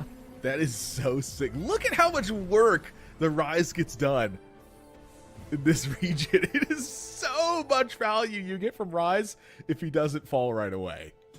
Setsuko takes out Goobums. We've got that attention that he's won. We already let you know. Ahead of the game here. But Setsuko is now just trying to smash records. Amount of points earned over the course of a day. I believe, you know, the previous record holder really holds dear to it, being Setsuko with 48 points at Shurima Cup. But he's looking to do even better than that. Capping out, he's got 46 now, but if he can add another 8 to that, I don't think anyone will ever be able to surpass this record from Setsuko.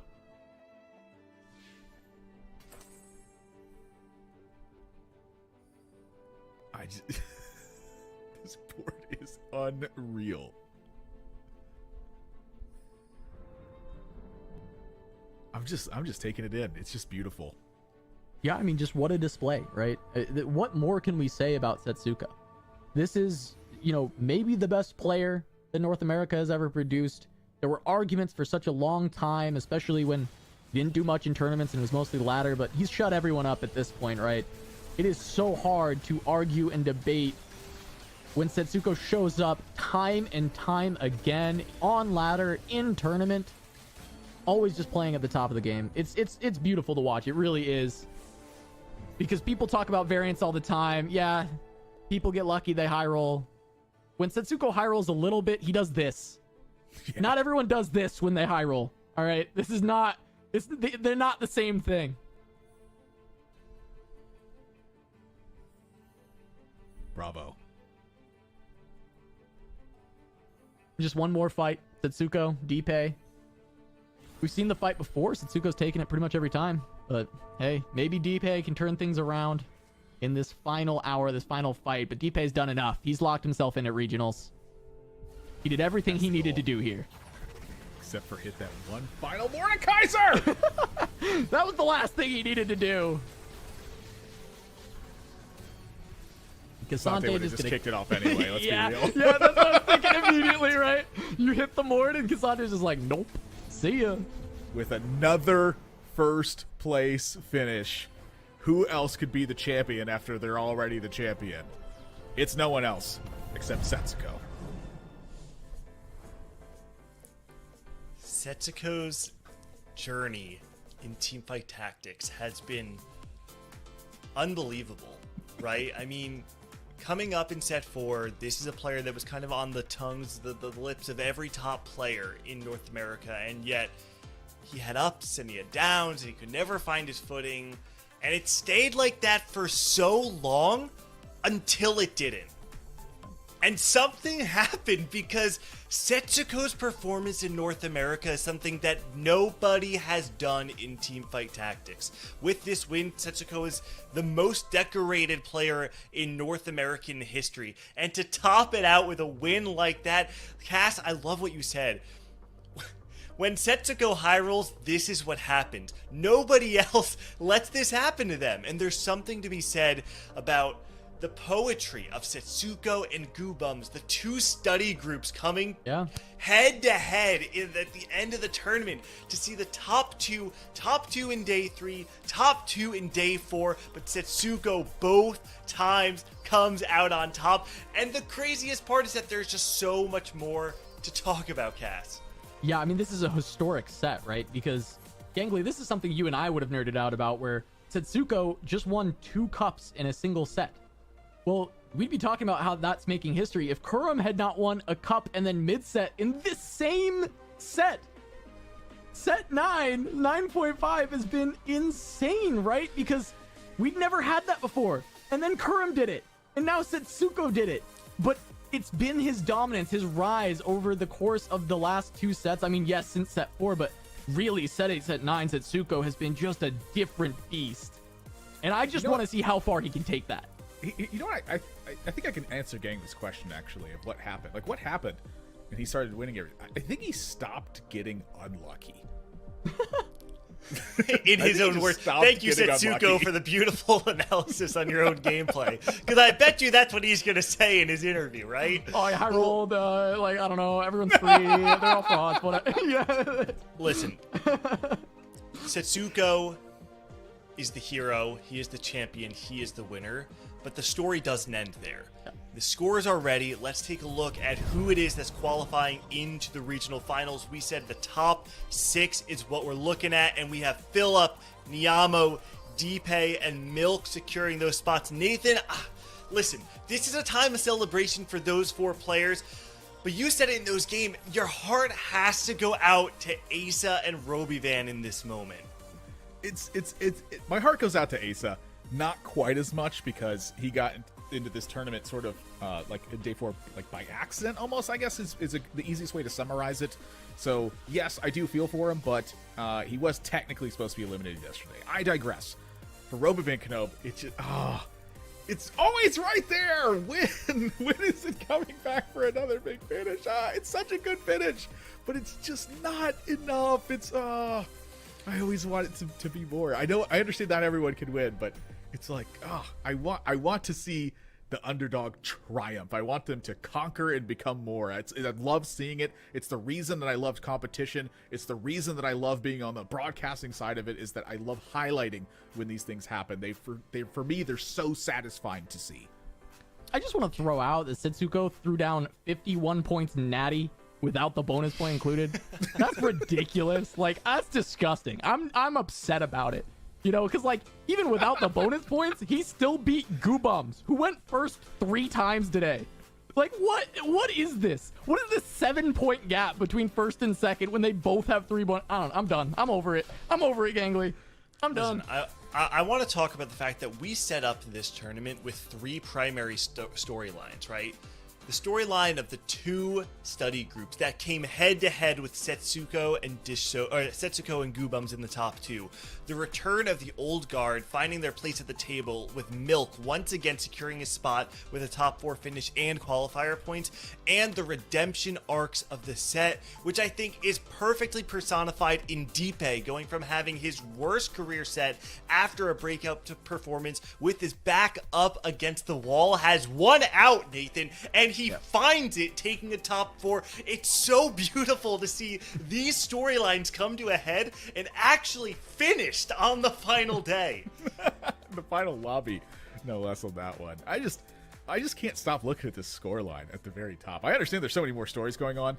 For Milk, really the technicality on that one is that he was guaranteed to have a spot through the qualifier point system, but we're not done with qualifier points. So instead, he's qualified here through the Noxus Cup.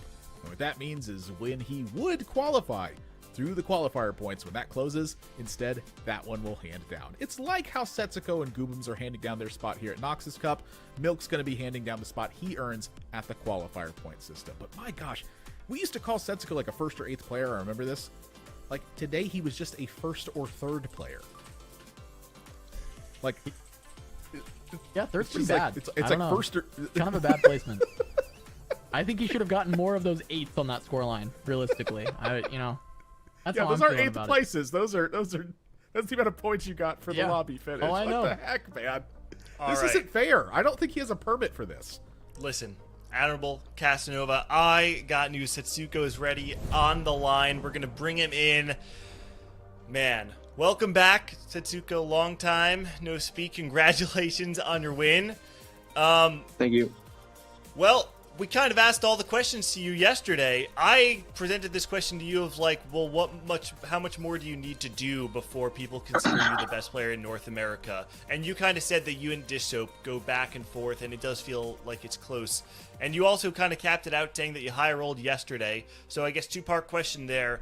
1, do you think this is enough that you should kind of just unanimously be considered the best player in North America? And 2, did you high roll as hard today as you did yesterday? I mean, probably. I don't know. Like I feel like being the best in TFT is like a very like fickle thing. Like the game just changes every patch. So like I'm probably the best right now, but like I mean there's a new patch in like 3 days, and regionals is gonna be on a new patch. So like it's not like it matters. But I'm probably the best right now. I mean, like it's hard to like say who would be better. I don't know. And like today I high rolled like a little bit. I mean, yesterday I high rolled more because today I got like no econ openers, but I had like some really good spots. Like I feel like I high rolled, but not that much. Yeah, I don't know. GG. What do you? I'm sorry. Hello? Oh no. Yeah, nothing. Okay. What do you find? Do you think your personal goals are for TFT? Like you talk about how much the game changes patch to patch, how being the best is kind of fickle because it changes so much. It's a pretty good answer. What personally do you have as a goal for yourself when it comes to competitive TFT? I mean, winning worlds. That's pretty much it. Like, I feel like almost everyone's goal is to win worlds. Like every top player's goal is just to win worlds. I mean, yeah, that's pretty much it. Like nothing else really matters, to be honest. I mean, with that being said, right, you've made it to regionals. We already knew that. You already had that spot locked in. Looking forward to regionals. You're trying to earn this spot at worlds. What are you doing anything extra to prep? I know you normally just play a ton of TFT. You've got some people you're working with. Is there anything special coming up for regionals? It's going to be a new patch, but you've got time. There's Super Server. There's a lot of other things going on. I mean, I'm probably going to be playing Super Server. Like, I don't know if I'm going to be playing it right now. Like, it was really laggy yesterday, but I'll see. I'm not, like, I'll probably do the same usual stuff, like just play a lot of solo queue, talk to some people. Yeah, nothing special. Same old. Setsuko, we talk a lot about kind of like this big picture of your story, right? And we mentioned it even before on the cast, and we've talked about it last time you won too, that there was a period of time where you were just kind of up and down, and you've talked about this moment in time where it did feel like it just kind of clicked. I think we don't always get to hear kind of like the feelings of TFT players, but I imagine that it has to hold some sort of value to go from quite honestly struggling in tournament and having these ups and downs to all of a sudden succeeding to the degree that you have been. I think I just want to know how it feels to be where you are right now with the journey you've been on. I mean, it feels good. I mean, it feels good. I don't know what else to say. It just feels really good. I'm proud of myself, I guess. Like I usually choke, or like it's like I used to play League of Legends, and then I never won anything. Like I always like choked a little bit, like in the crucial matches. And then in TFT, like the same thing was happening, but now I guess I figured it out, so I'm back. So it feels pretty good. Yeah, it's like the first time I'm ever like performing under pressure, I guess, in my life. Like in my entire life, I always like choked at the last minute, or like just didn't do a little thing that caused me to lose. But I mean, in TFT, it's like the first time I've ever like actually performed under pressure, so it feels nice. Yeah. That's awesome. That's really awesome to hear. Listen, Setsuko, I think I represent a large population of TFT when I say that we who have been in the scene we're fans of yours, and it feels so great to see you on top because we see the work that you put in, we know the love you have for the game. And I'm gonna let you go. I don't want to hold you too long. I think I just want to make it clear that there's so many of us that have seen the success and the heart and the work that you've put into the scene, and we're really proud of how far you've come. And to hear you say that it's gotten to this point where now you are kind of clutching it out in this life where like maybe you haven't been Mr. Clutch, it's really cool to see. Congratulations. We're really, really proud of you. Cannot wait to see what you do at regionals. Hopefully we'll see the back-to-back worlds runs, make final lobby once again, and this time clutch it out even further. But I want to just open up the floor. Is there anything you want to say or shout out before we wrap up the interview? I mean, not really. No. Nope. Perfect. Not really, no. All right, Setsuko, seriously, congratulations on the amazing run today. You're a beast. We're so happy to see you on top, and you have a good night. Oh, thank you. You too. Bye-bye. All right, take care. All right, man, it has been a journey this weekend. I'm feeling it. Are you both feeling it too? Yeah, it's good. It's heavy. It's good TFT, gangly. It's good TFT. That's what we got. The best news, though, is that There's still more to talk about, right? Because now that the Noxus Cup has completed, we have a clear picture on how all of the qualifier points have turned out. This is the moment that all of the players on the weekend have been playing for. As soon as we have that ready, we're going to pull it up. But the good news here is that we get to know exactly who's going to the regional finals, and we can see it right here. First, everybody, draw your eyes to the top 4. You see the Noxus Cup. Philip, Nyamo, Deepay, and Milk are those 4 players. All the way on the right, though, qualifier points. This is the information we were missing. Vanilla, Robin, Soju, Jack, Phoenix, Wasian, Solus, DQA, and Connor is me are the last 2 spots that we are kind of up in the air about. But Cass, I want to throw this to you because there is a name here we talked about on the broadcast today that is not making it in, and that is Kiyun. Yeah, Kiyun was right on the edge of the bubble. It looks like he didn't find the PayPals in time, right? He didn't know who to watch, and that's a big thing because he's had a performance this set that was really good, right? We had a lot of high hopes for Kiyun. We honestly expected regionals out of the spot he was in because, you know, he went 24th in the first cup in Freljord, 21st in Shurima, and then 11th at mid set. I mean, it's such a phenomenal set, and he didn't even make it. That just goes to show how well everyone else has been playing all set long, that was not enough to get him there. And based on qualifier points, I believe he'll be in the LCQ, which, hey, considering how well Kiyun's been playing, I feel like he's got a good shot of bringing that one home. Yeah, Kiyun is going to qualify for the LCQ from qualifier points on that one. Thank you, Natures, for all these updates on this one. Kiyun, me first or 8th, Nilala, and Kambuli are going to be the players who are qualifying for LCQ through qualifier points. So there is still 2 more seats up for grabs, but there's just 2. Yeah, this NA Last Chance qualifier on the bottom of that graphic, there are 2 more slots, like Admirable is saying. This is going to be a mix of players who did not quite qualify on qualifier points. I believe it's the top 4 of those, meeting some players from the snapshot on solo queue. So it's going to be an incredible list of players who are all literally, this is like their absolute last chance to get to qualifier to regional finals. I know we said that Noxus Cup was a last chance for a lot of people, but honestly, it's the easiest last chance to have. Last chance qualifier is not a place you want to be at. There is a player that I skipped over it, and I want to bring attention to it because I actually think it's quite an important talking point, Nathan, and that is that Replay was one of those players that just barely got in through those qualifier points, right? This is the player who came from winning the World Championship, bringing North America our first international title in TFT ever, to all of a sudden barely qualifying into the regional finals, not even to Worlds. No. That's not how you look at it with this one, okay? Top 4 in TFT is top 4, okay? When you qualify through qualifier points, there is a threshold there, and you are on the same level as everyone else who qualified for that one. It is a bar, as far as I'm concerned. It's interesting to phrase it that way, but frankly, it's like, this is someone who won a world championship. They had to start focusing because they got signed by a major team for esports. They moved up. They moved in a completely different region in the country. What region is that, by the way?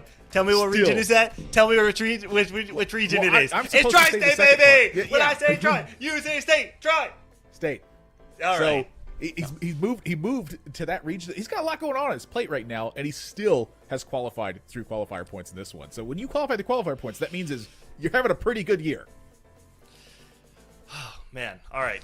Listen, Casanova, Admirable. It has been a journey. It has been a long weekend for all of these players, and honestly, we are quite blessed that we've had the opportunity to be able to watch them and kind of guide the viewers on this journey, but unfortunately, it is the end of the road for the Noxus Cup. It's been a fantastic time, and I wanted to open the floor to the 2 of you to give some thoughts. Nathan, you want to kick it off? It's just NATFT is so good. When you look back, I think a couple sets ago, I think that it was like, I was going to claim it no matter what. I'm gonna cheer for my region, but it wasn't that strong. It is like night and day at this point, and it is so stacked. I don't care what anybody's going to tell me right now. NA's the best region. I don't need to see the rest of it. I just know it's the best. We have too many players who compete at a high level, and almost any way you slice up the lobbies when we get into tournaments at this point, they're all looking stacked. I don't think that other regions do that. I really don't think they do it that way. I think if that happens that way, it's because of some weird manipulation rule where that's written into the rules, or it's going to crack down to a bunch of technicalities or what have you. NA's the best region. I don't think it's close. I'm not going to fight you on that. I think NA is the best too. I think when we get to Worlds, people should be trembling about the NA player in their lobby. It shouldn't be China anymore. It's NA. Absolutely. And I'm just glad that we got to watch such amazing TFT once again. I mean, Setsuko's dominance has been so exciting. Honestly, I hope we see him do it again at regionals. I'm looking forward to it. I really am just looking forward to this rise of Setsuko. Final lobby at Worlds, but now he's going to be back with a vengeance, and every other region should hope he doesn't make it because he has to fight through the gauntlet that is NA. Setsuko ending the regular season, so to speak, with an average placement of 3.2 over the course of his 4 tournaments, right? This is literally a challenger Smurf climbing the ranks. It's unbelievable to see. And like I said before, I mean, I'm so thankful for the opportunity to play a part in this great big story of TFT. I mean, the stories that we've been able to see unfold today, the redemption arc for players like Deepay and Asa making it so close, but ultimately just falling short. You have the study groups that have been dominant, continue to be dominant, and even the old guard coming back to the table and showing how they got there in the first place. TFT has storylines that run so deep in our region. And again, I just want to say how thankful I am for being able to play a small part in it. So thank you to everybody who's been watching. And if you like watching competitive TFT, I've got some good news for you because we are in the month of October, which means we are full of TFT. We've got LCQ coming up next weekend, October 14th and beginning October 14th. It's going to be streamed right here on twitch.tv on Teamfight Tactics. Now that we know which qualifier players are qualified through the qualifier points, we're going to be able to see the ladder snapshot, which happens, I believe, tonight or technically tomorrow night, or tomorrow morning, depending on what time zone you're in. Either way, all we know is that by the end of tomorrow, we're going to know who's going to be in the last chance qualifier, and it is going to be very, very exciting. So again, thank you everybody who's tuned in for this weekend's broadcast of the Noxus Cup. Be good, have a good night, and we'll catch you next time.